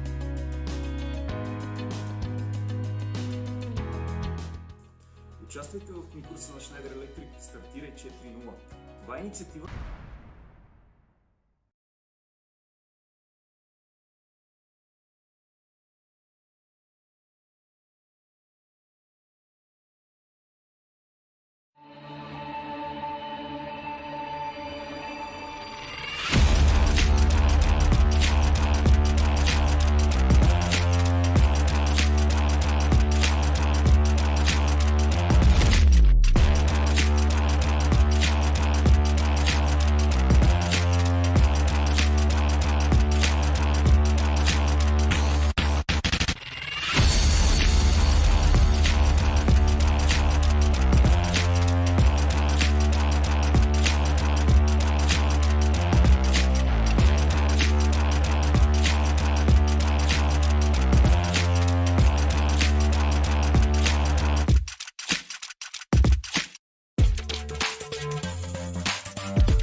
В новия брой на списание Менеджер усещането за стартъп ни движи силно напред. Димитър Димитров, изпълнителен директор на водеща технологична компания. Не пропускайте! Какво ни струва забавянето на плана за възстановяване? Международните очаквания към новото българско правителство. Днешният човек се нуждае най-много от дискретност. Интервю с джаз певицата Мирослава Кацарова. Търсете менеджер в разпространителската мрежа в цялата страна и на zinzin.bg.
предприятие, което развива операциите си на територията на България и искате да дигитализирате процесите си, тогава тази инициатива е за вас.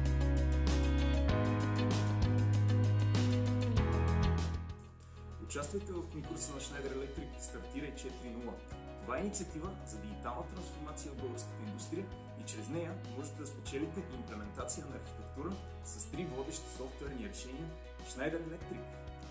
Чрез имплементирането на трите решения ще можете да проследите и управлявате производствените данни в реално време, съкратите наполовина времето за корективни действия, повишите капацитета на служителите си и избегнете операторски грешки, ускорите производството и намалите престоя на машините си. Позволете на бизнеса си да се развива. Имате възможност в срок до 15 юни да подадете своята заявка за участие и да бъдете сред отличените предприятия, които ще направят скок в дигитализацията на бизнеса си. Запознайте се с условията за участие в конкурса на линка долу.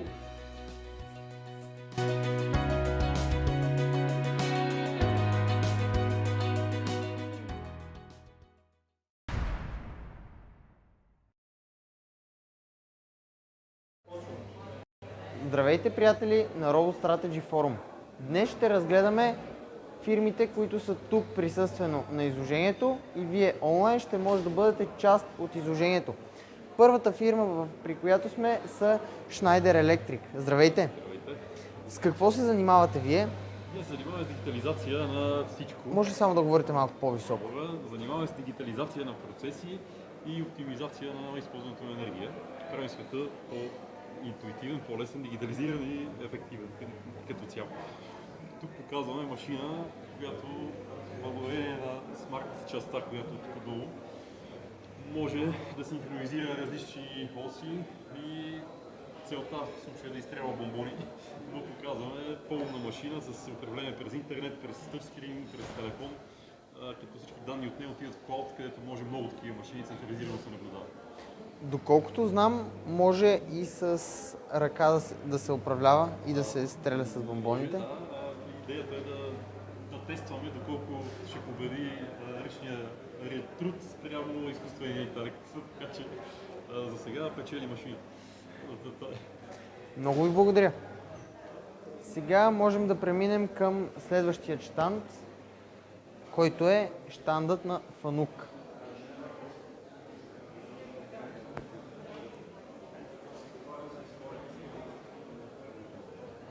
Здравейте! Вие с какво се занимавате?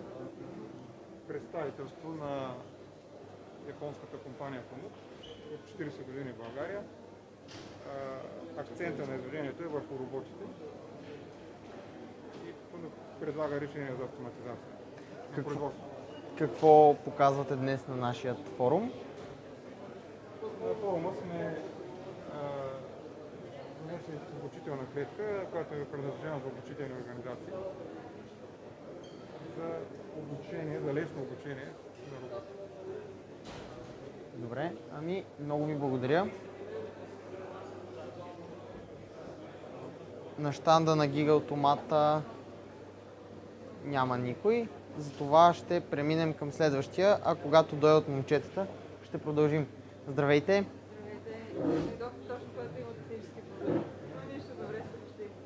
С какво се занимавате вие? Ами аз представям фирма Спасима ООД. Нашата фирма се занимава с производство и внедряване на специализирани системи за автоматизация. Също така Спасима е интегратор на Кука, на АБВ и на Фанук. Главно автоматизираме машини за леене на метали по налягане, но се занимаваме и с всякакви къстъм решения за автоматизация, както в България, така и в света. Много ви благодаря. Следващата фирма е Civico, където също няма хора. И накрая стигаме до нашите приятели. Здравейте! Здравейте! Вие с какво се занимавате? Ние се занимаваме с утилизирането на роботите в по-сложни движения в пространството, като пакетираме робота с софтуер за външно програмиране на робота, където това ни дава на 110% пълна ефективност на железарията, наречена робот, което остава едно желязо, без да има приложение. Ако това приложение не бъде разработено на 100% външно. Да, един робот върви с инженерното решение и с софтуера, който му дава свободата. Общо взето е това. Софтуера можем да го използваме и самия робот можем да го използваме за фрезоване. Това е шпиндъл. Може да се сложи фрезови инструмент. Сега не сме го сложили, тъй като поради причини за безопасност. Може да се сложи лазер, може да се сложи 3D принтираща глава, за да правим вече производство с добавяне на материала, така наречените адитивни капсули. Един робот не е само да вземе нещо да постави, един робот може да прави една брой функции, стига да имаме един калкулатор, който ще ни даде това изчисление на траектория като цяло. Днес предполагам, че представяте и вашата академия. Представям и академията, която е производствена академия. Тя се казва XYZ академия, намира се в индустриална зона Божурище, където ние ковеме кадри за индустрията. Ковеме кадри от гледна точка на фирмени кадри, където правим специализирани обучения, който каквото му е нужно, за да почне да докарва пари на фирмата, в която работи. От натискане на един зелен бутон до програмиране на технологии, да кажем подбор на инструменти, подбор на режими и така нататък. Когато доставиме софтуерни робот, в 90% от случаите е нужен оператор или човек, който да може да работи с тази техника. Затова не бяхме принудени, да кажем, до пазара ни принуди до някъде да отворим и собствена академия, където да ковеме тези кадри. Пак казваме, ние не взимаме хора от технически училища, да кажем, от колежи, не ни трябват само висшисти. Так, който има желание да се научи, заповядайте в XYZ академия, Божурище, намерете ни в интернет и ще ви дадем изданието, което е нужно. Това бяха Rapid Progress. С теб имаме и подкаст. Хората могат да го гледат. Да го гледат и да се забавляват. Дай 5.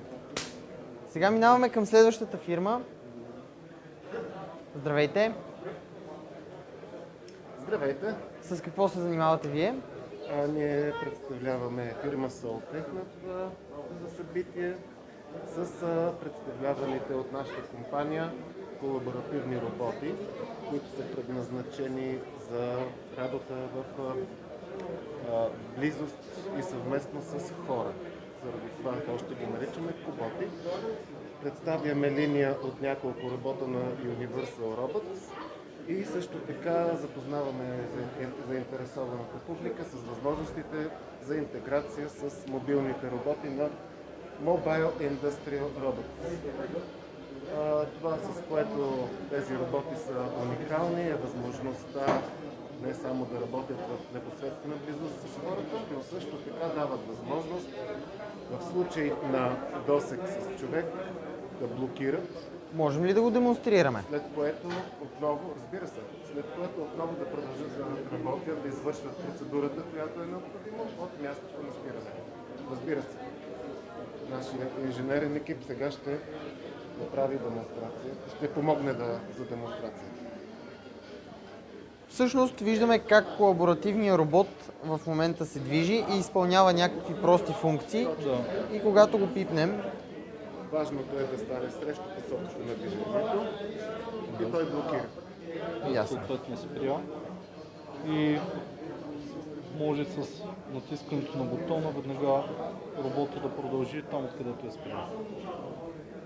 Срещу посоката на движението. Сега значи ще го изчакаме. Да. И с бутона Enable продължаваме работа. Това са само част от фирмите, които може да видите на Robot Strategy Forum. Нека сега да продължим и с останалите. Всъщност в момента мисля, че можем да излезем навън и да видим представянето на серията Bionicle на роботите.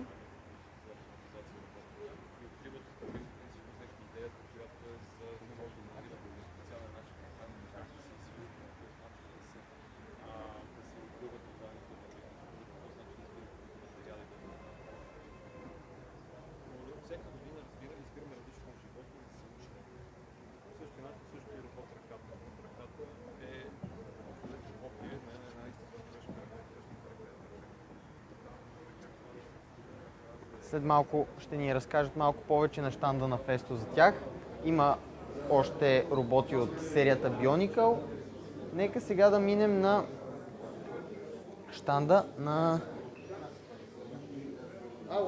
Здравейте! Можете ли да ни разкажете малко повече за вашия щанд? Ще извикаме колегата. Добре, тогава ще минем на следващия. Здравейте! Ще можете ли да ни разкажете малко повече за вашия щанд? Какъв е вашият робот и с какво се занимавате? Първо, ние сме представители на Институт по механика към Българска академия на науките и тук участваме с този екзоскелетон, който е екзоскелетон с цел рехабилитация на хора, които имат проблеми с движенията. И мога да ви кажа малко за него.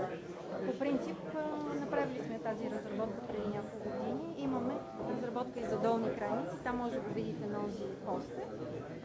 Този тук е варианта, който е от пластмаса, лек преносим и може да се облича от хората. Има връзка с специално разработен интерфейс с компютър. Връзката минава през интернет и може да се осъществява комуникация на далечни разстояния. Един вид може да се прави телерехабилитация с него. За какво се състои екзоскелетона? Има 4 степени на свобода. Задвижването е с пневматични мускули. Интерфейсът се свързва с виртуална реалност. Използваме виртуален шлем, който допринася за психологическата рехабилитация на човека. И когато се подпи човек на виртуалната реалност, той може да се види като един виртуален герой. Може да извършва гимнастически упражнения. Може да се разгледа целият гимнастически салон и тук може да извършваш различни упражнения. Самия екзоскелетон създава, той е така наречено хаптик управление. Той създава усещане за тези приложени сили в виртуалната реалност и по този начин се създава по-реално усещане за сцената. Много ви благодаря.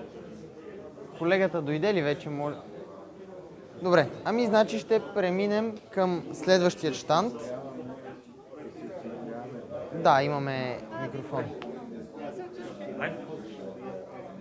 Днес са нашите приятели от Omnibot. Здравей!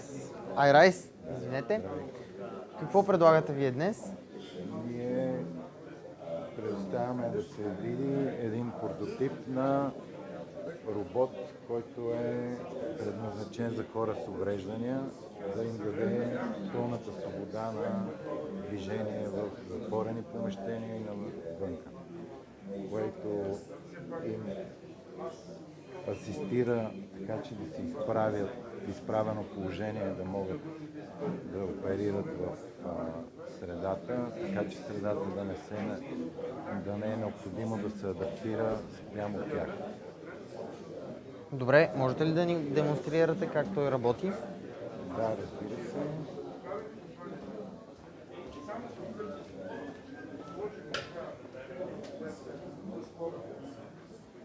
Значи основното действие е с помощта на газови пружини. Всъщност човека влиза в устройството. Тази ръчка е единствено да контролира движението нагоре и надолу. С тази ръчка има газова пружина, която нейното действие е да се настрои така, че всъщност спрямо теглото на човека, той да изпадне, така да се каже, в безтегловност и само когато се освободи газовата пружина, той си напътства нагоре или надолу да му е положението. Тук това е най-удобното, че дава абсолютна свобода на човека в какво изправено или седнало или от едното към другото положение, той да регулира в какво положение да е в момента. Другото нещо е, когато той е вътре, имаме това странично движение, което може да се абсолютно странично да се движи, което му позволява, когато е на работен плод, много добър достъп до работния плод. Отделно не е нужно да маневрира, за да сменя позицията.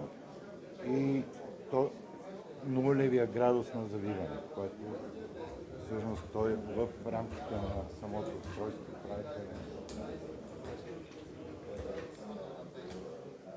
Това му дава предимства в затворени положения, в много тесни пространства да може да оперира човека.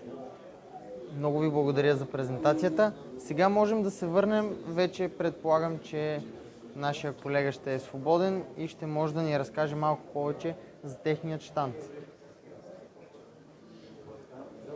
Здравейте! Можете ли да ни разкажете малко повече за вашия щанд? Ами разбира се, ние сме от Института по информационни и комуникационни технологии в Българската академия на науките и в момента представяме два проекта пред вас. Единия, който е свързан с учебната роботика, се казва nitroclubs.eu и това е проект по Erasmus+. Ние сме координатори и този проект е свързан с обучението като извънкласни занимания по роботика на ученици от средните училища. А другия проект, който искаме да представяме днес пред вас, това е свързан с националната програма Интелигентно животновъдство, финансирана от МОН. И там представяме робота Робко, който е транспортен робот за пренасене на готови товари, продукции и така нататък. Можем ли да отидем и да погледнем робота? Разбира се. Първо ще ви покажем учебния робот. Това е една мобилна платформа, която има отгоре една камера с изкуствен интелект и благодарение на нея в момента може да следиме черна линия на бяло поле, като софтуера е разработен от нас и той ще бъде предоставен безплатно. Всъщност той е качен на GitHub акаунта ни, който е създаден и имаме линк към нашия сайт на проекта NitroClubs. Оттам всеки един желаещ може да сваля софтуера и може да го използва многократно без никакви проблеми. На същия сайт от другия месец почваме да разработваме учебна програма за тези извънкласни занимания по роботика, като ще имаме лекции и упражнения за самите деца, а след това ще направим и самото обучение на учителите, които ще преподават на тези деца. И накрая вече на третата година ще се направи състезание, или ние сме го кръстили Робоолимпиада, като в проекта участват 7 организации, 4 от България, ние, нашия институт и 3 училища и два партньора от Румъния, 2 партньора от Словакия и тук в България ще се съберем, стига да позволяват противоепидемиологичните мерки и ще направим състезание между отделните тимове по роботика. Много ви благодаря за изчерпателното разяснение. Виждате, че около нас се събират хора, защото отвън лети нашият робот. Можем, предполагам, и от тук да излезем.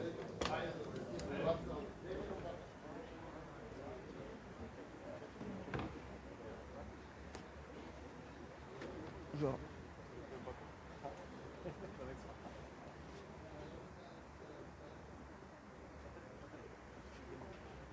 Жоро.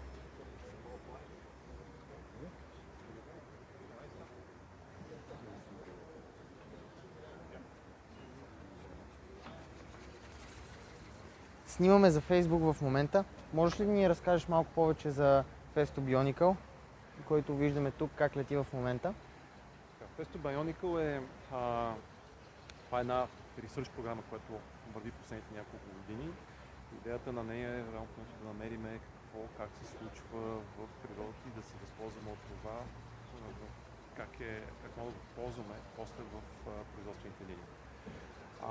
Примерно, да кажем, от птиците може да разберем какви материали да вземе, от друга страна как можем да направим все повече комплексни системи в малко пространство, в малка платка, как да управляваме различни неща. Другото, което примерно от Гуш ще разехне идеята, по какъв начин ще може да се направи грипер, който е на робот ръката, за да може да взима различни компоненти. Може да направи с венду, за да се взимат компонентите и да бъдат лептови, точно както е в един гущ. Така че идеята на тези програми, които са ресърч, е наистина да се научим от природата какво, как се случва, да може после да ги ползваме вътре в самата производствена линия и по нашите компоненти да разработваме. След малко ще дойдем и на вашия щанд и ще ни разкажеш още повече. Спри записа. Здравейте, след краткото прекъсване. Днес тук сме с гига автомата, българския колаборативен робот на техния щанд. Здравей, Жоро! Здравей! Какво представяте вие тук днес?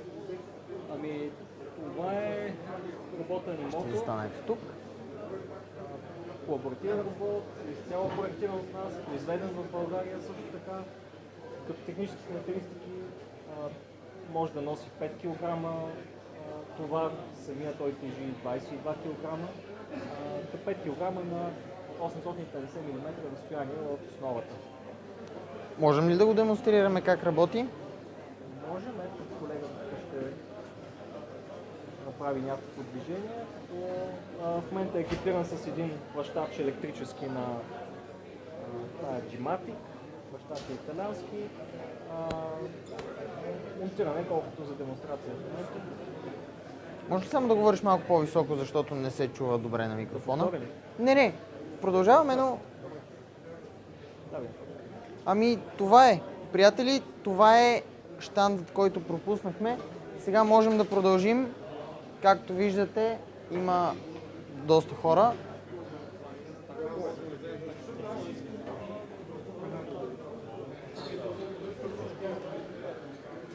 Безспорно изложението е доста интересно. Могат да се видят абсолютно всякакви роботи. И сега идваме на щанда на АБВ Академия.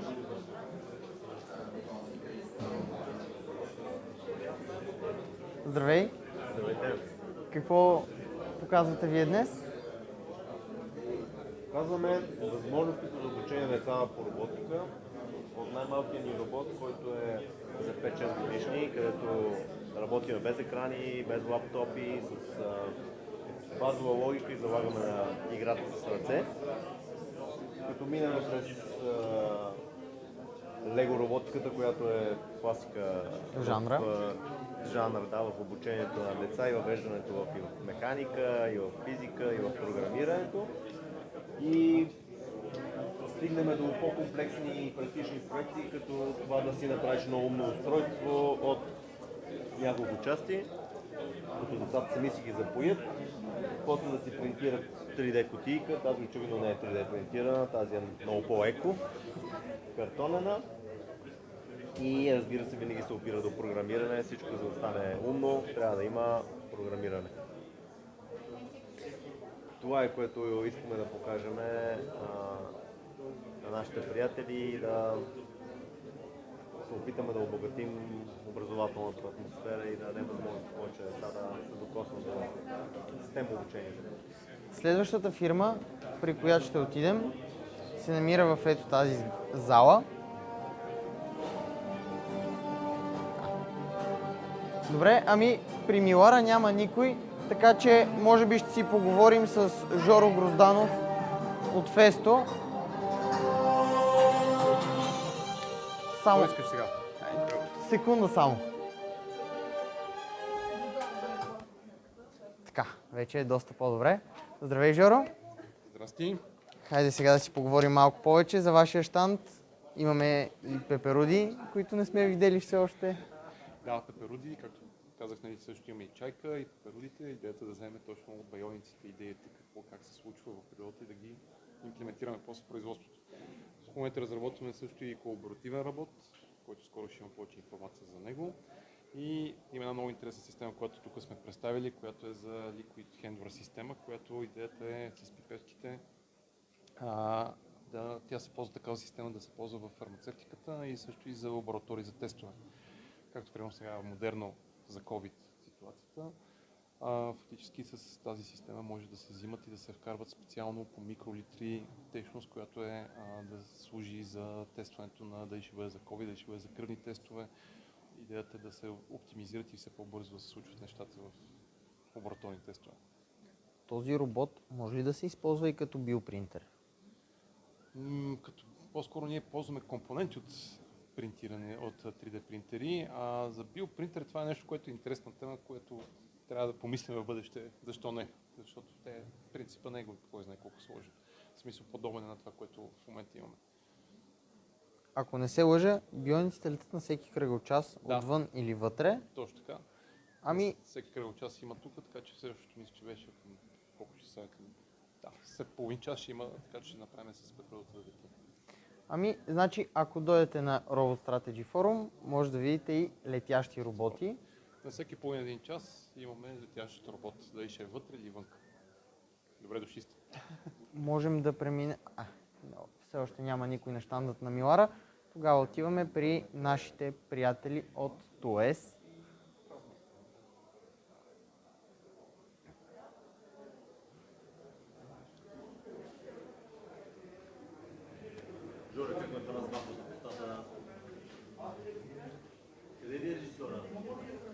Къде?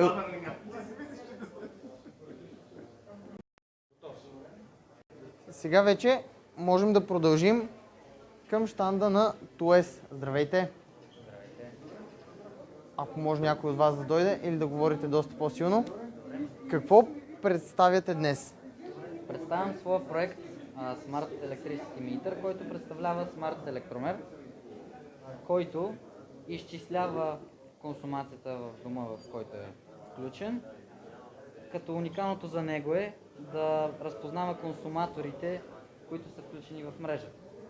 И цялата информация може да се праща на мобилно приложение, на веб приложение и на сайт, където може да гледате консуматорите и тяхната информация. Можем да покажем и платката, която предполагаме е прототипна. Да, тя е прототипна и между другото това е стария прототип. Тя не е добре работещата. Като цяло това е най-новата версия. Можем да я покажем. Сега, както казахте, това е прототипна версия и няма пълните си възможности, тъй като не може да разпознава консуматорите сега. Следи се пълната консумация. Добре, предполагам, че вие може да ни разкажете малко повече за HackTOES. Разбира се, HackTOES е събитие, организирано от ученици за ученици. Аз съм Свети, до мен е Злати и сме от 11 клас в ТОЕС и сме част от новия организационен екип. HackTOES представлява събитие, в което за 3 дни учениците създават проекти. По дадена тема последната година беше опазване на околната среда и успяха да направят доста интересни проекти, като дори осмокласниците се откроиха с доста интересни разработки. Например, бяха направили система от сензори за следене на температурата в гората и това да предотврати пожарите. ТОЕС Фест пък е своеобразен празник. Това е отворените врати на училището, като там се представят проекти в 3 категории: роботика и вградени микропроцесорни системи, софтуер и хардуер, компютърни мрежи по-точно, като проектите са на всякакви теми. Там се представят дипломни работи, курсови работи или извънкласни проекти. Миналата година големия победител беше Smart Medical Box. Това е една своеобразна кутия, в която има на определен час, пуска определено количество лекарства и издава звуков и светлинен сигнал, за да помогне на възрастен човек да не забрави своите лекарства и да не предозира с тях. Други интересни проекти са Face Mask Detection. Това е система от камери, която чрез изкуствен интелект засича дали определен служител си е свалил маската и ако изпраща на работодателя точната дата и час и името на самия служител, който го е направил. И това са само част от малкото проекти, които можете да видите там. Радваме се. Нека преминем и към следващия щанд, а именно щандът на София Тех Парк и техните роботи.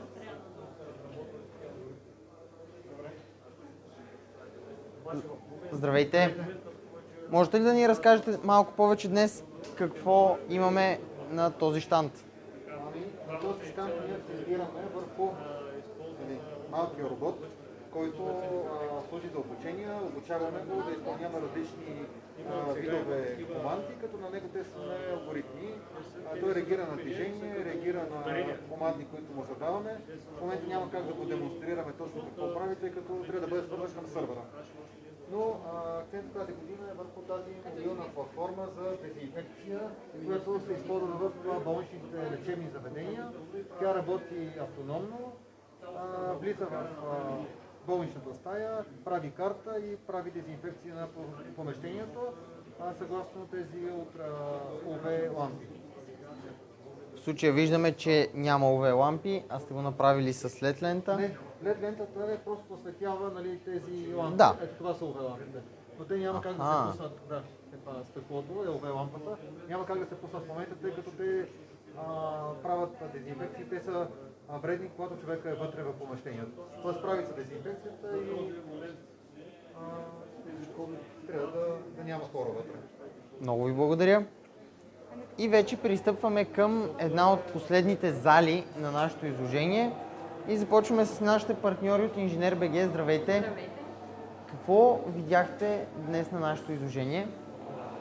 Днес първо благодарим за поканата да се включим в прекрасното събитие.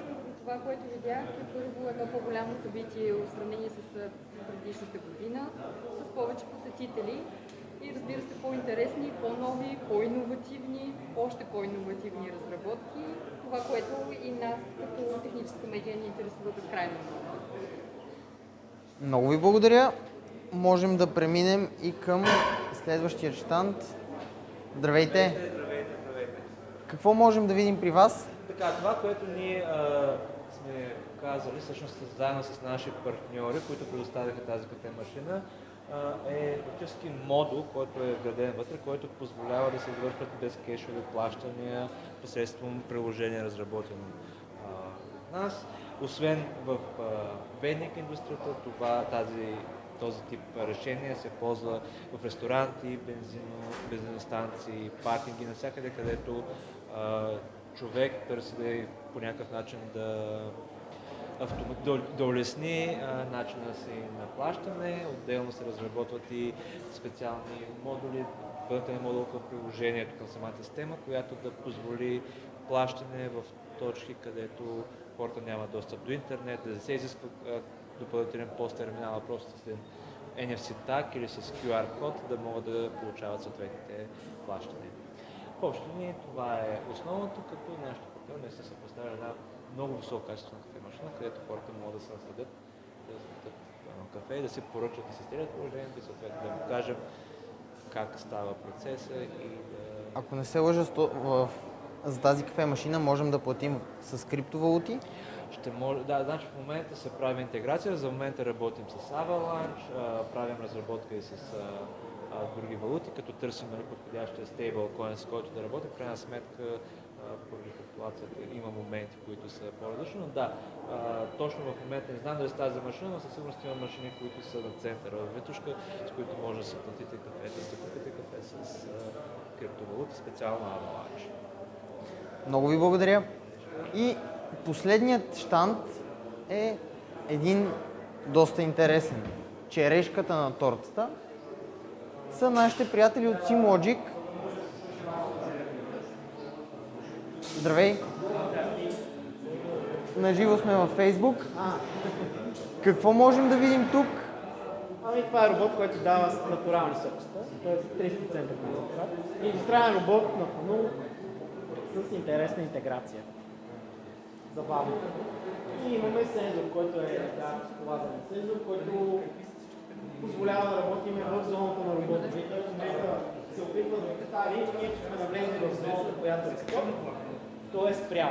Аз като излезе извън тази зона, той ще довърши движението си с ниска скорост и вече като излезем напълно от зоните, ще довърши движението си с максималната си работна скорост за тези движения.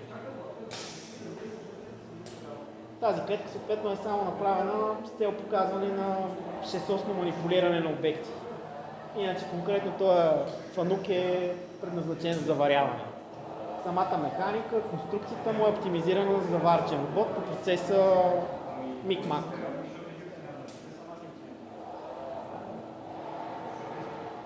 Всъщност всеки посетител, който иска, може да натисне синьото копче и да...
Welcome, ladies and gentlemen.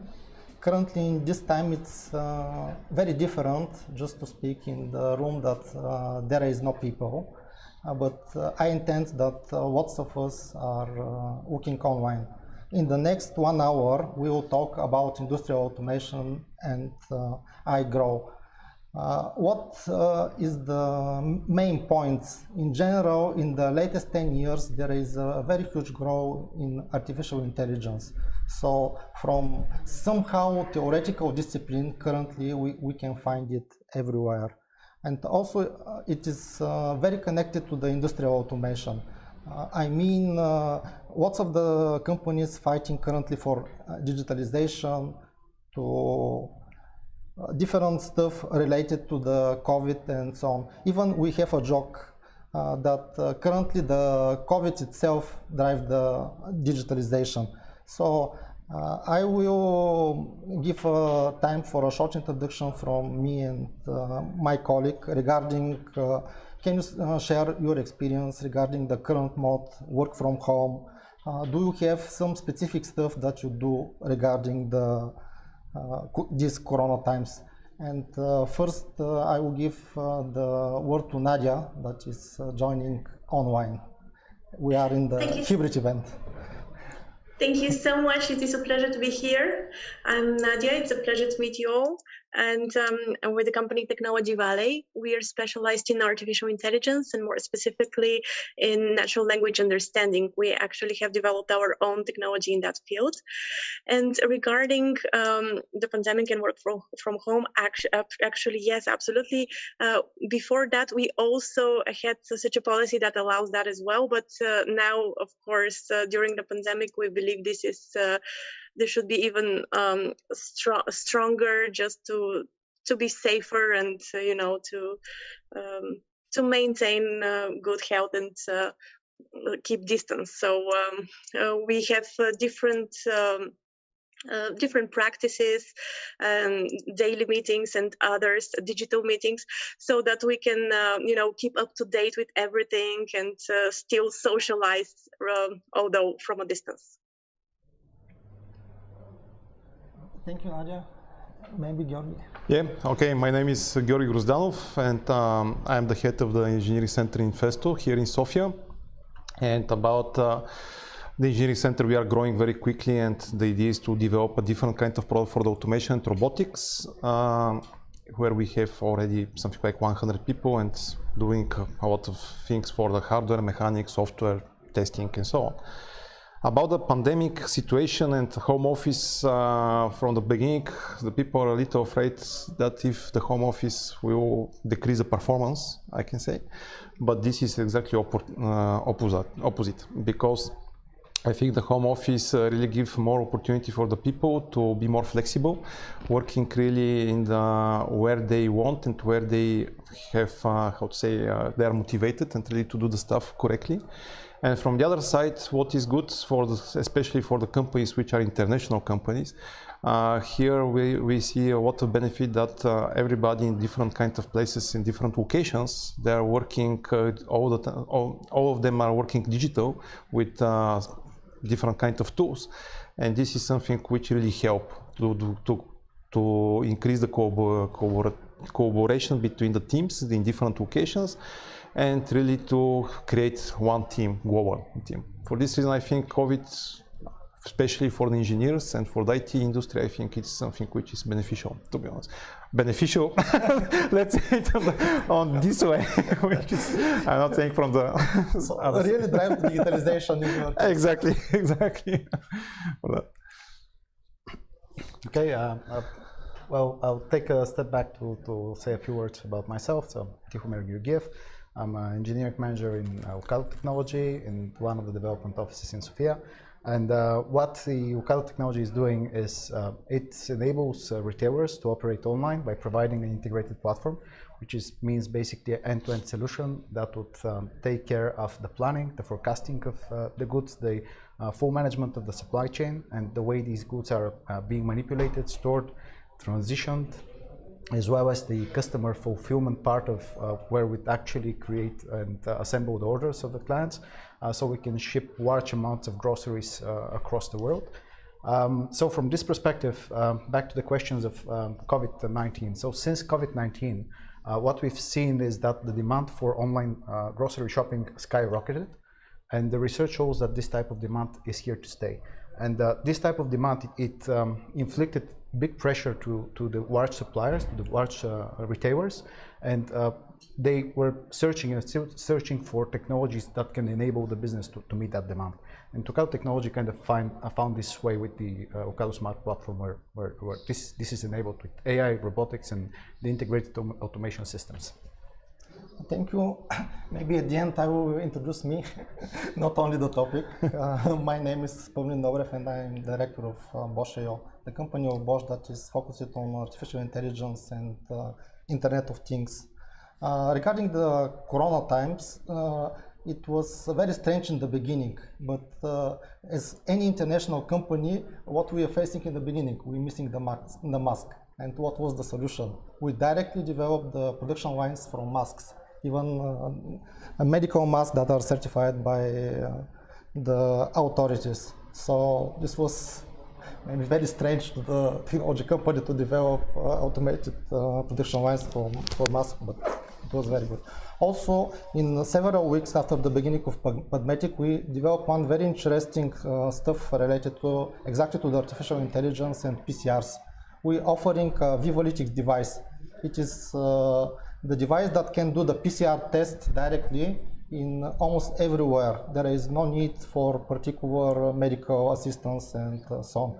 You just get a sample, put it inside a cartridge, and after that you receive not only for COVID, but I think 10 to 15 different viruses. This is a very good application in PCR and molecular biology for such kind of stuff. Especially, I really like the way how in the latest year the artificial intelligence really helped to the people. Regarding the companies in Bulgaria, we have 2 software companies and 2 that are not software for the Bosch. Almost immediately, I think even prior pandemic situation, we switched to work from home. It was relatively easy. What I see at the moment is that, how to say, the people like to go to the office, and it's relatively strange. We intended in the beginning, wow, it's interesting, but after that, the people miss the colleague, the people miss the communication. So we decided almost immediately, maybe after 1 month from the beginning, to open our office. Not a very big amount. Statistically, it's less than 10 people, but the human relations cannot be replaced by anything. You need just go to the coffee, grab and talk with the colleagues. Informal communication is really important in creative work like programming.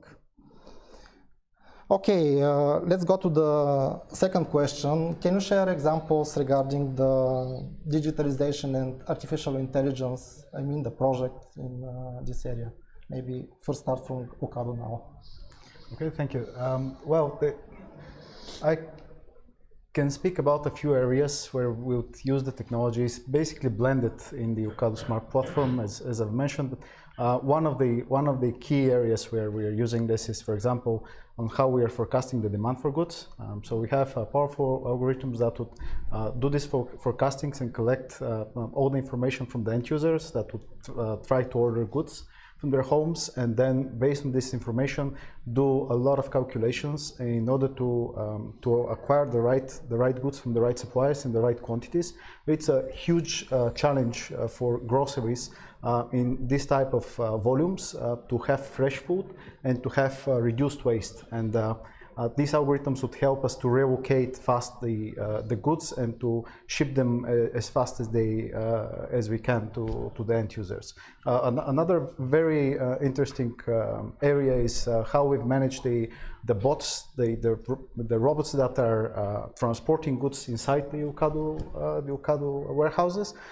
We can mention it's like a huge scale in terms of more than 1,000 in one of the customer fulfillment centers. We have 2,000 robots that are transferring goods in different directions, and they are managed by an artificial intelligence algorithm that plan their routes. But the biggest challenge, and one of the key ones that we are developing and we're trying to tackle in Sofia, in the Sofia Technology Center, is the picking and packing of goods. Is basically a robotic arm that's trying to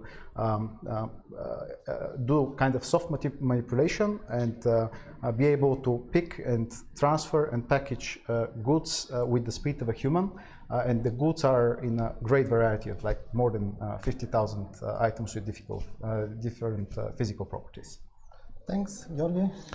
Yeah, about artificial intelligence, there is a lot of examples which are coming, and let's stop on one where we are working a lot is about maintenance, predictive maintenance. What is the problem in the manufacturing lines is that you have a lot of manufacturing lines. In these manufacturing lines, you have a lot of components. One manufacturing line is built maybe from 1 million different kinds of pieces and small products. And at the end, what is difficult is really to understand which component is getting out of tolerance, and when this component will be maybe destroyed for some reasons or something, or will have some failure. And the problem is that when you have this kind of situation, what happens is that the manufacturing line will stop, and this is you are losing money to maybe something like millions, maybe it depends on the situation, because you need to wait to get the new components from somewhere, which will take time. And for this reason, one of the direction is about predictive maintenance. Predictive maintenance means that you can predict when what will happen with different kinds of components, maybe with all of them, and to know when this component maybe will go out from the tolerance. And this kind of system is including exactly artificial intelligence algorithms which are analyzing the data about the current situation, about the past situation, and based on that they are saying, okay, maybe after 2 weeks this component will be get out from the tolerance, the next component maybe will be after 2 days or something like this. And then the operator, or the responsible person who is for this manufacturing line, he can collect this information to see when what will happen, and then based on that to plan the maintenance. This means that he can order in advance the components, and after that to stop the line, for example, for 1 hour, to change the different components which will have issues in the next 2 weeks, for example, and after start immediately the line. This is a very good example where artificial intelligence is working, and where this will improve more and more and more. But there is a lot of other examples which we need to investigate more and more in the future. It's about, maybe the last example is about the current consumption.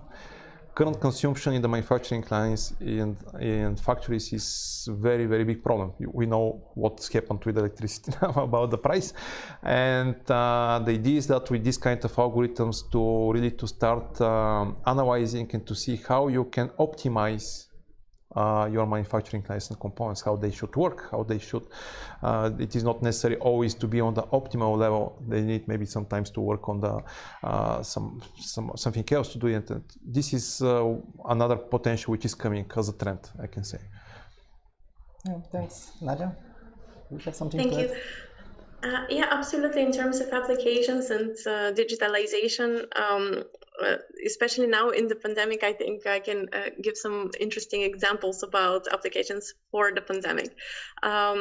So our natural language understanding technology actually has different applications, but one of the main applications is chatbots.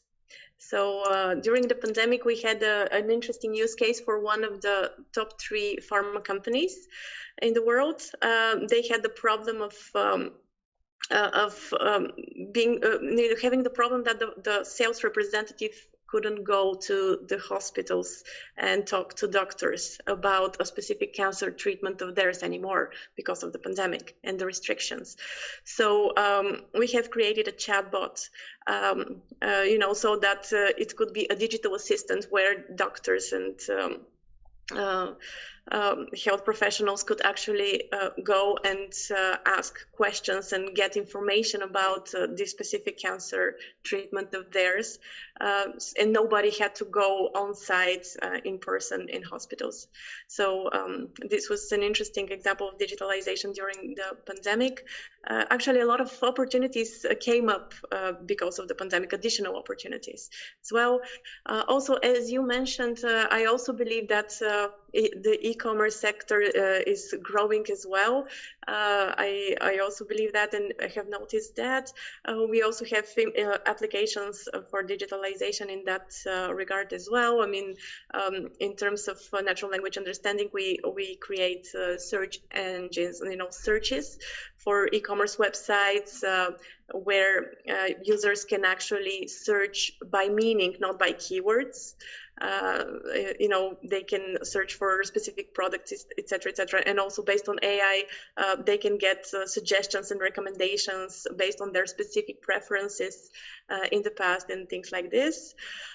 Also, we have developed other products as well in terms of, again, related to natural language understanding, but it's more related to sentiment and opinion analysis, because we have developed a more advanced than traditional sentiment analysis which has different applications as well.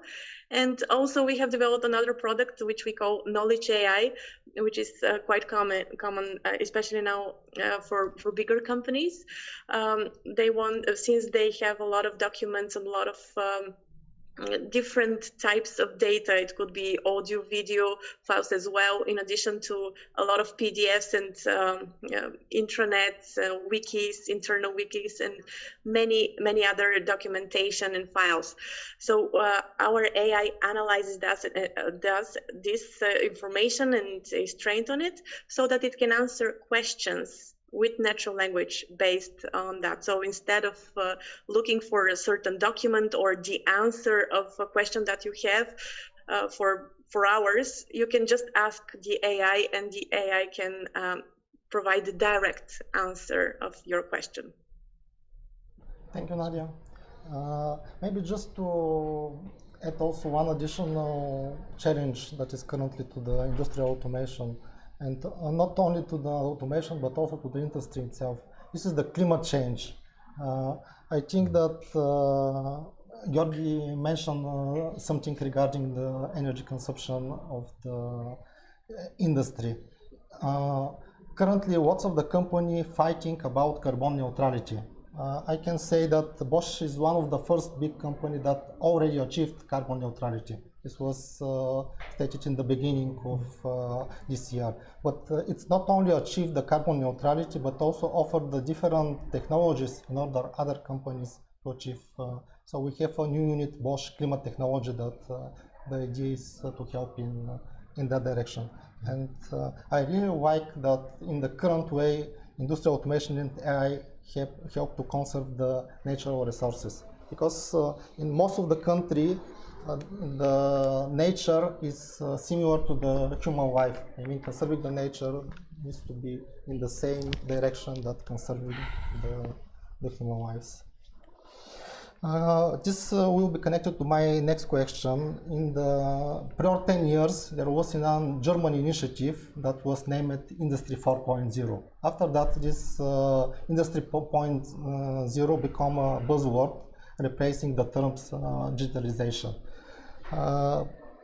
Currently, the main technologies that are included in the Industry 4.0 are the terms smart factory and also the digital twin technologies. In many cases, we're trying to develop, models of the factory, and after that to apply different process to the model in order to check it pre-order stuff. So I want to ask the other colleagues, do you have experience, and what you name it the Industry 4.0 in your area? So maybe. Okay, Industry 4.0 is a very interesting question because different people understand different things, and at the end, Industry 4.0 is including a lot of things.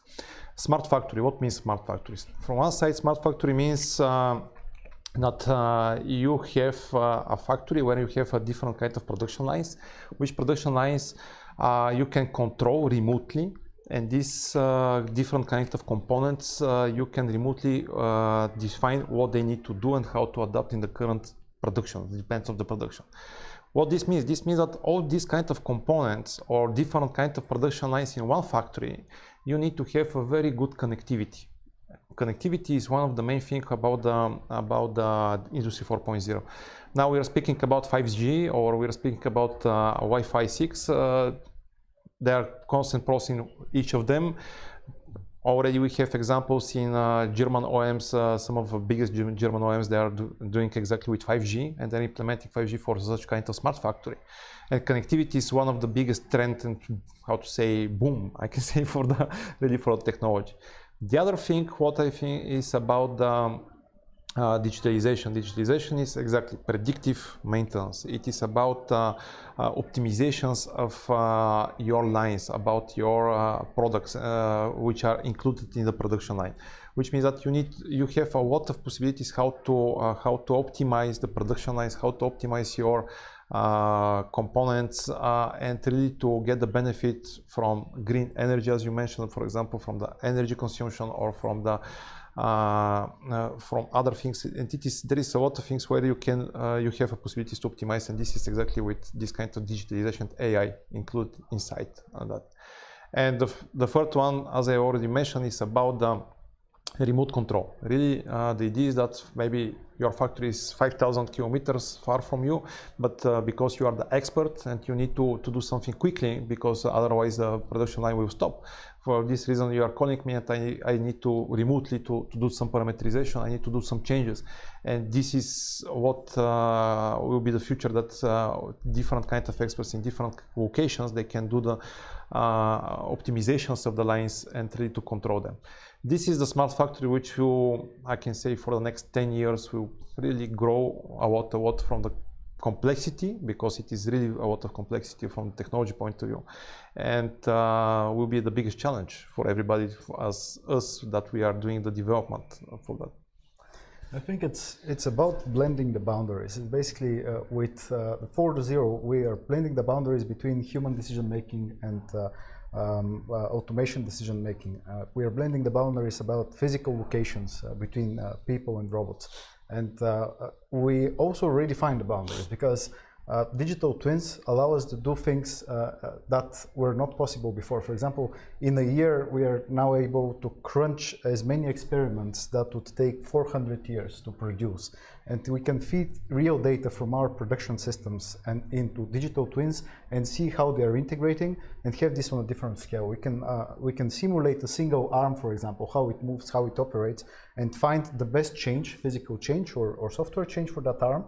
But we can also use this on a larger scale, like a swarm of robots or automated systems that work together, and see the major benefits, the overall impact of a whole factory or a whole automated warehouse. And this, I think, this type of usage of the technology redefines what's possible and what kind of brave experiments we can do, and see how these experiments would result in our work before actually taking the risk and the cost to do the change. Absolutely. Yeah. Nadia, do you have something to? Yeah, sure. I also agree with you that climate change is a big topic nowadays, and actually that's for a lot of countries. For example, in the Netherlands, energy transition now is a huge topic, and since the Dutch government is very open and is always interested in what people think, and is also transparent about their decisions, etc. I think that's a great thing. We are actually 25 municipalities in the Netherlands are using our technology to analyze different sources of data on this topic, and we actually produce a dashboard that provides information about what people think about this topic and about the KPIs regarding this topic. We analyze different social media streams where people express their opinions. Also, in addition to that, we also analyze their internal municipality meetings, audio and video files, so that we can analyze what is being discussed and talked, what party, what politician says and expresses certain opinions, so that people are familiar and aware of what is happening. So that's interesting. an interesting example.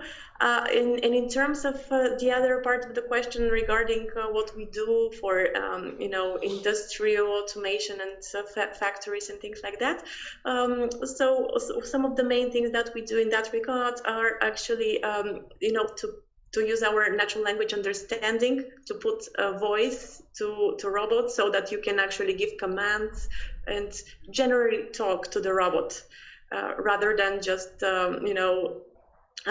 operating in the traditional way with menus and things like this. And we also do prediction analysis with AI based on historical data as well. Yeah. Maybe I will also answer with one example. For a few months we start a new chip factory in Dresden, and it was built totally with Industry 4.0. During the construction we create a 3D model of everything. As Georgi said, it's 1 million of pieces, but this 3D model of every stuff allows us after that to do a very good simulation, what exactly needs to be repairing, construction, rearranging of the stuff, and so on. The next point regarding the predictive maintenance. All of you know that chips produce a lot of waste. I mean, when you print the chips, almost 99% is out. And predictive maintenance is really important just to analyze the stuff, because at the end you can lose not 99 but 100% of the production. And it's in the years prior, what you usually do, you do a schedule and replace the part of the machine, no matter do it is okay or not. And sometimes, especially for the chips production, it's very expensive. Some production line costs 100 millions. So adding additional data of almost everywhere allows us to test the process prior even the production line is set up. The other point related to the COVID, we developed smart glasses, maybe one of the best of the market, who knows. But traveling from Asia was almost impossible, and even now is almost impossible. So lots of the colleagues from Asia and a remote location just monitoring the installing of the equipment using the smart glasses, and this was a very good experience in terms of Industry 4.0. And augmented reality. This is absolutely exactly the future. Absolutely. Maybe the next question will be directly related to Dokado. You mentioned some times online groceries. What are the challenges in that direction? I can start first from the demand, from what drives our business, and this is enabling big retailers to serve the needs of the end clients. And what really makes this business hard is that groceries are very diverse, and when you have 50,000 plus different products with different temperature of preservation, with different expiration dates, and when you have the high expectations of having the exact products delivered to your door in the hour that was requested, this requires a lot of processing down the line, and we like to crunch this processing in a single facility with all the automation systems where this is done in a predictable way. So one of the major things that we are currently trying to tackle is to find a way to manage the diversity of these products with their physical characteristics. It's like especially the size, the form of the products, the fragility of these products, to be able to process them with robots that don't have knowledge about these products before this processing starts. And this is a huge challenge, because it's not only about grasping a product or calculating the trajectory of where to place it, but it's also about how to place it efficiently and pack it in a limited space. And these type of challenges will continue to be on the table in the next years. But I'm very happy to say that now more than 10% of the overall volume is processed by robots, and they're pickable products for us, and we think we can expand this to further.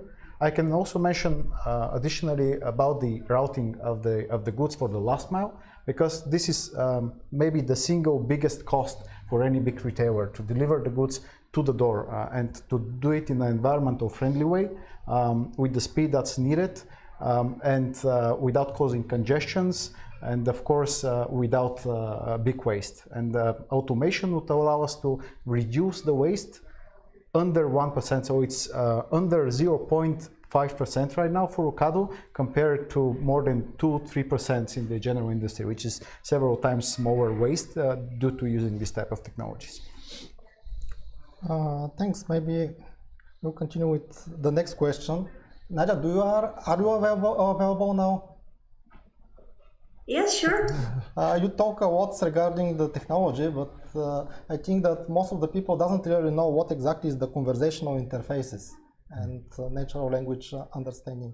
Can you share your direct experience and recommendation? At which point you recommend using of the chatbots and such kind of technology? Yes, absolutely.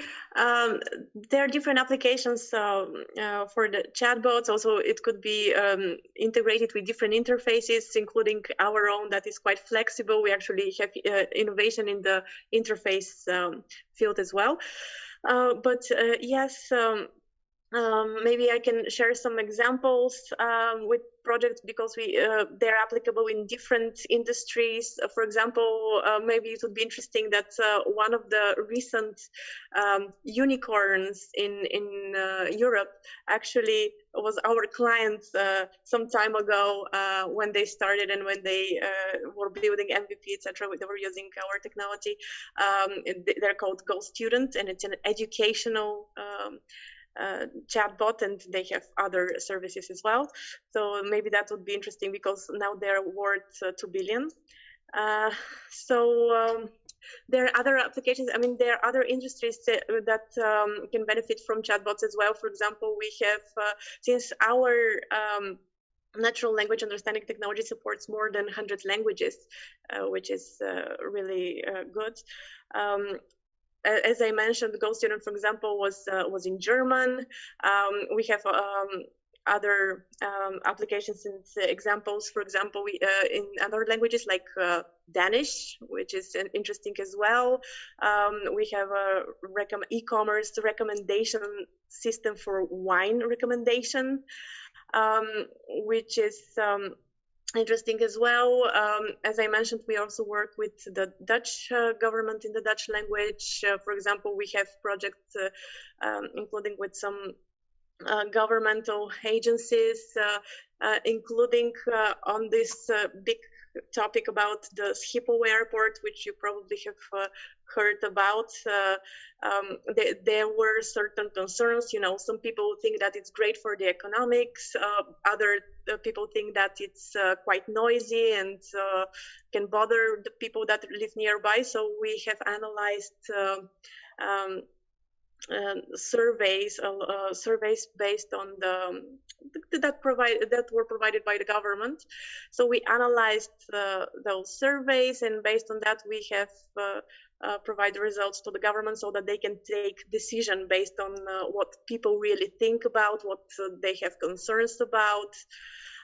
All this in the Dutch language. So we also work with different languages as well, and the applications could be in any industry. As I mentioned, we also have healthcare industry applications, also banking.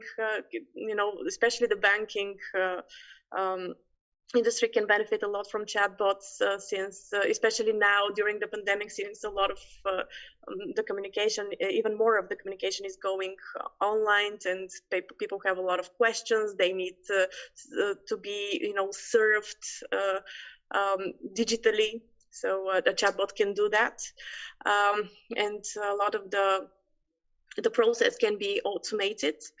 And of course, the chatbot can transfer to a human in case that it is not trained on a certain topic or a certain question.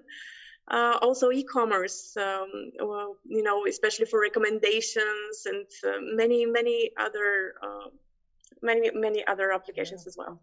Thanks, Nadia. Do you have experience when the chatbots are not recognized as chatbots? I mean, the customer just asks. This is interesting. Could you tell me the question? I mean, in many cases, when the people ask the question, expect on the other side to be the human. Is it possible, how to say, chatbots to replace the human? I see what you mean. Okay, I see now what you mean. So yes, to a bigger extent, and for a lot of the questions, yes, actually.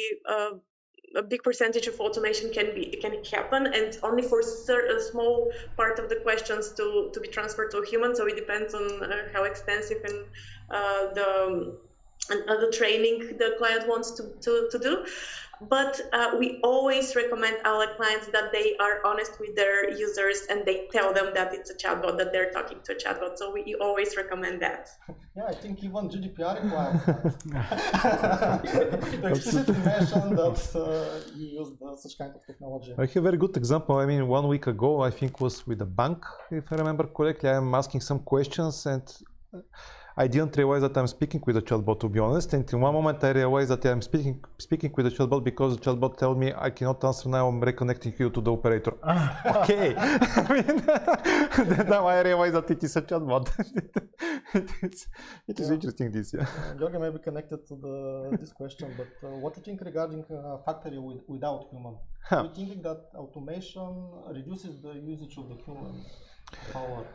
This is one of my favorite questions, to be honest, in the last years, and it will continue because the people generally are afraid that robotics and automation are getting their job. Okay, the point is like this. In the last years, especially in the last years, we can see that we need more production power. This is something what is missing. You can see today, everybody have a big issue about the chips, components. Electronic components are missing on the market. Not only electronic components, and a lot of materials are missing because there is a lot of need, everybody want it and everybody need it, and because we have a big jump of the selling of the products which are based on the electronic components or what else. And here we can see that we have really issue about a production power. And the production power means two things. One of them is about that we need to have more production factories. And from the other side, we need to have more fast production during the production line. And here where we need more automation and robotics. I see in the future that we will have more and more production lines which are more automation. And more independent, I can say, from the human, which will help from the other end, which is about the COVID, because the COVID situation created exactly one of the issues. The one production line or one factory can stop because there is the quarantine of the people and you cannot produce in this moment. And for this reason, we will continue to have more and more automation. This is a trend and this will happen. But from the other side, what I see is this doesn't mean that we will need less people. It is opposite, because the idea is that the people need they need to be trained and mentored to go to the next level, which is how to parameterize, how to maintain this kind of automation production lines. This is the idea. This means that we are not getting the job from the people. It is opposite, that we will start to everybody will start to train the people to really to see how to control this kind of automation lines. And the last point is about the resources from the people. We don't have enough resources, not only in Bulgaria, not in Europe, it is everywhere, worldwide. I mean, the production lines is starting to be so big, so much production power we need it, and there is not so many people who can do this job. And from the other side, some of the job is too boring, because some of them is, for example, moving one component from left to right all the time, all day, 24 hours. It is crazy. And this is the reason why automation will continue to grow like a hell, I think, in the next years. And everybody will start to train and to train the people to go to the next level, which will be about parameterizations or maintaining the production lines. This is what I see. Yeah, thanks. Do you have something to add? I've pretty much agree with that, and there is this story about the ice industry, the way it was working 100 and something years ago, and it was completely disrupted by the technology, by inventing of refrigerators. And what we can see that all the energy that was put there, the different roles that people took in the ice industry, they've kind of transferred in a different field. And it opened a completely new layer of opportunities where we now have factories that are producing refrigerators, technicians that are dealing with these refrigerators, and it's basically another option to extend the opportunities using the technology. And I have this, I can make this parallel also with electricity. The way we've created electricity as a general purpose technology, and this cascaded to creating multiple, it's a vast majority of areas where humans now can use this technology for beneficial purposes, to reach the point where we can use electricity to power spaceships and to reach boundaries that were completely not possible to reach or even dream of before. So I think this is a major opportunity, and it's more of kind of having the more options on the table, how people can use the technology in a beneficial way. Yeah, Nadia? Yes, I also agree. Thanks. I want to mention two directions that Georgi slightly discussed in the beginning. One direction is that automation helps to the people, especially in the production line. It is very important to have a possibility to switch from one detail to the other, and so on. For example, in our case, Bosch is in two directions. In one direction, he have lots of production lines everywhere. In the second, we produce the production lines. So usually the first user are our industrial stuff. So one of the first examples with our industry 4.0 was the working places. Just having additional monitors and showing to the people what will be the next detail, what are the particular steps that he needs to do in the production line. The second step was the quality. Currently the cameras are, how to say, very powerful. They have a microprocessor, they can analyze images and so on. So you cannot just explain the people what are the steps that he needs to do, but also we can control. And this adds additional quality view to this production line. And this exactly is the help of the people and really switching from one detail to the other. Another possibility is just lots of the repeating stuff can be done by robots. I fully agree. There is no reason just grabbing one detail from one line, putting to the other to be included the people. Few years ago, our robot from Robotics was maybe the first that can work directly with humans. Interesting is that we cover the manipulator with the stuff that is very similar to the human skins. So they detect that they worked with human, no any possibility to the human safety and so on. So currently we really mixing the humans and robotics in the production lines. And one step, this is the second step that Georgi mentioned, is the people is always in control. I mean, fully automated production line probably theoretically is possible, but practically there is always something that you cannot predict. You try, you add lots of data, collect it, and so on. It's very easily after some bad stuff happen to analyze why it's happened, but it's extremely difficult to do the predictive stuff and to go in that direction. Maybe the other thing is, for example, to be more flexible and adaptive. And the point is that artificial intelligence is growing very fast, and components and so on. But always you need to do some modifications for the next generation of the product. For example, you know, the mobile phones. iPhone, okay, this is not advertisement, but for example, you have one this last year and this year it is different, and the production is different, and you need for very short time to do the adaptation. And here you need the people, exactly the people to adapt the production line to work with a new model of the mobile phone or what else. And always you have this kind of. I think actually what you're just saying, Georgi, is absolutely key in terms of how we can innovate in many areas and at the same time kind of manage to to integrate all this evolution, because basically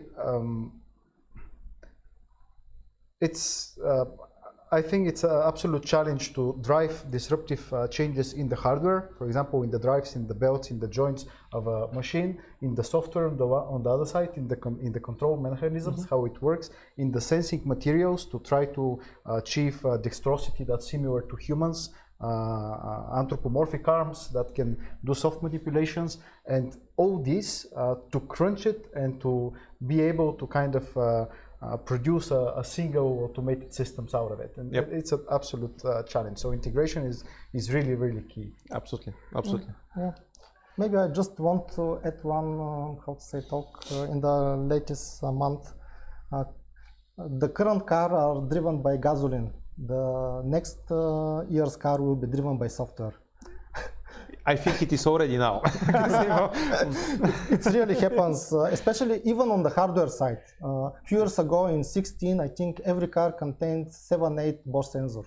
Currently it is 17, and the number of sensors increases. Also the complexity of the sensor increases. Some of the sensors have neural network inside, and lots of the decisions are based just on education. I mean, in some cases it is extremely difficult to develop the algorithms. So you grab lots of data, and after that you try to do something with the data. So I want to mention the next question. It's more like a theme regarding the ethical issues regarding the artificial intelligence. In our case, usually we differentiate the ethical issues in 3 directions. The first one is if nothing is connected to the human safety. So you can have classification, you can have just this is dog or cat or stuff like that. The second is there is a possibility to interact with the human safety, but in general, at any point of time, the people can take a control. This is the typical driver's assistance system when you park and stuff like that. At any point of time, the human can just grab and continue the stuff. But there is also, even now, the third one, that artificial intelligence take directly decision regarding the human safety. This is automatic braking system, for example. If there is an accident, lots of the high-end car currently have a system that automatically will stop. And this is just based on parameters, nothing more. It doesn't require any kind of human interaction. From our point of view, the human must be in control. I mean, the human must decide what exactly needs to be done regarding the ethical stuff. Can you share your experience regarding the ethical issues when you use the artificial intelligence? Yeah, so it's there is a paradox, a known paradox that's called Michael Polanyi's paradox about tacit knowledge, about knowledge that we can preserve, but we cannot transfer it by sharing it with words. And I think we as people, we kind of took for granted the ability to, for example, recognize in a fraction of a second the faces of our relatives. And it would be very hard for us to kind of rationalize about how we are really doing this, or rationalize about how we are riding a bike, for example. Yep. This type of knowledge, machines can also adopt, and they can accumulate, and this type of knowledge can prove to be very beneficial, as it's beneficial in our everyday life. And I think this is what should really be driving the technology, how beneficial it is for human society. And there are certain ways to measure this type. If we, for example, look at the AI systems that are detecting cancer, and proven to be very, very accurate to the point where they are better than the top experts in the medicine. I think this type of applications can really transform society, and kind of, especially earlier today there was discussion about the problems that different municipalities would see in terms of traffic and other systems that help us. I think that if we have the right motives to utilize the technology, it can be beneficial. Yeah, absolutely. To be honest, I mean, what you mentioned, Pavlin, about the three directions of artificial intelligence and how, I think this is very correct, and it is perfect example, and this is where we are today, and this is what will be maybe in the next 10 years. And this is how today the artificial intelligence is working. I mean, most of the data and algorithms is exactly like more statistic and more about to have a decision from the person, from the people. And this is what is today. The interesting point, which will be maybe we will need more hours to speak about and maybe some beers about that, but it is about after these 10 years what is coming, because artificial intelligence in the moment when artificial intelligence will start to take the decision. This is the point which I think we are close from one side, from the other side we are far from there. And it is always strange where we are, to be honest. And this is something what I see to come in the next 10 years, how this will happen. And here we will have the biggest problem about the ethical point of view and how this will work, and maybe to have the rules of the iRobot, for example, from Isaac Asimov, and this is something what I don't know how it will go. I think in the few weeks ago, or maybe 1 or 2 months ago, there was a very interesting interview with Elon Musk, and he mentioned exactly about the artificial intelligence, and that's let's see what will happen after 10 years, because it is something which will be challenged. And here, I think today it is exactly what you mentioned, Pauline, about the three directions. After 10 years, let's see. Well, let's continue discussing this. We can meet after 10 years. Absolutely. Yes, I also agree about the ethics. And regarding the other topic, I also agree that in terms of end-to-end automation, full end-to-end automation, we are still further away from that. And in practice, there are always humans in the loop. I believe that this will continue to be so for the next years at least. And that's why we believe that things can become easier with adding natural language understanding, so that you can communicate with natural language to the robots, to the machines. This makes things easier and faster. And as you mentioned, people are difficult to find, to be trained, etc. So this requires less training if you are able to communicate in this way as well. Thanks, Nadia. Maybe I just want to add one additional stuff. In our case, we not only trying to do the training, but also to apply the physical model. This is a very good way to reduce the number of samples that you know to do the training. So every people have a prior knowledge, and this knowledge somehow can be combined. This is the good point from not only going from the statistics, because I fully agree with Georgi. The mathematics that is beyond the artificial intelligence is more than 100 years old. We just don't have a computing power 100 years ago in order to do that. But we have a human experience. We have lots of physical law that are just based on experience. And this mixture allows us, how to say, not just to learn, but also to help the algorithms. And we mentioned the digital twins, and we can go even one step further there. So we have artificial systems that are learning by example, that would need to see different labeled examples and enough of these labels and enough data so they can kind of approximate the decision-making process to some extent. And then we now have systems that are learning with behavior. And this is so-called like unsupervised learning, where with the digital twins combined, we can have agents that are improving on decision making, of course, with control from humans, but iterating very, very fast in a simulated environment, and try different strategies. And we are actually endorsing some of these strategies in the robots that we're building in Dokато, and it works very well in terms of crunching the time and being able to provide value to the market.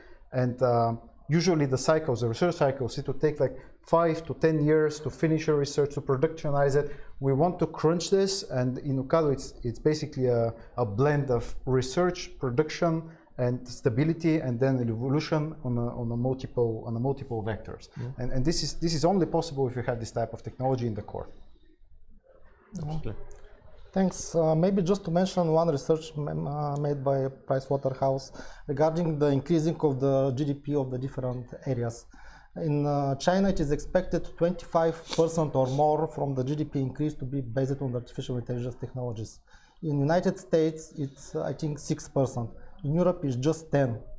What do you think regarding Europe and Bulgaria? Why is, how to say, we are not in the first place? This is a good point. I mean, generally, I believe that this will happen. Maybe the numbers is less. Maybe I think maybe it will be more because I think this numbers is for 2030. Yeah. Indirectly and directly, these numbers will increase because, as I mentioned, artificial intelligence can solve a lot of problems about the optimizations, about energy, about a lot of things. And this, in the next 10-15 years, will really grow like hell, I think. Where is Bulgaria? I mean, Bulgaria, from one side, we are fast, from one side, we are slow, I can say. What I can see is that there is a lot of factories which are really investing a lot to do more and more automation and more artificial intelligence algorithms to optimize their job and their work. And a lot of companies who is doing production lines here in Bulgaria, there are big companies, they're investing exactly in this. From the other side, we are slow because there is a lot of factories and production lines which are very small companies. And generally for automation and such kind of investment, you need a lot of investment. Because really to create automation lines, to integrate artificial intelligence algorithms and so on, you need a lot of investment money. And normally this is, you need it and you get the benefit when you have a big volume. And here is, I'm saying slow because there is a lot of small companies which are struggling about that, how to do this kind of grow. I think in the future Bulgaria will increase more and more because the production will grow for sure, and for the needs not only internal but outside what we are outsourcing. I think this we will change more and more. I can see in the last years it changed, but I'm sure that it will continue really growing more faster in the future. Yeah. Thanks. It's time to finish. Maybe closing words from everyone, and probably one question related to that. Do you have some vision regarding future of AI automation? You can include it in your closing stuff. So maybe first to Nadia, is our lady.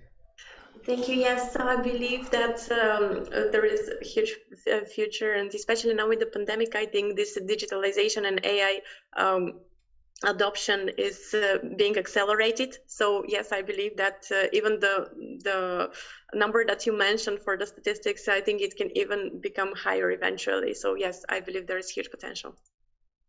Thanks, Nadia. Okay, as I mentioned, digitalization for sure, this will grow like a hell. I'm sure that it and COVID exactly really jumped this more and pushed this more to happen. AI, I already mentioned that. Really, now I can see what is it. I think this is exactly what this kind of iterations and what we have it until the next 5-10 years. After 5-10 years, I want to speak again to see where we are exactly and how quick this will grow really for that. I think we are on the road of bringing AI to the level of general purpose technology and use this for beneficial purposes in a lot of areas. And this would allow us to create robots or solutions that can generalize and can solve many different use cases that were not solved before. And one of the main things there would be also to create the talent and to foster this talent that can operate with this type of technologies. And this talent can bring the investments, and this can transform the economy, so we can reach even higher than the predicted 10%. It would all start with the knowledge and the curiosity of everyone to invest in this technology. Yeah. Thank you, guys. Maybe one additional sentences from me. Currently, we are moving people to go to the creative work. I mean, I think this is the stuff that we are already facing hundreds of years, but artificial intelligence and digitalization even faster. I have one very good example. Currently in the United States, it's very difficult to find new drivers that are young because of the autonomous driving and the hype. This is the profession that will go out. So the stuff is already done in human minds. It's up to us to become a reality. Thank you very much. This is the end of our session, and 14:55 we will continue with the next session in Вече in robotics.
Since the dawn of time, our drive for a better life now draws the map of our future. And Sofia Tech Park is the home of innovation. Business, science, and education feel at home.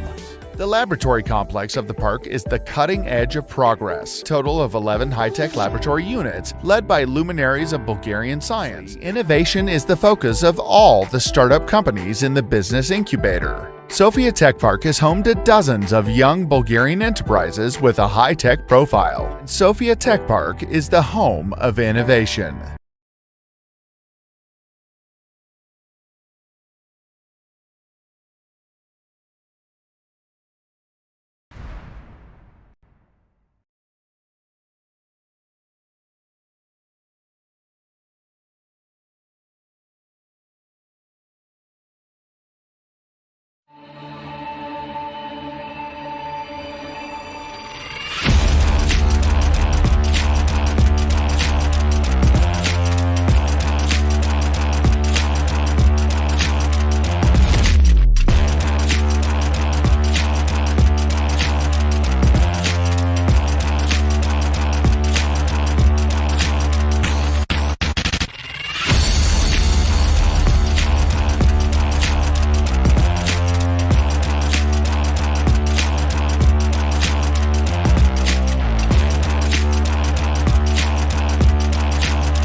В новия брой на списание Менеджер усещането за стартъп ни движи силно напред.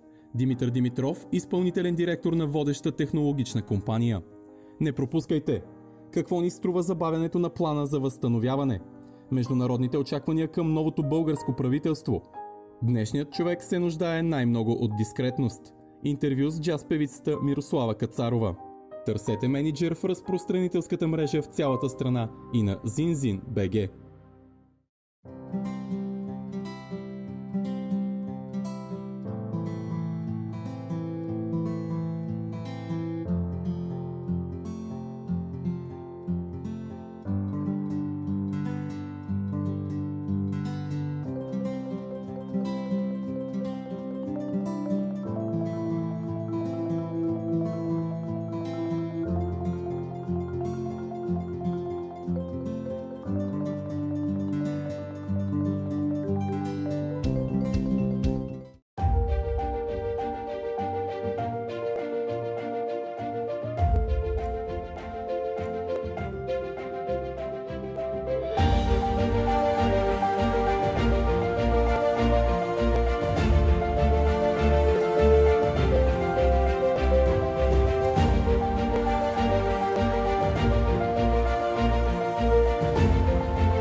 Вие сте предприятие, което развива операциите си на територията на България и искате да дигитализирате процесите си, тогава тази инициатива е за вас.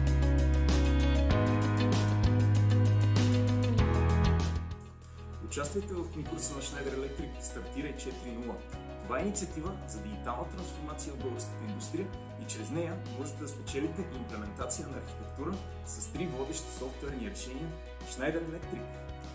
Чрез имплементирането на трите решения ще можете да проследите и управлявате производствените данни в реално време, съкратите наполовина времето за корективни действия, повишите капацитета на служителите си и избегнете операторски грешки, ускорите производството и намалите престоя на машините си. Позволете на бизнеса си да се развива. Имате възможност в срок до 15 юни да подадете своята заявка за участие и да бъдете сред отличените предприятия, които ще направят скок в дигитализацията на бизнеса си.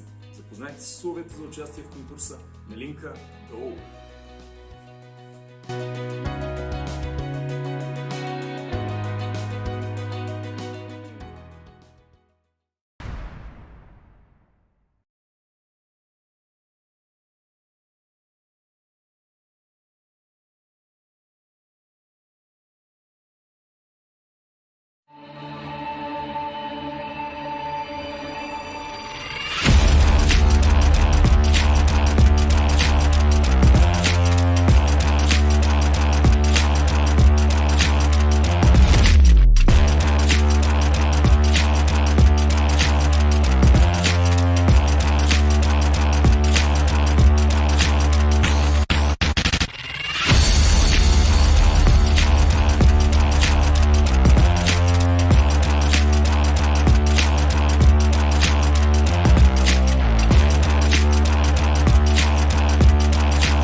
В новия брой на списание Менеджер усещането за стартъп ни движи силно напред. Димитър Димитров, изпълнителен директор на водеща технологична компания. Не пропускайте! Какво ни струва забавянето на плана за възстановяване? Международните очаквания към новото българско правителство. Днешният човек се нуждае най-много от дискретност. Интервю с джаз певицата Мирослава Кацарова. Търсете Менеджер в разпространителската мрежа в цялата страна и на zinzin.bg.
Вие сте предприятие, което развива операциите си на територията на България и искате да дигитализирате процесите си, тогава тази инициатива е за вас.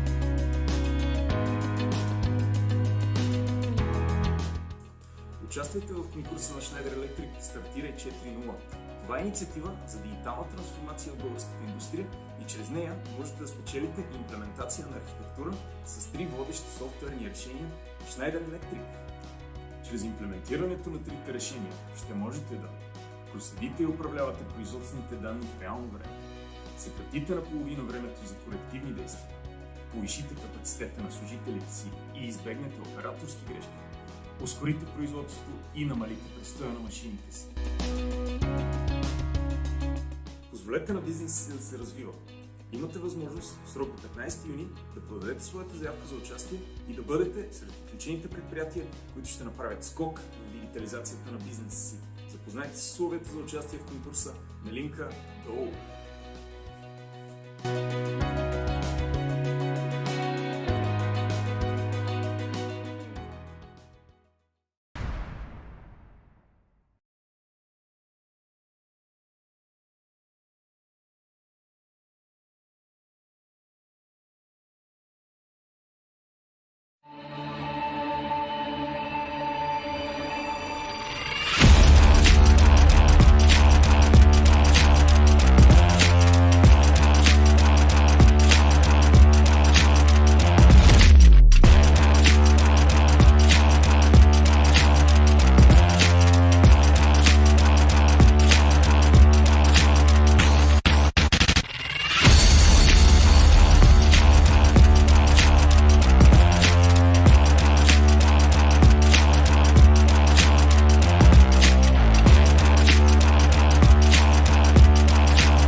В новия брой на списание Менеджер усещането за стартъп ни движи силно напред.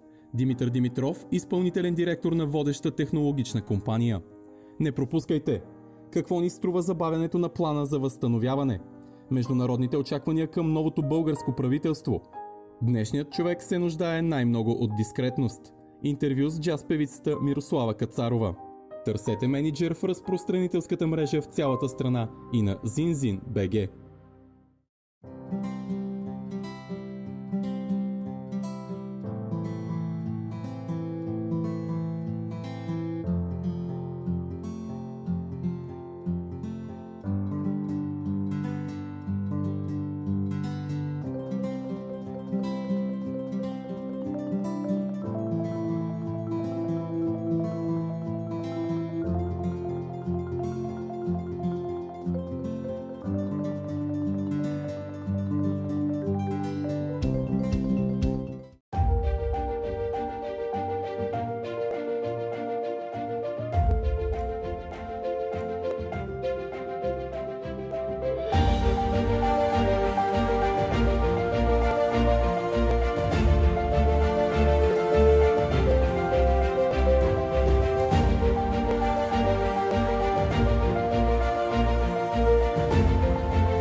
Вие сте предприятие, което развива операциите си на територията на България и искате да дигитализирате процесите си, тогава тази инициатива е за вас.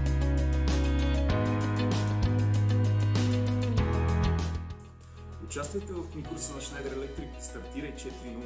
Това е инициатива за дигитална трансформация в българската индустрия и чрез нея можете да спечелите имплементация на архитектура с 3 водещи софтуерни решения Schneider Electric.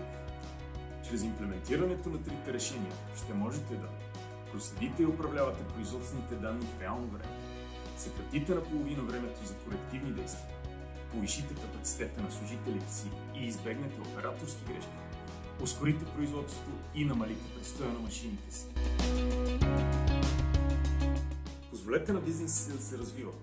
Имате възможност в срок до 15 юни да подадете своята заявка за участие и да бъдете сред отличените предприятия, които ще направят скок в дигитализацията на бизнеса си.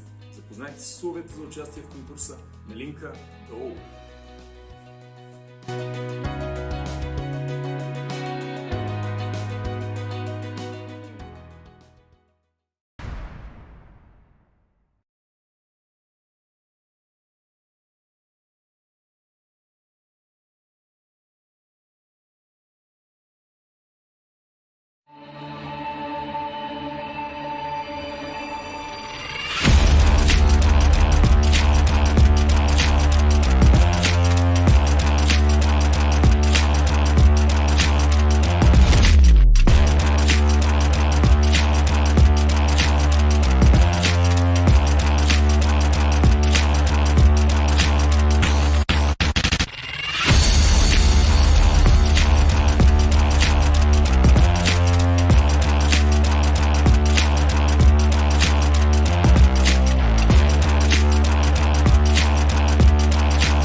В новия брой на списание Менеджер усещането за стартъп ни движи силно напред. Димитър Димитров, изпълнителен директор на водеща технологична компания. Не пропускайте! Какво ни струва забавянето на плана за възстановяване? Международните очаквания към новото българско правителство. Днешният човек се нуждае най-много от дискретност. Интервю с джаз певицата Мирослава Кацарова. Търсете Менеджер в разпространителската мрежа в цялата страна и на Zinzin.bg.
Вие сте предприятие, което развива операциите си на територията на България и искате да дигитализирате процесите си, тогава тази инициатива е за вас.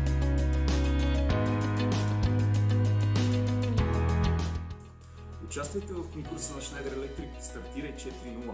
Това е инициатива за дигитална трансформация в българската индустрия и чрез нея можете да спечелите имплементация на архитектура с 3 водещи софтуерни решения в Schneider Electric. Чрез имплементирането на трите решения ще можете да проследите и управлявате производствените данни в реално време.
Ladies and gentlemen, hello in the last panel of Robotics Strategy Forum 2021. In this panel, we'll discuss with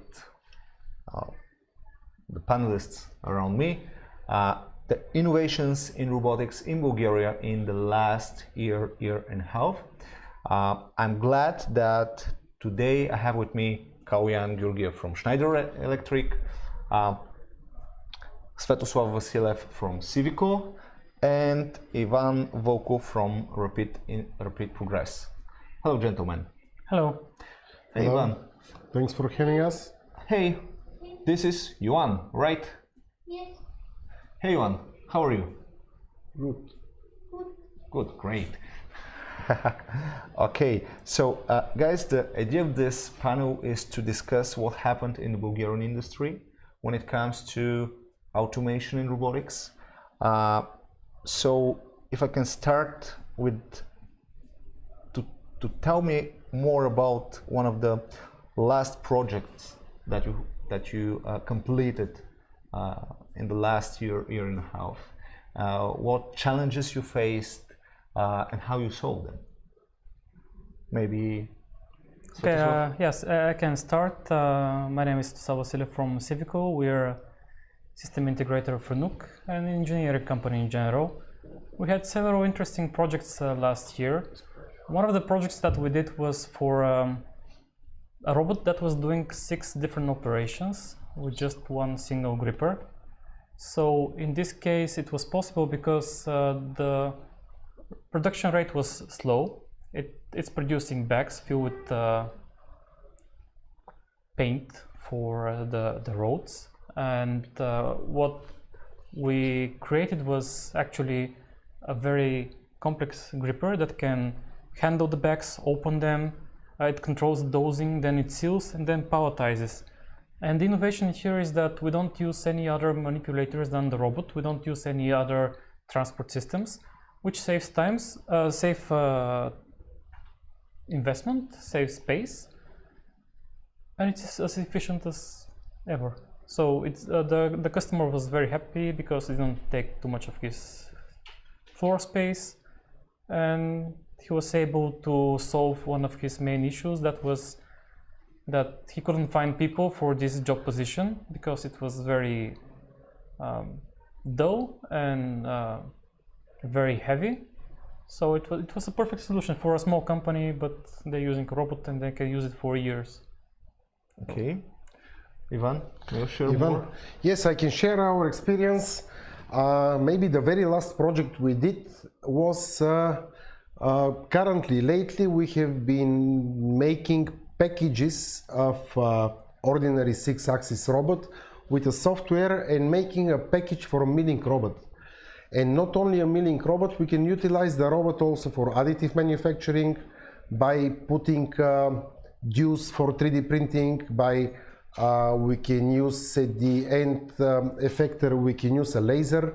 So what we did was a very competitive and easy to program package of a robot with out of the machine programming together with the CAM software, SprutCam. The innovation here is not kind of innovation, but let's say the new thing is the price of this package, which is very competitive and it fits perfectly our market. I don't want to say prices here, but we are saying that we can get it 3 times cheaper than the regular milling robot, let's say. Okay. So bringing such a price on the Bulgarian market makes easier access to the companies that want to use this technology in their facilities, let's say. Okay, gentlemen, what challenges the Bulgarian companies have faced during COVID from your experience? What you saw as a Well, may I start? Mm-hmm. Yeah, of course. Absolutely. So the first challenge was the lockdown that happened in 2020 in March. So all the companies, it was a big shock for them because everything just stopped and they didn't know what was happening. Their sales were dropping, and later on it was difficult with opening up. And more in the long term, the main difficulty is actually that we don't have enough workforce. So the demographic tendencies in Bulgaria are such that in the next 10 years, 500,000 people more will retire than the new people that will come into the market. So this is creating a big shortage of people for all kinds of processes, skillful and not so skillful.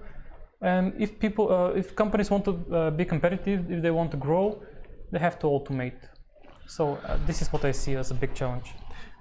Meanwhile, if you would like to ask some question our panelists here, drop it as a comment on YouTube or on our Facebook page, and the team will share it with me so I can ask the panelists here. Okay. I might add something what he said. So this is completely my opinion also about the lockdown. As a company that is supporting the digitization, we actually saw more or less the same issue with the people and the workforce. And but what we did is we started helping the companies to digitize the process because actually people are missing or sick or home office or something else. And in the end, the process should continue to work. Not everybody has robots, unfortunately. Maybe that's why we are here, to tell them that we have robots. But in the end, we have to educate the people. So this was an opportunity for us to start educating people inside the companies, inside the factories, and also digitizing the process of operating the machines and the process itself. So this is helping when we don't have a lot of people working. With one digital process, we can use anybody available and to teach them how to use the digital tools so they can work more effectively and repair the machine or remove some obstacles and something. So I can add something here, I apologize. Of course. Actually, the COVID situation, by my means and from my point of view, has helped a lot our business, because there has always been shortage of people. Always, before and after the crisis, there will be shortage of people. There has been a lot of situations where robots can substitute the people or the person there. But during this COVID crisis, during this COVID situation, the companies and the people realized that now is the time to use these technologies. And to be honest with you, compared to years before the crisis, now we have tenfold the questions about automation, the questions about substituting people with robots. So even when we are not talking only about robots, about software, about Internet of Things, about Industry 4.0, the people had time sitting at home office to make a little bit of research, to see the state of the art and to realize that these technologies can find a good turf in our territory, in Bulgaria. I mean, we are nothing different than the other markets, so maybe we were a little bit late, but this crisis helped a lot. A lot of companies has invested into such, let's say, into the software, into automation, and I guess this happens with you as well. More and more appreciation of that type of the industry. Yeah, and actually we don't replace the people with the machines, actually we repurpose the people and we educate the people so they can operate the machines and digitize the process. Exactly. So this is actually improving the overall level of education and digitization also in the people, which is helping in the daily life in the people. Exactly, and by doing this, we let's say we raise the added value and lower down the production cost. So we are competitive. What is the typical process of educating people, for example, in Schneider? In Schneider, we have like a two-way process. From one side, we are a customer of Schneider in our factories because we have workload, work people, workforce. In the other side, we are a producer of software and hardware, know-how and so on. So the process is, first we have the solutions, we have like the overall equipment and software and hardware support experience, clouds and solutions and everything. So we combine this with the experience we have since many years on the market and many end customers who are using our products. So we take the best practices from our customers and our factories. We make like best practice list. And then we split it to the whole world in all our factories and all our sales offices. So this is how we develop like the best possible way, not to do the same thing in each office, in each factory. So it's a sharing process of sharing the knowledge. Yeah, sharing the knowledge, sharing the experience, and actually saving time. And then what we used to do in our factories, we share also with our customers. So we make a circle and we continue developing. So this is how we do it. Do you think that the Bulgarian industry learned how to share knowledge on a level when it comes to automation and robotics? It's not only automation and robotics. I have seen many forums in which people gather and share information about lean management. And this is also very related, because if you want to be lean, then you have to start thinking about the whole process. Automation processes, which is waste. So what I have seen in the last year is that people are really willing to share, much more than before.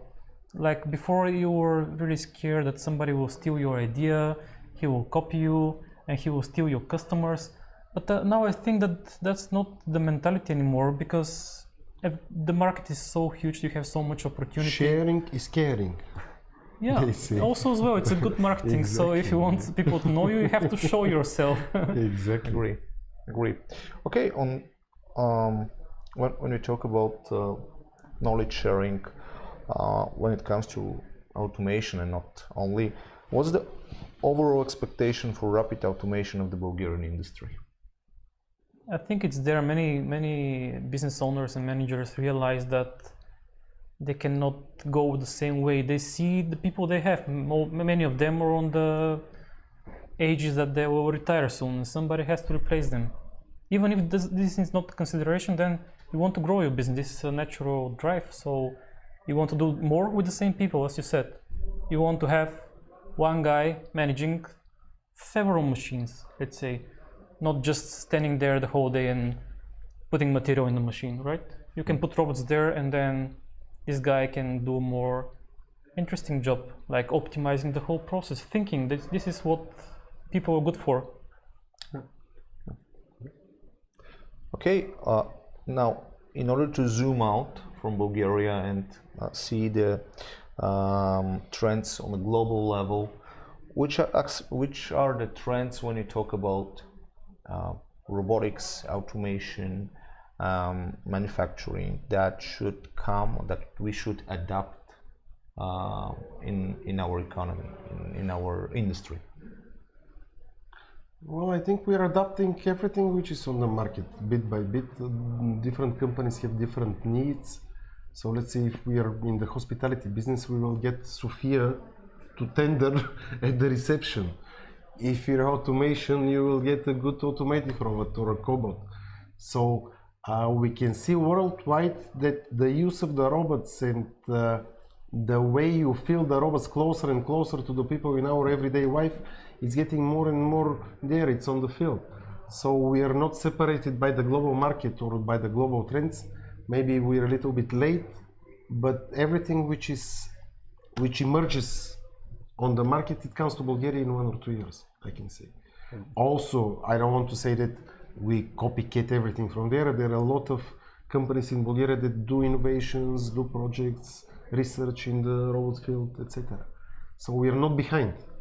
We're even ahead of other countries and nations, let's say. May you share some information about specific projects, maybe not with too much details, but with all. Well, if we are saying about our projects out of Bulgaria, yes, we have a project. The last projects we did was a ship building, let's say a robot that cuts hulls for ships, for boats, and it was done in Reykjavik, in Iceland. We also have other projects, of course. We have an NDA signed there, we cannot share a lot of information, but many companies are doing projects on a global scale. So once again, to have the automation and the robotization, we also need factories like this. We don't have an automotive factory where we can put 90% robotization like BMW, like Audi, like Mercedes. If we have these types of productions here and facilities and factories, we will have that type of automation as well. So things are coming, And the older companies which are, let's say, left from the other order that we had 30 years ago are looking at the newcomers, which the newcomers are, let's say, company from Germany, from France, where they already come with their organization, and they're kind of surprised. Hey, there is 2 girls running the whole factory on a tablet. Yes, this is the way, but this way takes a lot of software, a lot of organization, ERP systems, MDC systems, manufacturing data collection, everything comes into place. So one thing is we want, another thing is we will do it. We want to do it. I cannot something.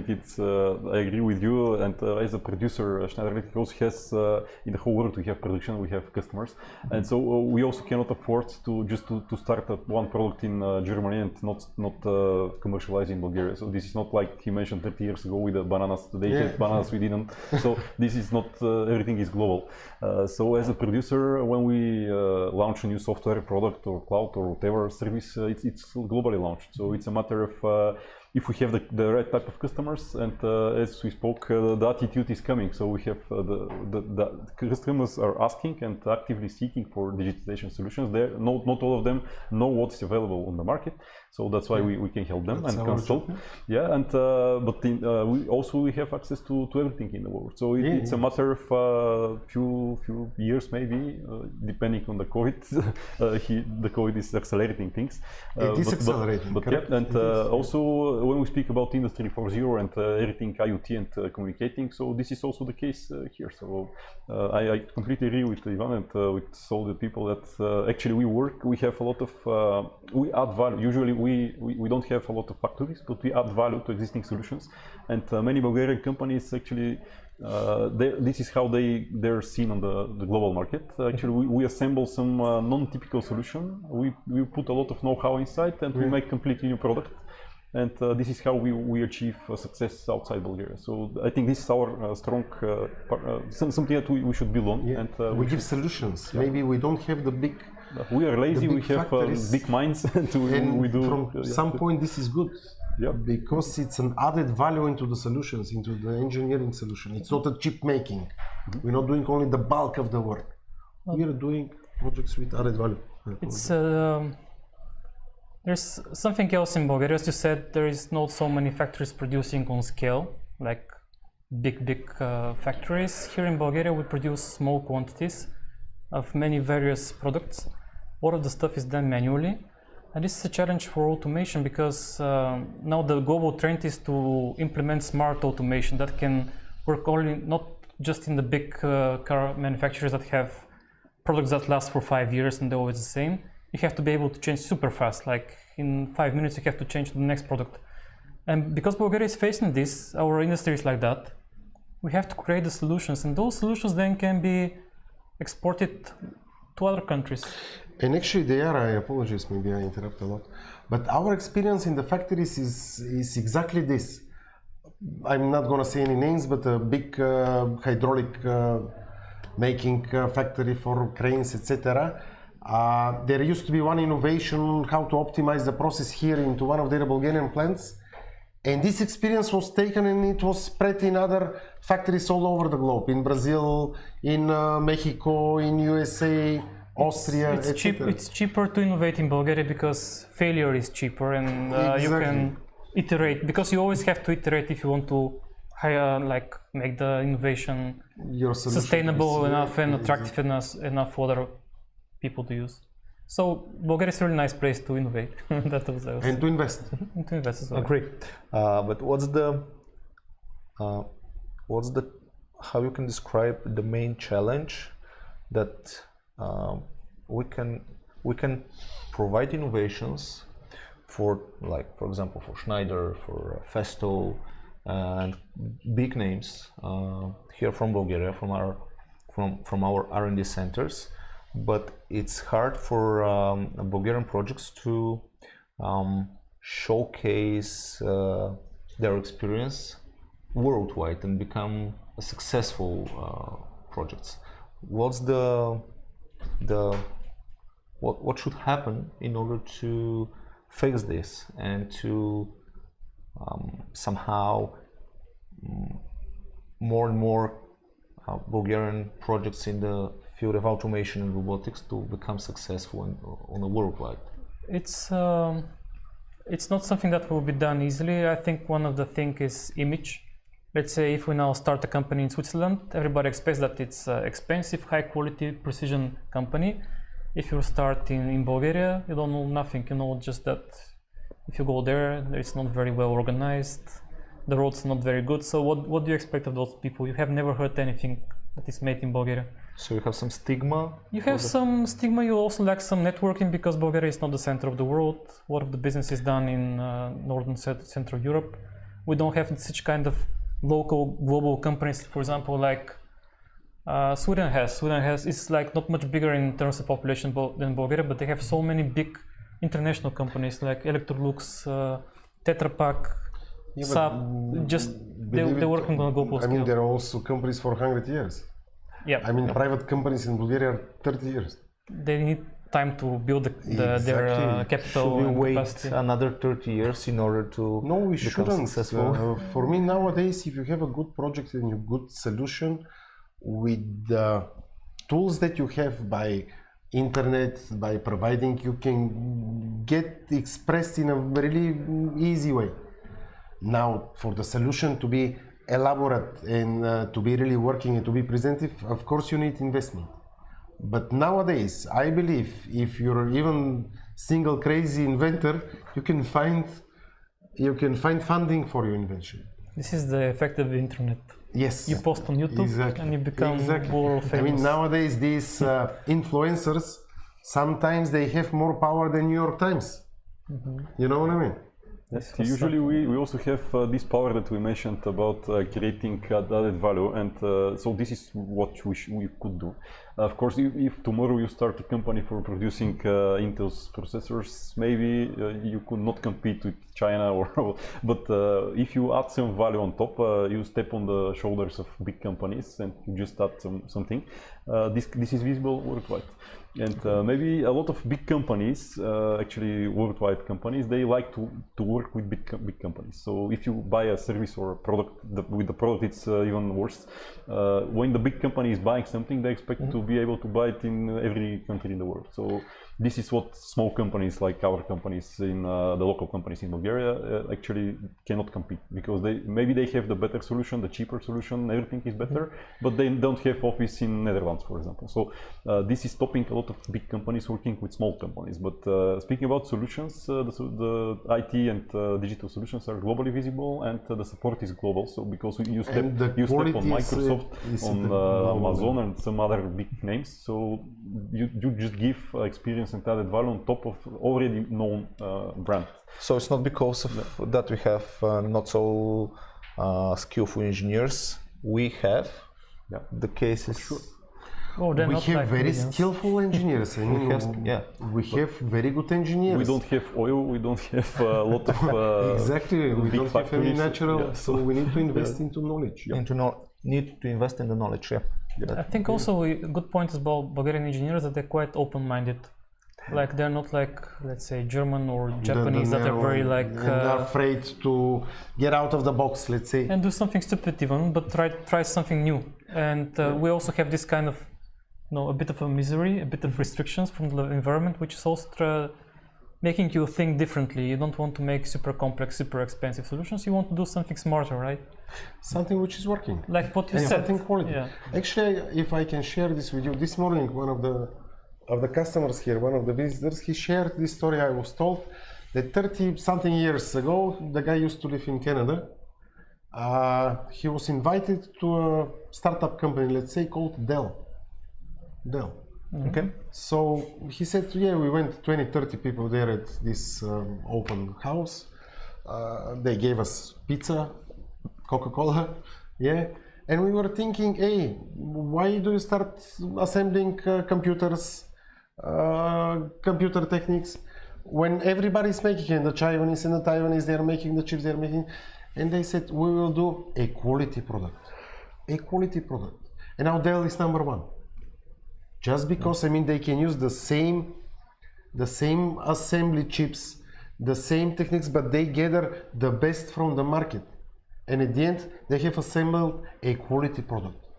Yeah, innovation is not always about technology, sometimes it's about processes. Exactly. And services, and the way you sell, the way you finance. Actually, today I had a talk with one of the Bulgarian engineers working for a German company, and he shared with me that I told to my management that I can solve their challenge from a technical perspective, that I can automate the process, that I can install the robot, fix everything, and the German engineer said, no, that's not possible. 2 weeks later, I did it by myself. I showed it to him and I said, take it. Like, so our engineers looks like that they're highly skillful. They know what they're doing. And here comes my question, actually, what should be the role of the Bulgarian state in robotics, and how should it incentivize the ecosystem?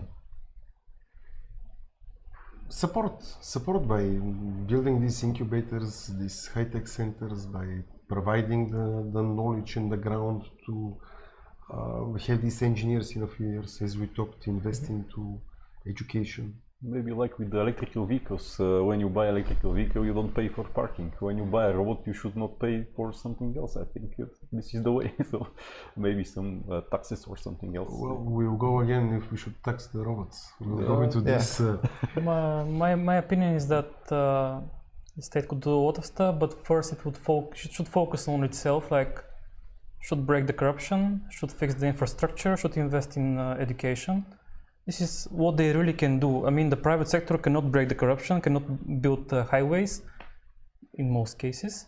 And education, yeah, it can also work, but the public financing is the main driver. So this is what they can do. They cannot start buying robots and distributing them. This is a bit of nonsense, but if they focus on what the state should do, and this is like the whole situation. Create an environment for a prosperous business. Yeah, create a business state like Singapore or like Finland. Yeah, or like the Republic of Macedonia. Now, if you go to the Republic of Macedonia, because a lot of Swiss companies, German companies are moving the whole production there, together with the managers, with the leading. So, but the state is giving them 5 years no taxes. State is giving them electricity as much as they need. State is giving them the superfiction, so they can build without owning the land. So the state is helping them, is giving them the environment for them to do the business. The state cannot do the business for them, but the state can lay down the base so they can grow from there up. Help. Okay. Yeah. Well, several times you mentioned education. So do you see any innovation in educational robotics, and can you share some best practices? Maybe not only from Bulgaria, but worldwide. Actually, many companies, we also have in Bulgaria few companies making especially robotics for education and educational engineering and stuff. But in the whole world, actually, we mentioned countries like Switzerland, Sweden, and so on. They're actually in the schools, they teach robotics, like fun robotics. They teach physics and mathematics with robots, and mostly it's successful. So I think we start to copy this. We see more and more robotic clubs and some kind of robotic education also in Bulgaria. Actually, we used to have this. I was going to mention. Yeah, we've done this conversation with the Robco old robots, which were made 25,000 robots back in the day, 1985. Yeah, we still have 25,000 Robco that were spread in the schools. Yeah. So we are going maybe back to the physical learning using the robots. And this is a thing, actually, we will learn mechanics, physics, mathematics, a lot of things using one robot. So this is more and more I see it in the technical universities, more or less, also in middle schools, also here in the back we have seen several groups of young children, like students from high schools and even smaller, just they came here to see the robots. So I think that it's a very good step. In almost every school we have a robotics club or some kind of technical club. And we are also, as a company, we are investing. I know a lot of local companies, like most of the companies I know, actually in Bulgaria, invest in automation, in education, in mentoring, and a lot of things. So I think we are doing well. Maybe not every parent considers that if the child is learning robotics, it will help him later in the life. So maybe we should convince the parents just to pay a little more for educating the child. But we have the children are curious; they want to know, and we have the people to show them. We participated in one of your initiatives from Para, where we're presenting Bulgarian companies to high school students. Yeah, innovation. The feedback was very positive, right? They were very curious. Well, not all of them, but the 5, 10, 20% of them that were really into this. They said, we have never seen how a robot is integrated. I mean, I'm studying programming, but now I understand what the purpose of this is. I study mathematics, now I understand why you need it. So this is something, as you said, you need to have the playful experience. You can never learn to swim if you don't dip yourself in the swimming pool. So you will never realize what a robot is, and you will never get attached, have a, let's say, some kind of relationship with a robot if you never see a robot. Yeah, true. What is the main project that you'd like to complete in the field of educational robotics in order more and more kids and high schoolers to be part of the ecosystem later on? What is the one, and of course, maybe what is the main drive? I think I see this positive trend in the past years with the STEM science. They start coming into school. Scratch starts coming into school from 2nd, 3rd grade. Younger teachers are realizing this as well, so they're doing everything to show. We're not talking about only robots, we're talking in general about STEM. Yeah, STEM, technology, mathematics, engineering, science. So it's coming and it's here. It has been here. Once again, you're a little bit younger, but we used to have this. Bulgaria used to be robot manufacturer in the top 3 in the world in the 80s. In the 80s, yeah. So we used to do robots the same like Fennec back then, spraying, painting, welding. You know, we used to do the tanks with 6 robots, the big T, whatever, 50, 60, I don't know them. But welding the tank, we had Bulgaria invented this actually. To manufacture in this way the tanks with a robot welding, because when you start welding from one side the tank, by the heat it gets crooked on the other.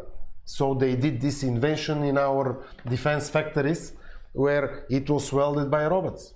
So in the early 80s we used to be a robotized country. So something got on the road, something happened. So we lost this status, let's say. So then how to get back? The way we did it the first time. Get the know-how, get the state of the art, see the best practices and bring them, because back in the day there used to be these groups of engineers where every, let's say, new invention on the market or new automation or a new robot, it gets into a white room and in 6 months is back into production. I mean, laugh not laugh, the most industrial countries in the world, this was their way to become industrialized. This is borrowing, it's not Japan, after the Second World War, you know, to catch up in such a quick way was by using the practices of other companies. So there is nothing, I'm not saying legal, illegal, but we can see what's done there. We can see and we can copy what's done. I'm not saying about breaking some, you know, some intellectual property or something. No, we are using the best practices and bringing them here. How did the computers private in the 80s? Okay, they will say they were sold in the Warsaw block. Warsaw block, but they were the same as IBM, the same processor, same calculation power. And every kit used to have private 8D domашен home computer in their whole room. and we used to play with these computers on the TVs. So something happened, and we need to forget what happened, but get back on this track from the 80s. What do you think? What's the one main project that you think it should be implemented in education? Maybe not only one, but the. Okay, what I'm thinking really is like networking, like showing kids what could be done, because our main office is in Ruse. We got a visit from the guy who is running the mathematical high school in Ruse. It's one of the best in Bulgaria, and they have this experience. They get students and they go to different kind of manufacturing facilities, showing them what it's like to work in manufacturing. And the kids don't like it because usually they're dirty, they're noisy, it smells bad. But when he came to our facility, because we were building prototypes most of the time, building robots, he said they would love that because it's programming, it's clean, it's thinking, it's not like going there on the press punching all the time sheet of metals. Mm-hmm. So this is something that I would like to see more, like kids, students coming to real manufacturing companies where they can see not the dirty work but the intellectual work, so they can fire up and start developing in this field. We even got some students that found us and came to us without, well, it was not organized. Mm-hmm. So this is also very cool, I like it. Okay, thank you. What we do actually, and I think should be done more, is using being closer to the universities, because actually, as you mentioned, also the kids in the schools, it's very important to educate them and to show them what is available. But we mostly work with universities because actually at this point people decide what they want to be. They want to be Batman in the beginning, then maybe they continue in the university, but in the end we teach and to educate the people in the universities by showing them what's available, in the whole world. As I mentioned, we can share experience from the whole world and knowledge. And we work together with them because they have this, like they start to have the view of the world. They have this curiosity of the younger people, but they start to have also some ideas how to make the world better, maybe. And so we take these ideas and we actually help them develop the ideas.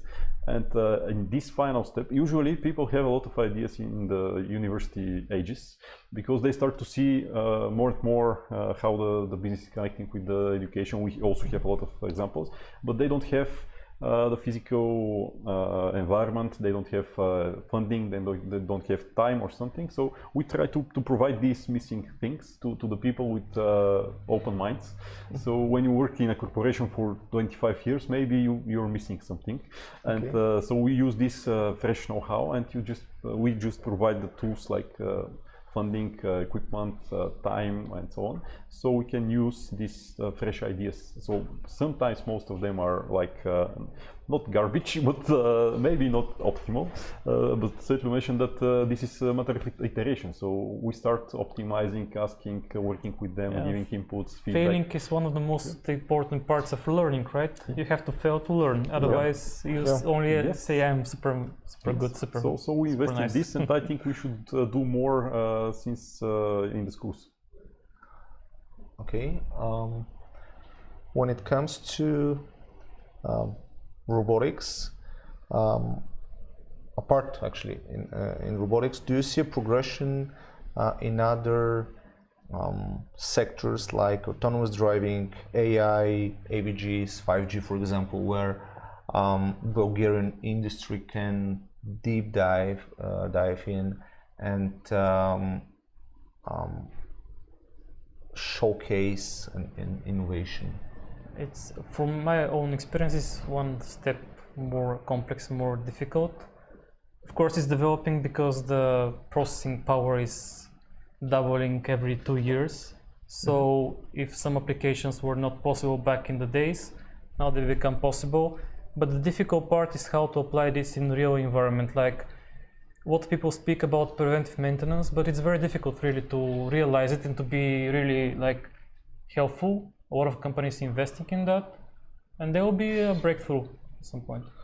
Also, the power force that Bulgaria is very well known in the world by having a very good IT specialists, programists on a software level, but a lot of this programming is done for financial institutions, for bank institutions, not for manufacturing.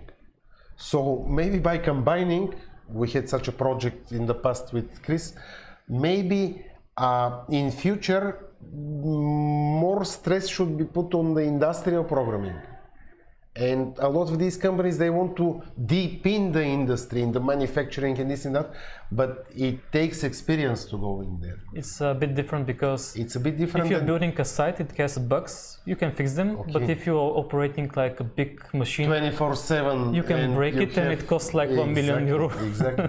So maybe also our job and the way we should do it is the people from the industry should educate the software guys. The IT guys, you know, because there are different kind of beer, let's say. So by combining these two worlds, we will have Industry 4.0 working. So as from what I can see with the colleagues in the manufacturing industry, in the automation, robotization, we are not hardcore software developers, okay? But by combining the power of the people that we have, the IT business, into the maybe industrial Internet of Things, and over there the two fields multidiscipline together into one, we'll have a working Industry 4.0 whatever you want.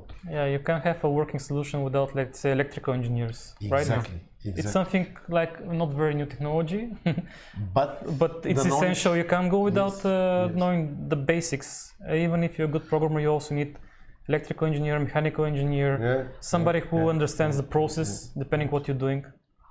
By the way, meanwhile, we have some comments and questions from our online viewers. Okay, we're open. Nikolai Bamblov, but manufacturing in Macedonia and Serbia is multiple times cheaper than countries. No, it's not. In EU? No, it's not. I don't think so. No, it's not. For example, if you produce metal parts, you're milling them. The price is not much different in Sweden and Bulgaria or Turkey. Or in the Republic of Macedonia or in the Republic of Serbia.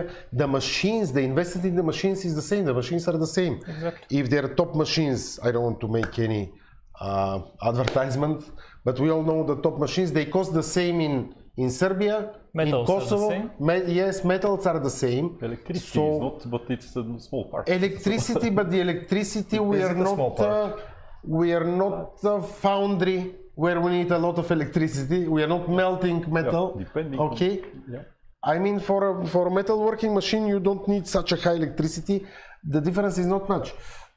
It's again the optimization of the processes. Because one part you can manufacture in 5 hours, same part with a different technology you can manufacture in 1 hour. Even better, you can change the design and not manufacture at all. Exactly. This is the it's magic. not big difference than the old Yugoslav republics with Bulgaria. Just the opposite. Serbia, I think, has been more industrialized than us and still is. I mean, Serbia used to have Zastava, if I'm not wrong. Yeah, they used to have a lot of industry, but a lot of industry which was bombed during the some of them ended up in Slovenia, Croatia. My personal experience from visiting Macedonia and Serbia 3 years ago was that they were behind in Bulgaria, maybe because we were in the EU and there were a lot of big investments, let's say like Lipker, Schneider Electric. A lot of companies invest in automation through the European projects. This is something that they don't have. The problem in Bulgaria, I just want to add something. The problem is here because we work a lot with the ex-Yugoslav countries. We work a lot with Southeastern Balkans, with Romania, Greece, etc. In these two countries, Serbia and Macedonia, they have a legacy. They have a legacy with the old meisters, with the old knowledge. You know, they still have welders there. You cannot find a welder to pass the knowledge to the younger ones. They died out or they became taxi drivers. In these two countries, the old engineer will pass the knowledge on to the new ones. Where we had one window of I don't want to say such words, but maybe a vacuum of 10-15 years where everything was demolished, so we need to start back again. I bet you if I ask you find me a welder to weld one table, you cannot find. Question from the online viewers. What is your observation regarding the 3D printing? I'm seeing more and more companies have 3D printers, and it's becoming more something that is mandatory than plus. For me, no. 3D printing is overrated. 3D printing. In what case? In a lot of cases. I mean, people think that now 3D printing, you can scan it and in 1 minute it's here. No. First of all, the scanning is not what they think, it's not one-to-one. 3D printing exists since 1984.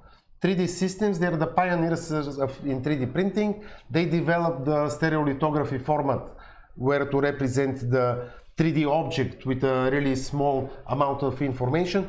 3D printing is for prototypes. And 3D printing is such a wide technology. When we are talking about 3D printing is part of the additive manufacturing. Okay, we can do additive with robot now. A lot of applications the robot finds into adding welded material. They can build up material. Later on we can go and subtract and finish, because during the adding process the surface is not the quality or the roughness we want. So later on will come subtractive technology. 3D printing, there is 20 different technologies for 3D printing, and you really need the application, because you have sintering, you have direct melting of metal, you have all the plastics, nylon, ABS, blah blah blah, all of them. So really 3D printing is overrated, and it's not ready for the manufacturing for the series of productions. 3D printing is good if you have some machinery and you need 20 really complex plastic parts. Or 3D printing, it can be used into medical, where we can print custom joints, even skull plates we can do. Over there, yes, you don't need 3D printer. If you need 3D printing, go to a company that has invested 2-3 million into 3D printers with different technologies. They will print it for you. Svetosov, what do you think? I think it's a very cool technology, and it has its application. It won't replace milling or welding or other kind of processes, but it's a nice addition, because there you can do very complex shapes cheaper. If you want to do something very complex, it's very difficult to do with milling, right? But it's cheaper for complex shapes. For shapes you cannot make in the usual subtractive. Exactly, yeah. But for normal thing that you can do with the press and molding machines. Exactly. Yeah. They're not competitive, and they shouldn't be, because different technology, they have different application. What's really cool about it that you have 3D file generated in a program. You can easily see it in the physical world. You can touch it.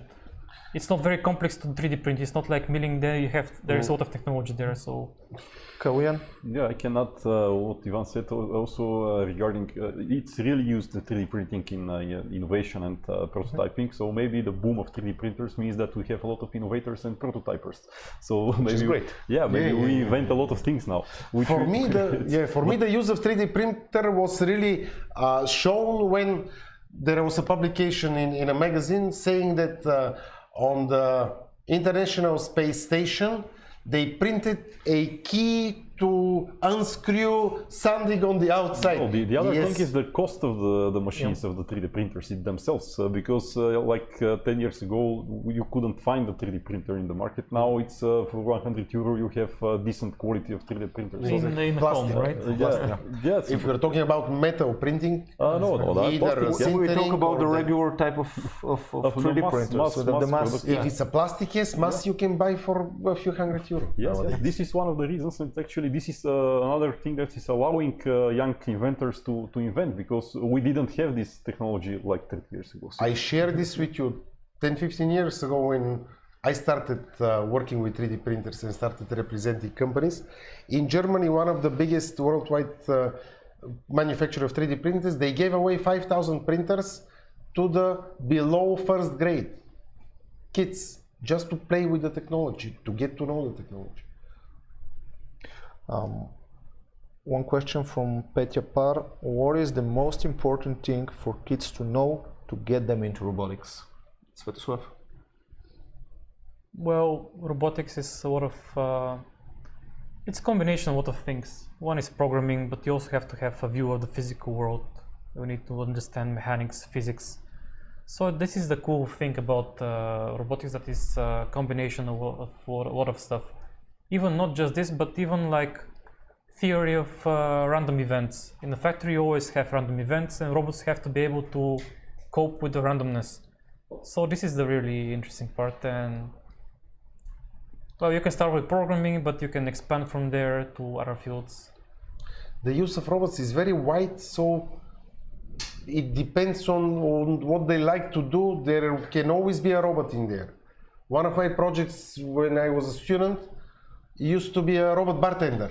In my second year at school, our professor said, okay, everybody choose a robot and make an idea for application. So everybody was doing space applications. I did a robot bartender. So if you love robots, you can fit them anywhere in your daily life. So there is nothing specific to you just need to have the love for the machinery. Love for the machinery. Yeah. Okay. I could say if I should convince a child to how to go into robotics, I could tell that the robot could clean his room instead of him and go to the groceries Exactly. and throw out the bin. And I think this will convince the child. But I also agree with Svetlo, and because these things regarding how to make things and how to use the mathematics, electrotechnics, physics in the real world. Actually, kids like to play and using the robot and seeing the results out of the programming, out of the thinking that you did.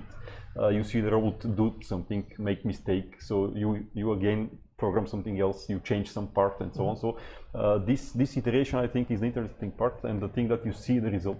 Because it's hard to learn a child to write code because you don't always see the end result immediately. You have a lot of mistakes and so on. But when you see the robot falling, it's funny, and actually this is one of the things that is helping children learn.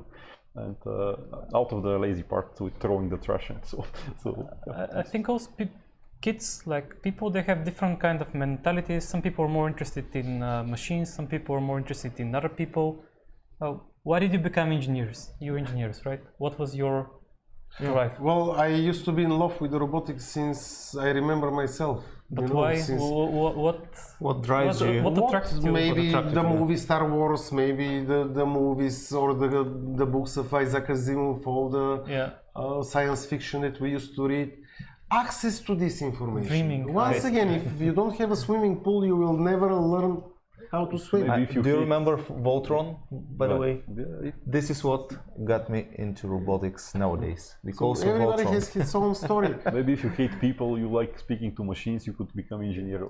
Also, if you're a misanthrope, which I am, my wife doesn't like this, but yeah, you work with machines. You start disassembling home appliances first. See how they work. Gentlemen, thank you very much for being with me in this panel. I would like to invite now my colleague Gencho Chuklev in order to close the event and share a few details what we accomplished during the event. Gencho, please come join here. Would you like to have a seat between us? Yeah.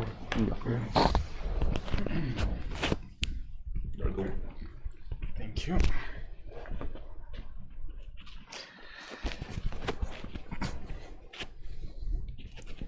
So, ladies and gentlemen, today we've discussed innovation in robotics, robotic bartenders. We've discussed about the expansion of industrial automation. We've discussed even the Tesla bot. We've discussed chips and batteries, which are the new target sectors for the EU to invest additional funds, and how Bulgaria and Central and Eastern Europe in general can play a bigger role in those sectors. We believe that by assembling this group of individuals, as we did together, from multiple sectors, fields, and niches in the fields of robotics and industrial automation, we strive to achieve the Medici effect. What is the Medici effect? Allowing all professionals to just destroy the barriers between themselves, collaborate, and create a joint innovation. As I mentioned in the first panel, a lot of the innovations which historically have happened in Bulgaria are a result of a collective effort and collective brainstorming and thinking. So we believe that by assembling this group of talented, young and not so young individuals, we've managed to achieve this effect. As Bill Gates once said, people underestimate what they can achieve in 10 years and overestimate what they can achieve in one. We know that the consolidation and the expansion of the industry is not going to happen tomorrow, and we're prepared for the long-term play in the field of robotics. Christian, over to you. Thank you for being part of Robotics Strategy Forum 2021. Thanks for having us. Thank you guys. Thank you. Yeah. See you next time.